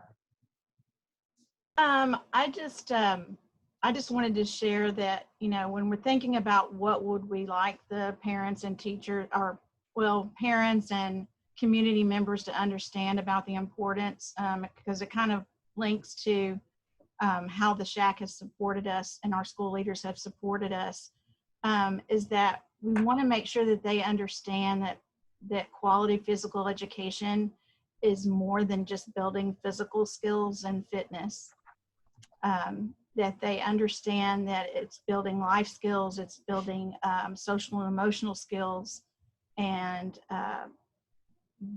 all of these values and things that will frame a lifetime of a socially responsible citizen. And so I want to share, I'm going to put in the chat a link to an article that was from Edutopia that you might find useful to share with your SHAC or your district leaders, because it emphasizes the importance of physical education, not only for health and fitness, but for overall well-being and for the development of a strong and healthy school community. Our district, since COVID, I feel like, you know, the district and our SHAC has really stepped up to the plate as far as reinforcing and supporting the importance of physical education. Our district provided funding for PPE sanitizing equipment for every physical education program in the district, 235 schools. That's the sprayer that is the best of the best, that they can, you don't have to pick up the ball and spray around it, you just spray over it. And it takes 10 minutes and it's ready to go again. Having the district provide funding for personal PE kits that our students who are learning virtually, and this was only at the elementary level, but the sanitizing equipment and the extra hand sanitizing stations in the gymnasium were K through 12. Also for the elementary students, the district provided personal PE kits that we designed ourselves. It wasn't just one that was out there, that we had a certain amount of funds, and so we purchased 3 things that we thought would be useful for the students to have of their own to bring down to the gym with them, or if they were learning from home. We were included in the planning sessions for COVID-19, the reopening of schools. So, and that was huge. Being able to be at the table and share what we know as far as best practices and strategies as our teachers and our students were coming back, or whether or not they were learning virtually or face-to-face, that was really, really important. Our SHAC supports physical education by ensuring that we have a physical activity and fitness subcommittee, that it's formed and it's well organized, and that they have the opportunity to provide feedback and recommendations to the board, on an annual basis. Great. I guess those are the primary things. Great, thank you. Chris, you're in a different school district. Can you share with us how the School Health Advisory Council supports physical education? Yeah, the SHAC is the backbone to pretty much anything done. If you can have great directors like Barbara and Leo, but they're one voice. When you get the voice of the parents in that committee, presenting that to the powers that be, then the message becomes so much greater and stronger. And I can see in this meeting right now, one of my parents is in the meeting. She's our employee wellness coordinator, Ms. Kirchner. She posted a comment. So I'm even blessed to have an even better connection, because we just started this week with her help, the Healthy Lifestyle Week through the PTA. Today was Moving Monday, and we sent home flyers to all the parents with QR codes to do activities at home. And I sent a SHAC email out to all our PTA saying, hey, I need you to be on that committee, because I can preach and preach and preach, but I'm one voice. You're the voice of the children that are coming to our district, and your voice is more powerful. Okay, great. Thank you. And then Valerie, is there anything that you'd like to add in regard to the SHAC support? Well, I do want to say that the committee is an important part of our district, and Leo actually has served on that SHAC committee. I've never personally been blessed with the opportunity to serve on the committee, but it is important to our district. And just like Chris said, what the parents have to say means a lot. It means a lot to us as educators in decision making when it comes to site-based decision making for the campuses and the district as a whole. It's important to us to hear from the community, and what better way to do that than hearing from the actual parents themselves. So I prefer Leo pretty much answer the question only because he has the full-fledged experience on being a member of the committee. Great, thank you.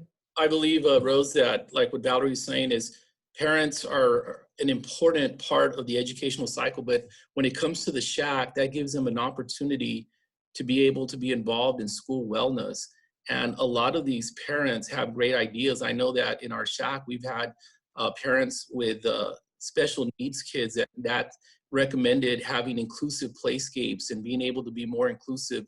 But over the years, I've noticed that there's been a greater emphasis on mental health.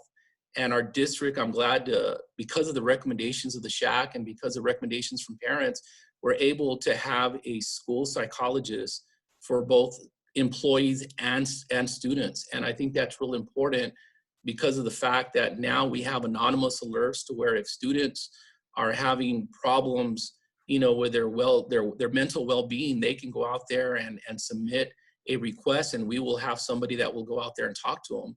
And as far as employees, about 4 to 5 years ago, unfortunately, we had a rash of a lot of suicides, and 2 of them were coaches.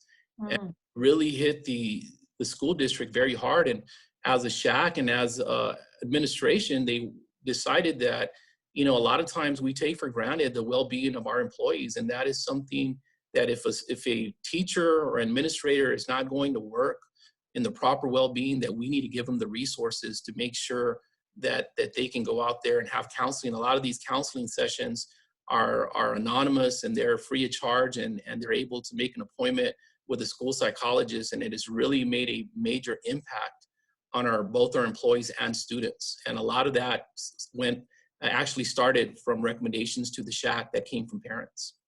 Great, thank you, thank you. And then for our last question, and this again is one that's going to be focused on our School Health Advisory Council. How can parents and SHACs advocate for physical education moving forward? And so let's start with Barbara, let's start with you.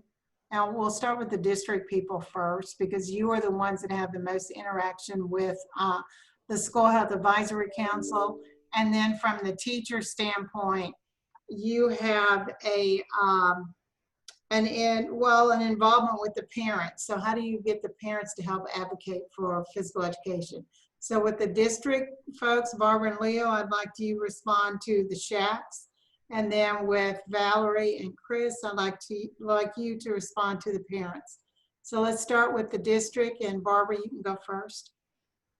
Okay, I would say that probably one of the main things that you want to reinforce with your SHAC is that they have the same expectations for physical education that they have for the core content areas, so that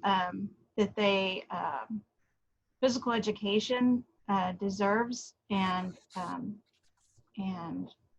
needs to have the same amount of support from the district, because it is a valuable piece of the whole child learning. And so helping them to understand, that being said, helping them to understand what whole school, whole community, whole child is, helping them to understand what it takes to have successful learners and lifelong learners, and it includes physical education, physical literacy, health literacy. I think that SHACs can advocate for PE physical education, and I try not to use that word either, but what really bothers me is when they call it gym class, Rose. Oh, yes, that does too. That gets me too. When, you know, they can support the physical education department, you know, by increasing awareness just amongst the school community of the importance of daily physical activity and scheduled physical education classes. They can be advocates for the importance of physical literacy for all students. And I think another important fact is that they need to, SHACs need to continue to recommend that the district follow the local policies that have been implemented. Whether they're local, federal, state level policies. But you know, I know that in my case and also in Leo's case, you know, we have local recess policy. That's great, you know, and we have some other, you know, policies in place that support physical activity and physical education requirements. You know, our recess can't take the place of, I mean, recess doesn't replace physical education and so forth. So having them understand that their recommendations need to be such that they ask the district to follow the local policies for these state mandated physical education requirements in recess. Okay, thank you. Mm-hmm. And Leo? I agree with what Barbara's saying. And, you know, the thing about it is a SHAC is, you have a requirement of having 50% of the members being parents. And a lot of these parents can come from different backgrounds. I know in our SHAC, we're fortunate to have some nurses and some professors from the local university. So a lot of times they're looking at the whole child. And, you know, one of the things that they've done is look at the obesity rates, which here in our school district are really high. And what we can do, and that's, when you look at those obesity rates, it justifies a lot of the local policies of having recess, having kids physically active, and implementing innovative programs like the CATCH curriculum, where you have family nights where you bring kids and parents together, you know, for wellness purposes, and being able to educate parents on that physical education is not about just playing a game. It's about physical literacy, it's about health literacy, but it's also about emotional literacy and keeping these kids well-being, and having the parents in the SHAC knowing that they're an integral part of that. And like Barbara said, a lot of times it's also looking at the local policies and some of the mandates that we have in physical education and making sure that principals and teachers understand that. With so much of the pressure now being with STAR, I believe that sometimes they feel that STAR has more importance than kids going to physical education by keeping kids in tutoring. And what they don't understand is, if you look at anybody's childhood, most of the people are going to say their best experiences was going to physical education with their teachers and going out to recess. And I think that is something that we take for granted, but yet parents realize that, because usually when they do their check with their kids at the end of the day, that's usually the first thing they say is, oh, we did this in PE or we did this in recess. And parents need to understand that they are part of a team, part of the educational team that includes physical education, teachers, classroom teachers, counselors, principals, and it's important to work together to making sure that we're all working together for the well-being of their child. Right, thank you. And so we're the last two comments, and we're going to have to keep our comments brief. We are approaching the end of our session. And so for Chris and Valerie, I'd like you to respond in regard to how can parents help to support physical education or advocate for physical education moving forward? I'll go, Valerie, because I'll make it quick. Okay. You just have to recruit. You find that parent that shows up in the workout clothes in the morning. Hey, I see you like to work out. I know fitness and health is important to you. Here's a letter to our SHAC. Go be a part of this committee. Let your voice be heard. And from there, we can make changes not only on our campus, but for the whole district. Thank you. I don't know if I can beat that, Chris. I warned y'all. I told you I was a talker. There are a couple of points that I want to quickly touch on because I believe that when I took on the catch champion responsibility for my campus, it was something that really meant a lot to me. And I remember thinking to myself, at the time I wasn't feeling very healthy. I was heavier. I had just been diagnosed with high blood pressure. And then here I was supposed to stand in front of my teachers and preach about health and wellness. And so once again, I'm going to share the personal experience with you guys and say that it was not comfortable for me. It was not comfortable for me to be able to sit up there or stand in front of teachers and train them on the catch program about making healthier choices when I wasn't feeling very healthy myself. And so what I decided to do was jump on the bandwagon and make myself a personal experience and part of catch. And so I knew 2 months before I was supposed to train the teachers that I needed to. And so I decided to make a change, and I decided to choose healthier habits over lazier, more fun habits, like sitting on the couch and snacking and whatnot.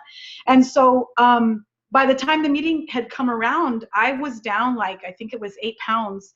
And so I said, I stand here before you teachers humbly to tell you that I'm a work in progress, and that I'm not here to stand before you and say I'm the healthiest, I'm the skinniest, but I can tell you that I've made a change. And since this date to this point, from where I stand before you to train you and to expose you to this program, that I've made progress. And if I can do it, I think you can too. And all of a sudden, teachers bought in. Okay, well, guess what? Those teachers have communication with parents. And so teachers started sharing, hey, guess what? And, I've lost a couple. I started walking. And then we started feeding off of each other. And then we started sharing experiences and saying, it's time to get healthy. So let's do it as a staff. And that way we can bleed it into the home environment, so that when I'm teaching these kids lesson and I say, okay, pinky promise that next time you go to the grocery store, you're going to tell mom to buy the whole wheat bread. Let's pinky promise and say, no more white bread, mom. And it was one thing.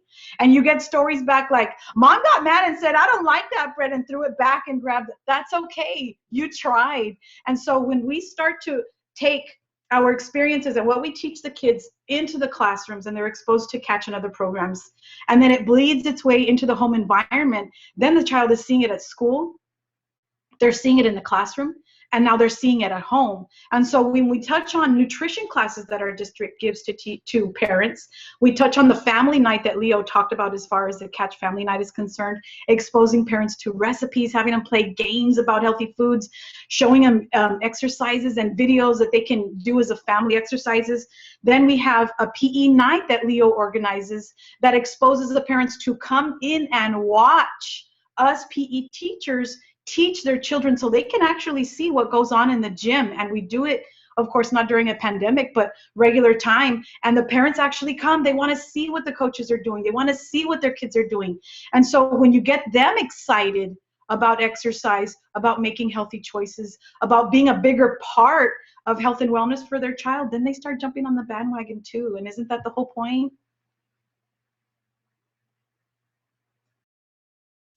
Rose, do you mind if I add something? Yes, please. I did mention a program, and I put that up for everybody. It's called a Believe in You program. It's a student-empowered program with SEL competencies for grades 3rd through 12, but it's really had a high, it's actually done real good with our middle and high school students, especially our athletes, because they actually have different types of themes that they go on an everyday basis, like Monday's emotional awareness, Tuesday's in my life, Wednesday it's let's think about optimism, Thursday the optimism, effort, success loop, and Friday's gratitude Friday. And our athletic coaches found a program that is best suited for their athletes. Has been a real success. And this was done through BSN Sports. They also have a webinar where they have a motivational speaker. His name is Kevin Atlas, and he's the first one-armed D1 scholarship basketball player, and he talks to both the coaches and athletes on the power of positivity. I highly recommend that for middle and high school students, and also for coaches with athletics. Thank you so much. And we are winding down our time, and I cannot tell you how much I appreciate the information that this panel has shared with all of us. Such a wealth of information.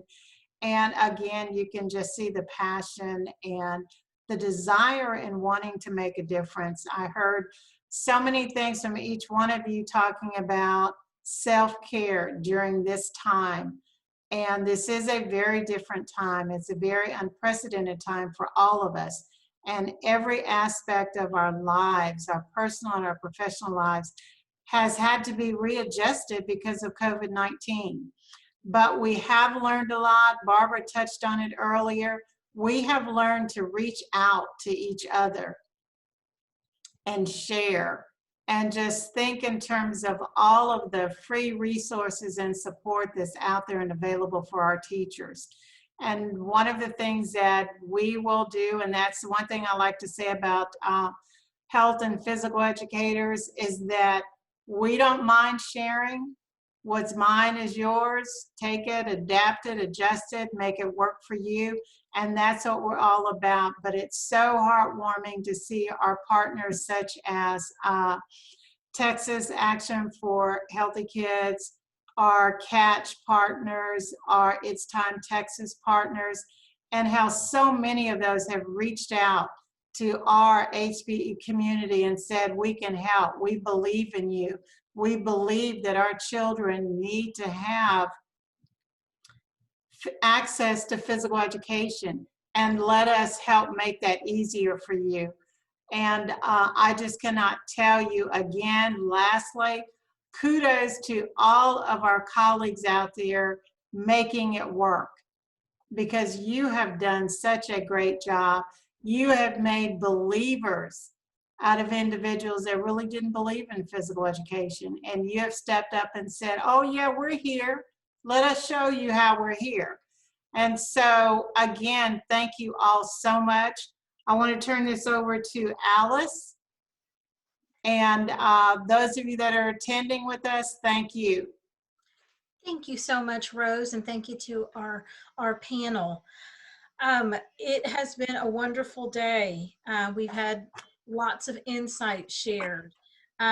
I would like to encourage everyone to hang on for just a few minutes. We're going to do a quick little 5-minute stand up, stretch break, get some more water, and we will be back at 4:30. Them all just one quick minute to please introduce yourself and the organization that you're representing, so that way those who are on can get a feel for who of our steering committee members are able to join us. So I'm going to start with you, Stephanie. All right. Hi, my name is Stephanie Kellum. I work for United Healthcare. I'm the Director of Wellness and Community Engagement. And I am looking forward to hearing everyone's answers, because I am inspired after hearing from everyone today. Perfect. Shall I kick it to Sandy? Yeah. Here.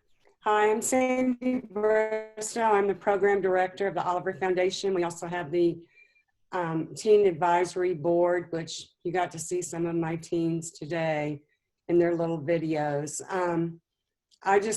I'm kind of like overwhelmed. I just think it's fabulous the way everybody is collaborating together, and all of our sessions just mesh together, because we're all, you know, fighting for the same goal, I think. Joanne? Hi, I'm Joanne Knox, and I represent Dairy Max, which is your local dairy council.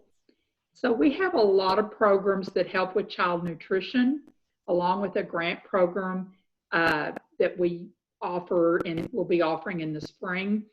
But we also are the ones who use Fuel Up to Play 60 to encourage a healthy lifestyle for students through your PE department. So that's what I would like to help anyone with. Okay. Rose? I know we heard from you earlier. Do you want to forego, Rose? She's on her board meeting. So. Oh, that's right. I forgot. I'm sorry. Okay, let's go with Joey then. Hey there, Joey Walker. I'm with the Catch Global Foundation. I am the Curriculum Director and Training Manager. And just echo some of the other comments. I'm definitely feeling inspired by, I mean, it never ceases to amaze me how great and creative and responsive educators, everybody from top to bottom in education seems to be. So thanks for putting this together, y'all. Thank you, Joey. Heather. Hi, I'm Heather Atterbury. I'm the administrative manager at the Michael and Susan Dell Center for Healthy Living that is based out of the UT Health School of Public Health here in Austin. What we do a lot of research related to school health. And so it's been really great to see everybody here today. And it also gives us ideas on what kind of resources and assistance that we can give to all of our school partners. Tricia. Hello, I'm Tricia Mauser, and I'm a retired child nutrition director. I represent the Texas Association for School Nutrition, as well as the Academy of Nutrition and Dietetics on the steering committee, and close to 20 years on the steering committee, and I serve as the secretary for the group. Thank you, Tricia. You always keep us in line. Shanna? Yes, hi, I'm Shanna Green. I'm with the Catch Global Foundation. Before I worked with Catch, I was a PE teacher and an adaptive PE teacher and an inclusion coach for many years in Dell Valley. And the whole time that I was there, I was implementing the Catch program and just that whole child wellness initiative. And it was really amazing to see the connection that it can have with the teachers, very similarly to what Valerie was saying, like when the teachers are really excited and they're seeing the benefits, it kind of trickles down to the students. So just very passionate about child wellness. And this has definitely made me feel just inspired. Like Joey said, top down, it's just incredible what's being done under these circumstances. And then also that connected piece, like just understanding that we are in it together. And so again, thank you for putting this on. Thanks to all of you. Joycelyn? Good afternoon. I'm Joycelyn. I'm the Director of School Programs for It's Time Texas. It's Time Texas partners with schools in the fundamental belief that healthy kids learn better, and working with in the classroom, school, and school community to be a great partner to make to partner with schools, in that belief that healthy kids learn better. So I'm also feeling very connected. I think there are a lot of great ideas, and I can't wait to dive in to hear how others are reflecting on their practice and how to move forward from this really rich space. Perfect. Rose, are you able to? I am now, yes. Thank you. That. Hi, everyone. Rose Haggerty, Executive Director of TAHPERD. And this has been a real inspiring afternoon for me. And I think the platform for this virtual summit has been great. And I am just so amazed at how my colleagues out there in the HPE community and all of our supporting partners out there have just really pulled together and said, we need to do this for our children. We need to do this for our teachers. How can we make this much more manageable for them and kind of help them to de-stress? And so I'm seeing a lot of that. I have been one of the ones who has had a number of teachers called me and just totally, Rose, I can't do this. I can't do this. And I've just had to really have that heart-to-heart conversation and say, wait, before you make a decision, think about some things. And so, I mean, I know what the teachers are feeling, and I've been that teacher, and I can only imagine how I would be embracing this whole new environment. Not only as a teacher, but even as a district director. How would I do that? How would I manage that? And then now from a TAHPERD standpoint, how is TAHPERD able to help support our teachers out there? And I will say that, we couldn't do it without you all out there as partners. So I just thank you so wholeheartedly. Thank you, Rose. And I would echo that comment. So real quickly, Michelle introduced me earlier, but yes, my name is Alice Kirk, and my other day job is I am an Extension Child Health Specialist with Texas A&M AgriLife Extension. And we are fortunate to be boots on the ground and to have county extension agents in all 250 out of 254 Texas counties. And so really our role in Texas A&M AgriLife Extension is to help continue to be a somewhat of a community connector and educator. And so through this pandemic, it has been fantastic to see the role that our agents have taken in supporting various school districts in their reopening plans, whether it's serving on shacks or helping provide virtual parent education classes like the cooking classes or you know, whatever the role has been. Our agents have been incredibly flexible and responsive and supportive. And so as a community partner, just like many of those that are a part of this steering committee, we are here to help meet the goals of school health and improving the lives of our kids and making sure they're ready to learn. So to kick us off, oh yes, Michelle, please. Yes, Michelle Smith, a coordinator for Action for Healthy Kids.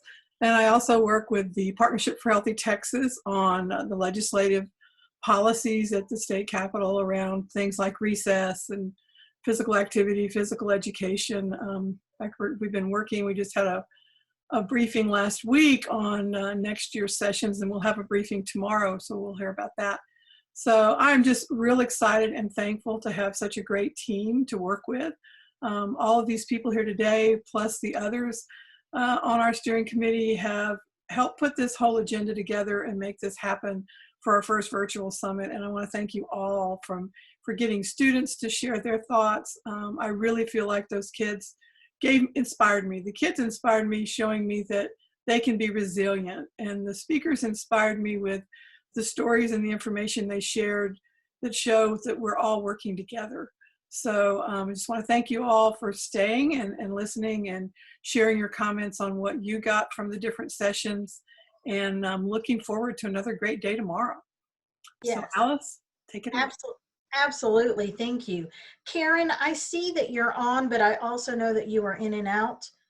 Karen from PTA, are you? I did not want to forego. Okay, she may not be. I can, this is my reality. That's right. Another call for Texas PTA. Have a daughter right there, and this is life. This is real life, people. That's life. Well, you put Terrence in PTA. That's why we do this. It's that reason sitting right back there. Glad to be on as much as I can today. Thank you again for TAHK, just always putting on such a great summit. The pieces I was able to catch today, again, just very motivational. I took away some good takeaways. Everything from, you know, the wellness huddles. I'm looking at my notes. I don't know how much y'all shared yet. But mental health and all the other great free resources. So again, thank you for putting this together, and looking forward to a more sane day, hopefully tomorrow. But Texas PTA will continue to promote all the resources from all the free resources y'all provide from your different organizations. There really has been a shift with Texas PTA for focusing on health and wellness.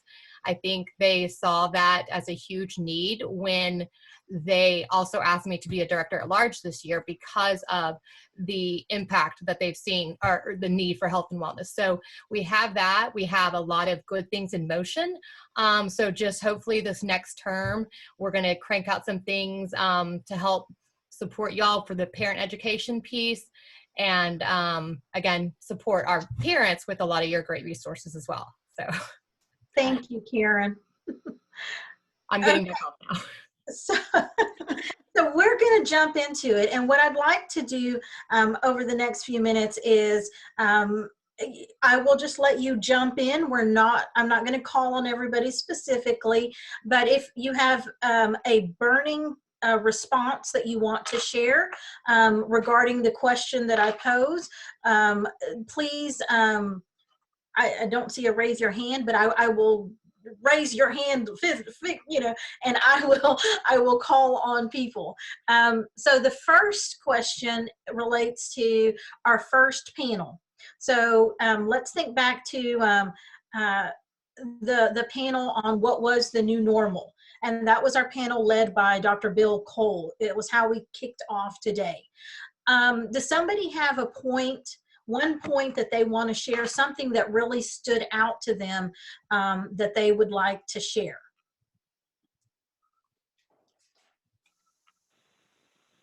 I'm happy to always go first. You know that, guys. So I would say that all great panel, really fascinating and really great perspectives from across the state. The big thing that stood out for me, and the thing I keep seeing across the sessions, as well as just interactions with the district, is around communication and how crucial communication is during this time, especially now that we're virtual. But, you know, communication was challenging prior to the pandemic.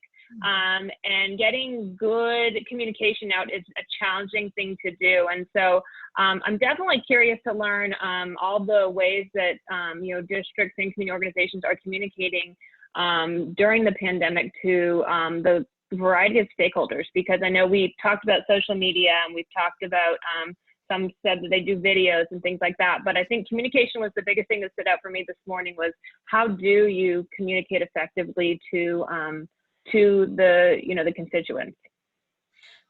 Thank you, Stephanie. One point that I wanted to add is any of our participants that are on here during our session this afternoon here for our wrap up, please feel free to enter a question in chat or unmute and help, you know, please, at this point, we've got a small group, and so please feel free to dialogue with us. And if you have a comment or a question, please also feel free to share. I do have a comment. This is Rose. I missed that session. And but to hear Stephanie talk about communication, and this pandemic has created so many unusual opportunities for us, and one of those is that lack of clear communication, because oftentimes what we communicate verbally, we can put it in writing and it's not received the same way in that it was intended to. And so even within an association like TAHPERD, we see some of those communication issues popping up. And I'm not fond of virtual stuff right now. And it's made it really challenging. So communication, I would definitely have to agree. So I missed that part, and I'll look forward to seeing the video. Michelle, I'll go after you. Okay, just really quickly, I think what struck me, I had written down communications critical, that there needed to be consistency because we were going through constant change and somewhat still are.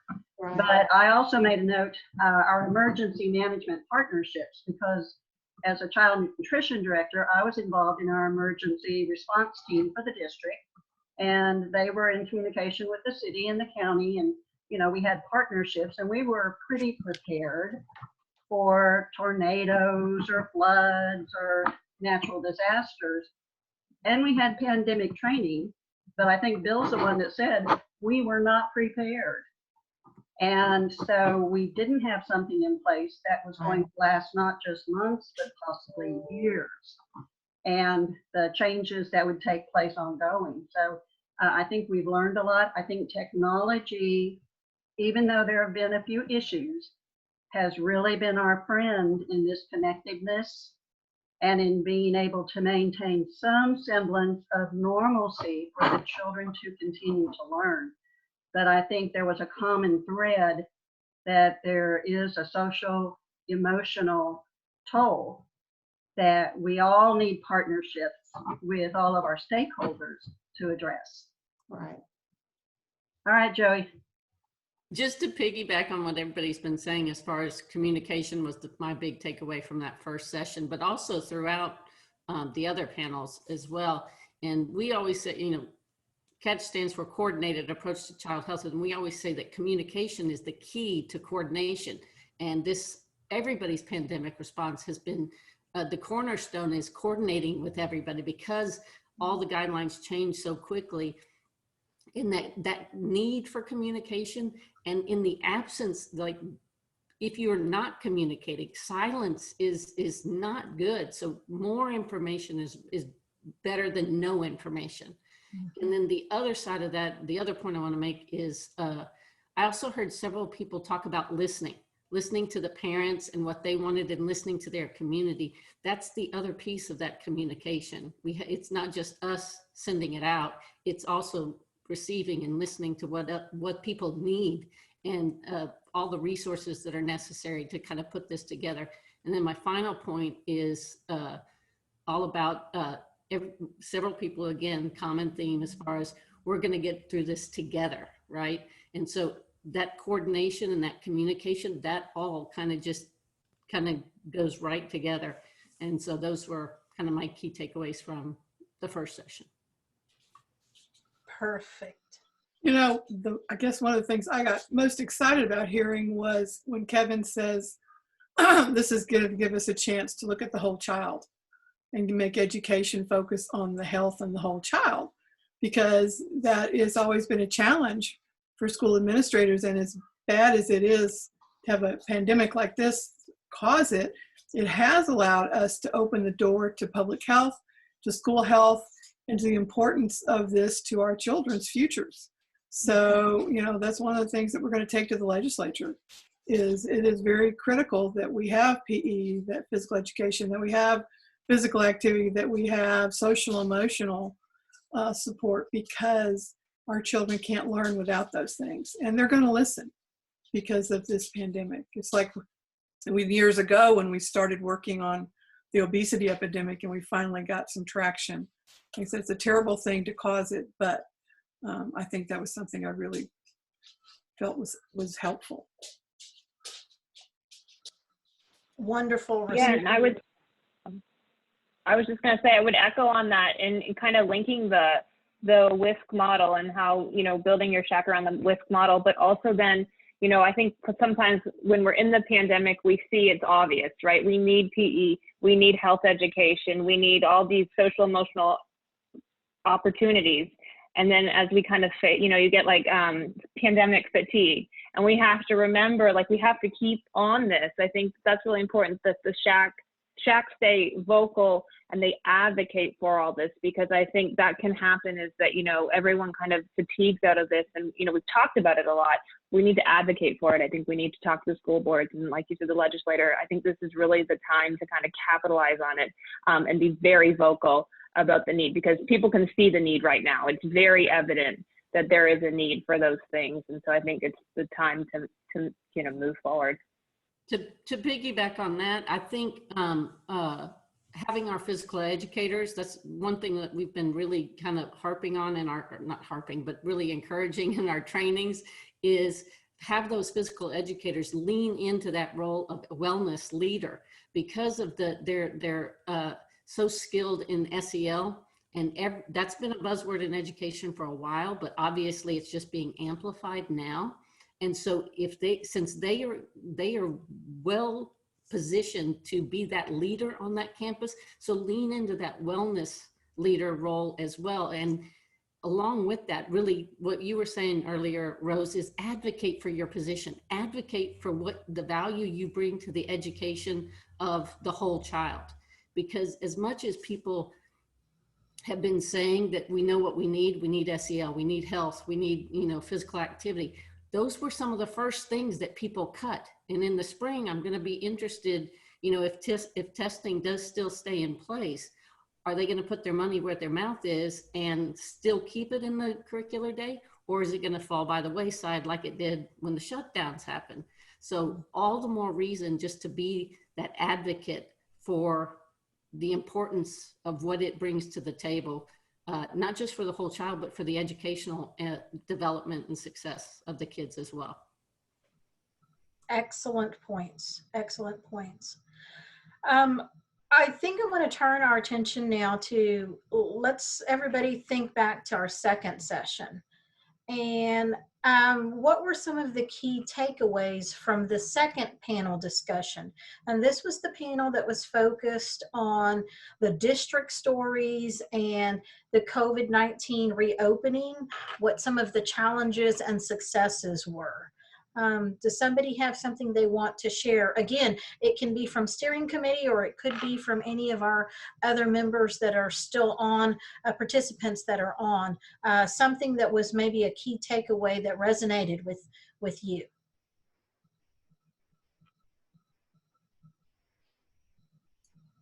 Come on, Joyce, let us share some nuggets.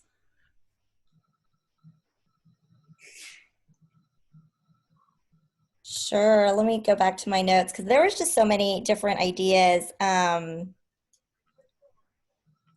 about, I really just liked people's approach to their mindset around SHAC and the different stories of how the SHACs got involved.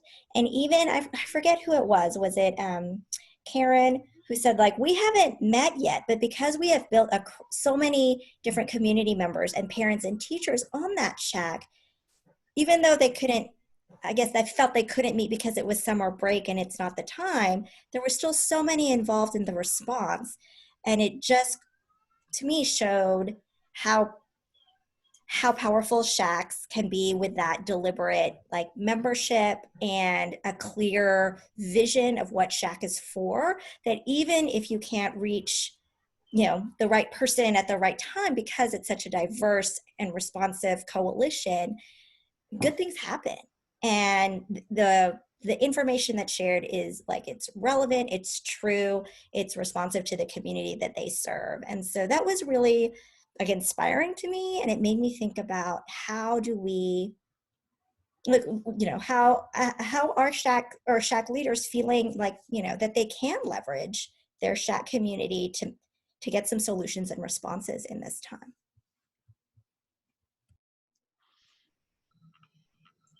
That was exactly at the top of my list, Joycelyn. It's like SHAC members may not be meeting right now, but the members are being called on to participate on district level committees because they know them, because they trust them, and they've built the relationships. So if parents understood how important they are on those school health advisory councils, I think it might encourage more parents to be engaged. Amplifying the voice. That was what I wrote for my notes. It was how SHACs can help amplify the voice of parents and absolutely. Rose, did you have something you wanted to add? The only thing that I was looking at and talking about the reopening challenges and successes, what was so inspiring from each one of those is it was from a can-do attitude. It was, we can make this work. We all had a focus. And even though there was a lot of commonality in the different districts that were represented, there was some differences in how they approached it. And they approached their challenge from basically what was best from within their realm of influence. And I thought that that was really great. I felt like that was a message that, our colleagues out there need to hear, because some of them are really faced. I mean, when we get to that next one, but a lot of them are really faced with many, many adversities, because this hits them personally and it hits them professionally, and all those hits are hard. And so how do we make it so each one of those presented in such a way that was so positive? And it was like, this is what we're faced with. This is how we're going to make it work. And so I really appreciated that standpoint. Well said. Sandy? I was just going to say I agree with everything that was said. And to me, that was interesting because you had different sectors. You had a school board member, you had the nurses, you had TAHPERD, and you had child nutrition. And all of them reached out to parents, to the community. You know, they kind of just put their arms out and gathered everybody together. How can we make this work? So that's what I wanted, my 2 cents for that. I loved how HC said he took it home. It's like asking students, what are you grateful for? And then carrying it home and into the family, and what are you grateful for? And really thinking about that. And I mean, to me, that's so connected to the social emotional aspects of that we're dealing with, and reaching out and finding that I thought it was special. Good group. Heather? Sorry. To add on that, one thing that really stood out was how this pandemic has definitely shown all the inequity that we have, not just between districts, but within a district, right? And so how these leaders have stepped up and they are working to address that, and how they're hoping to move forward and not just address it for the pandemic, but address it, you know, once we're out of this area, and then we move on to the next problem, and then continuing to make sure that they have solutions to the inequity within. Perfect. Joey? I was just gonna say that I loved how HC talked about, you know, taking care of the educators, because one thing that we've heard more and more from districts and teachers themselves is that administrators aren't worried as much about their students. They're more worried for the teachers, because all those hits that you were talking about, Rose, those take a toll, and they are being, I mean, in the best of circumstances, being an educator is difficult, right? But now you kind of put everything else on top of it, and it just keeps pounding. So I love hearing that they're focused on that and kind of trying to address their self-care and needs for their educators and for their teachers and staff in the district. I like your friend. She like the tail. And that's when she comes up here. Any other comments someone has for either the first or the second panel?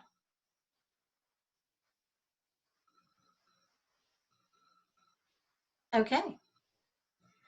Let's then move on to our third panel. So this was our panel that was led by Rose. How about we have some insights learned during our third panel, and in particular with that role of physical education and SEL. And I will tell you, I learned from now on, I'm going to say physical education. So that's right, Rose. You reached at least one. No, me too. Michelle, you want to? Valerie, I thought was great, sharing her personal stories. But the one comment that she made that resonated with me was coping skills and self-care are a big part of virtual learning.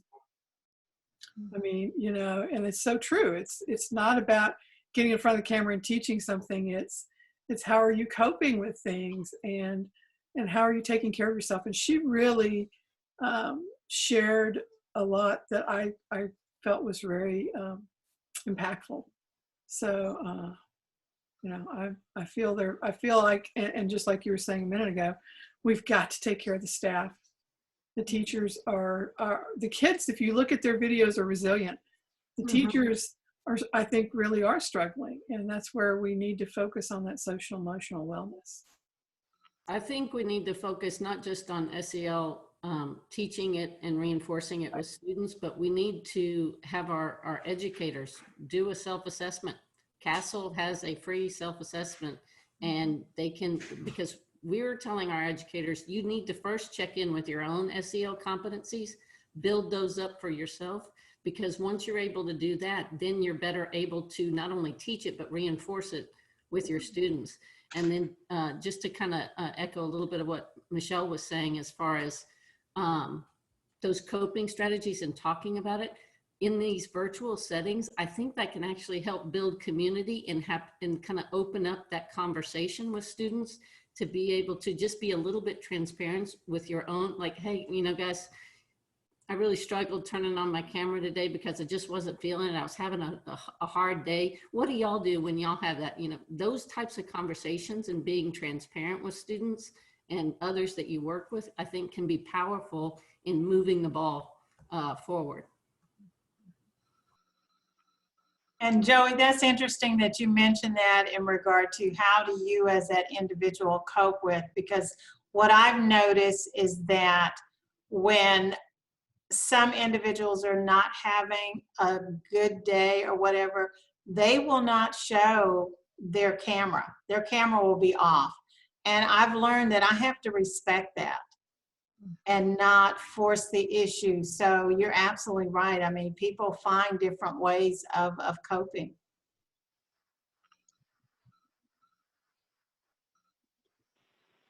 The other thing I was going to add too is in looking at the SHAC lens too, I think it's important that we reach out to educators to share their stories, because I think Valerie's story is so crucial for a SHAC to hear, right? Sometimes we really focus on what parents say or what district administrations say, and we don't necessarily have as many teachers on our SHAC. I think especially the bigger districts, because it's so almost bureaucratic. So we're looking at what are the educators experiencing, because I think, you know, oftentimes we're trying to develop resources or we're trying to connect community partners, and we don't hear from the boots on the ground on what they really need is, you know, staff wellness or, you know, support mentally for themselves. Good point, Stephanie.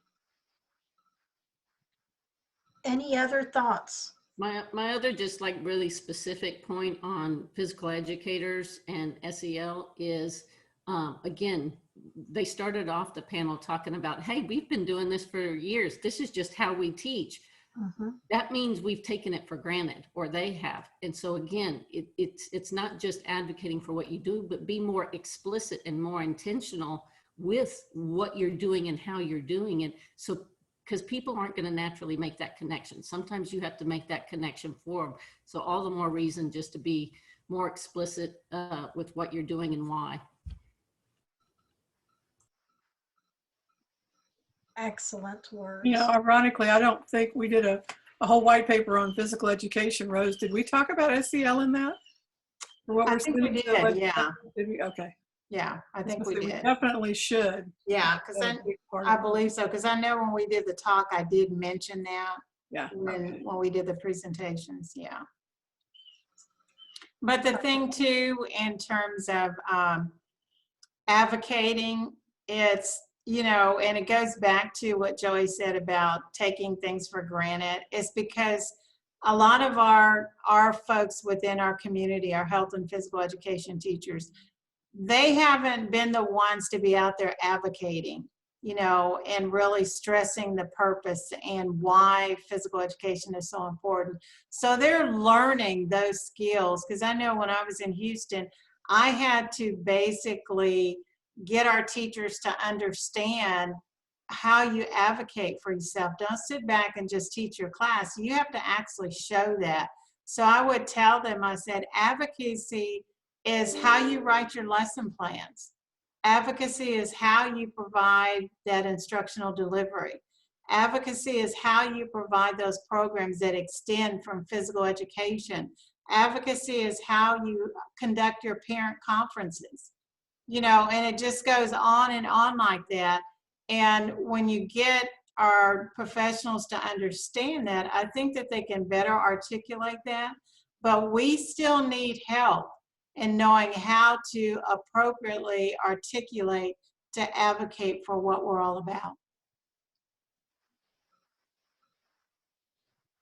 I would agree, Rose, and also just the support I think is needed. Like they need to know how to advocate, and then also just more and more support, because when I was in the classroom and I was in the gym, you don't get to hear, you know, conferences like this. You don't get to experience this. So I'll mention something to my PE teachers that I work with, and they'll be kind of clueless that there are laws that are changing or things that are happening because they're so focused on that day-to-day work. So the more that we can educate them on how to advocate or let them know what's going on or just give them a voice, that can be very empowering and important.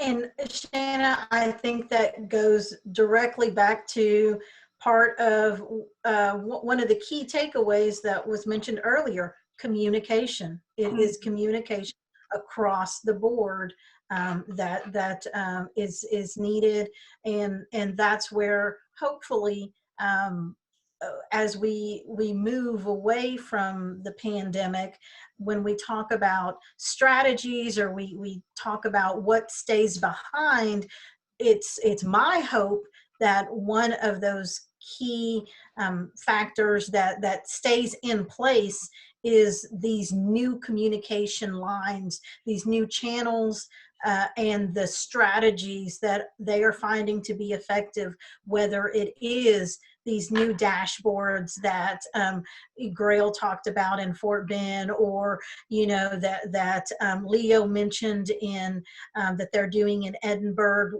to share some of their physical education videos, etc. We have to hope that from this, the best of all of these strategies will remain in place. Okay, any other questions, thoughts? Michelle, are we at a place where we can do our next poll question? I'll try. I didn't know that whether it worked very well last night or not, but well, let's see. Let's see. Yes, if not, then we can go to Plan B. Let me see if I can. It's not giving me the second. It's not giving you. Oh, okay. That's all right. I don't know what happened to my poll. That's okay. We will go to Plan B. All right. So as we are rounding up the day, I want to give one last opportunity for our steering committee members to each take a minute or so to reflect and kind of share their parting thoughts for today. And as we prepare for tomorrow and tomorrow's sessions, just kind of your closing segment, and we will look forward to seeing everybody tomorrow. So who do we want to start with? Stephanie, we'll start with you again. All right. Well, so SHACs, I think, really are kind of primed to be a large component of the pandemic. And I think it was able to be interwoven into all these sessions about how to leverage your SHAC and how you could have support with the SHAC. And I think that oftentimes I think we have SHACs that say, we don't know what to do, or we don't know how to recruit parents. But I think, again, this is why SHACs are so crucial to school districts, is because they're the information channel, or they're the reflection channel, or they're the communication channel. And so I do hope that, districts take advantage of having the state mandate of needing a SHAC and seeing the value in it. Because if all the SHACs were in place at the beginning and they were robust and strong, think about how communication could have been leveraged from a pandemic lens to communicate out and to understand what was important to parents. So I do hope that the value of the SHAC can be seen now and is pervasive throughout. And as we move forward, people really kind of understand, this is important. Perfect. Heather? I think one of the biggest takeaways for us as a research institution is learning how to also be a listener a little bit better now, especially during this time when schools are really struggling to kind of get their work out there to their students. So we provide resources, we communicate out, but let's listen to what is working and what's not working with them, and then see if we can update any of our information to help them out, if we can connect them with maybe other resources. So then that way we're getting to that point where we are teaching the whole child. I think that was something that came through every single thing that we had today. And I think it's something that's going to come through tomorrow as well, as we start talking about some other issues related to health and this new normal. Thank you, Heather. Sandy?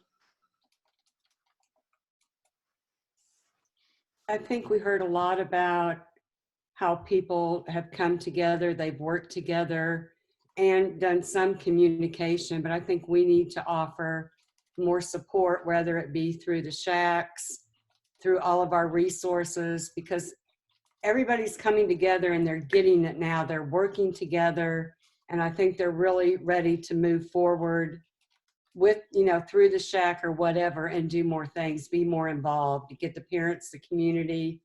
So I think this was I just thought every panel was excellent, very informative, very good. Perfect, thank you. Joycelyn? Yeah, I think from my standpoint, It's Time Texas, I mean, the stories. How do we capture more stories as a point of advocacy to hold space for people to reflect on what their opportunity is in their arena? Really thinking about that, because I heard some really powerful, just like statements of what people believe, what they see, and what they want to do. And I think that's a place I'd like to stay and think about a little bit more. Thank you, Joycelyn. Rose? I think for me, the level of resources that's out there and available for our teachers and our parents. And I tell you, being, you know, from the teacher standpoint, I'm always looking for what can I get to help support me to do the best that I can do. And so the resources that are out there and available, the willingness to share the resources. I mean, even from the school districts are saying, we've done this, you know, here's a link to see what we've done. And, you know, I've been in the district before, and usually districts aren't that willing to share information, you know, as they are now. And so that was the biggest takeaway from me, that we've got this, we don't have to reinvent the wheel, you know, let's kind of use this and use it the best that you can. Thank you, Rose. Tricia? I agree with several of the comments. The one thing that I've seen for today, the panelists were excellent, and they represented several stakeholder positions that are on a SHAC, and kept bringing the value of the SHAC and stakeholders and communication. So I agree with all the comments on capitalizing on supporting that and moving forward. Thank you. To echo that, just real quick, in the notes, I hope everybody can see in the chat, we did have 2 comments. Joey was taking off. She's looking forward to a great day for tomorrow. She was going to go practice what we've been preaching and do a quick workout. Karen also commented that one of her takeaways was really exploring more ways to get information out to parents. And I think that goes back to the message that's been pervasive in today's all of our sessions, which is communicate, communicate, communicate. Shanna? Mine was all about positivity and the power in just being positive. You know, having these positive leaders, Eddie speaking at first, and then HC, and then Leo, and talking about how he supported his teachers. There's so much good that can come from this. I know it's been very devastating in a lot of ways and will continue to be, but there's so many positives that can come out of this as long as we're being positive and really working together. You know, the idea of teacher care, I mean, teaching has been a very difficult profession for a long time, and we've just keep putting more and more on our teachers. So now being more aware and just having teacher care be a thing is going to be really important. Really focusing on the whole child, communication, connecting and sharing with districts. So I think if we just keep that positive outlook and work together, a lot of good can come from this, negative situation. Perfect. Thank you, Shanna. And Michelle, we will round off with you. Michelle, you're on mute. I guess I muted myself instead of unmuting. Anna, you took the words right out of my mouth. That's pretty much exactly what I was going to say.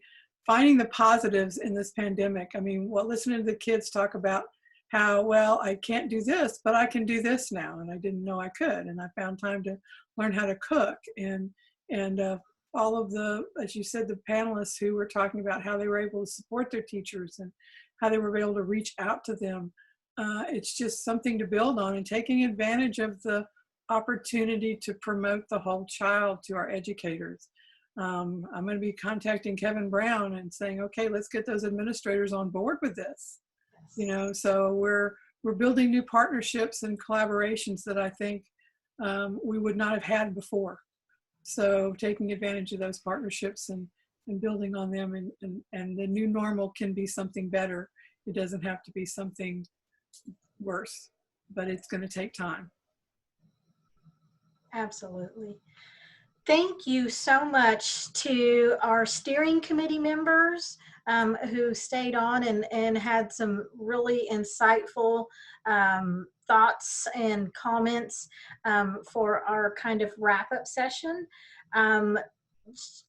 Michelle, do we have a slide for tomorrow morning? I mean, just a reminder to everyone that we will kick off tomorrow morning at 8:30, and we have, let's see here, there we are. Okay, just a reminder to everyone to please come back and join us tomorrow. What you see here on screen is tomorrow's sessions. We will kick off at 8:30. But then we will move into a great panel on feeding Texas students and families. We'll have the opportunity to get another great activity break-in from Catch. We'll hear a little bit about the upcoming legislative session and really you know, hear about how voices can be amplified and advocate, how we can advocate. And then we will wrap everything up with a wrap-up discussion tomorrow, ending at 12:30. Just as a note to everyone, please use the same link for all of the sessions. So tomorrow when you get back on, just select the same link that was sent to you in your email, registration email, and you will be back on with us. And any other questions? Oh, yes, please follow us on social media here. And thank you, Michelle, for reminding me. Although we have been so busy today, we have not posted anything. I was going to say, normally we do post things, but trying to do this virtually really has challenged us to do things that we normally do. We'll learn, we'll do better. As a note, anybody tomorrow, if you're on, feel free to post on social media for us. And then besides that, we do have Michelle's contact information as our state coordinator on our last slide for today as well. The hashtag, there it is. Right. Hashtag TAHK 2020. There you go. Thank you so much, everybody, for participating today, and we will look forward to having another great day tomorrow at 8:30. Thanks, everyone. Thank you.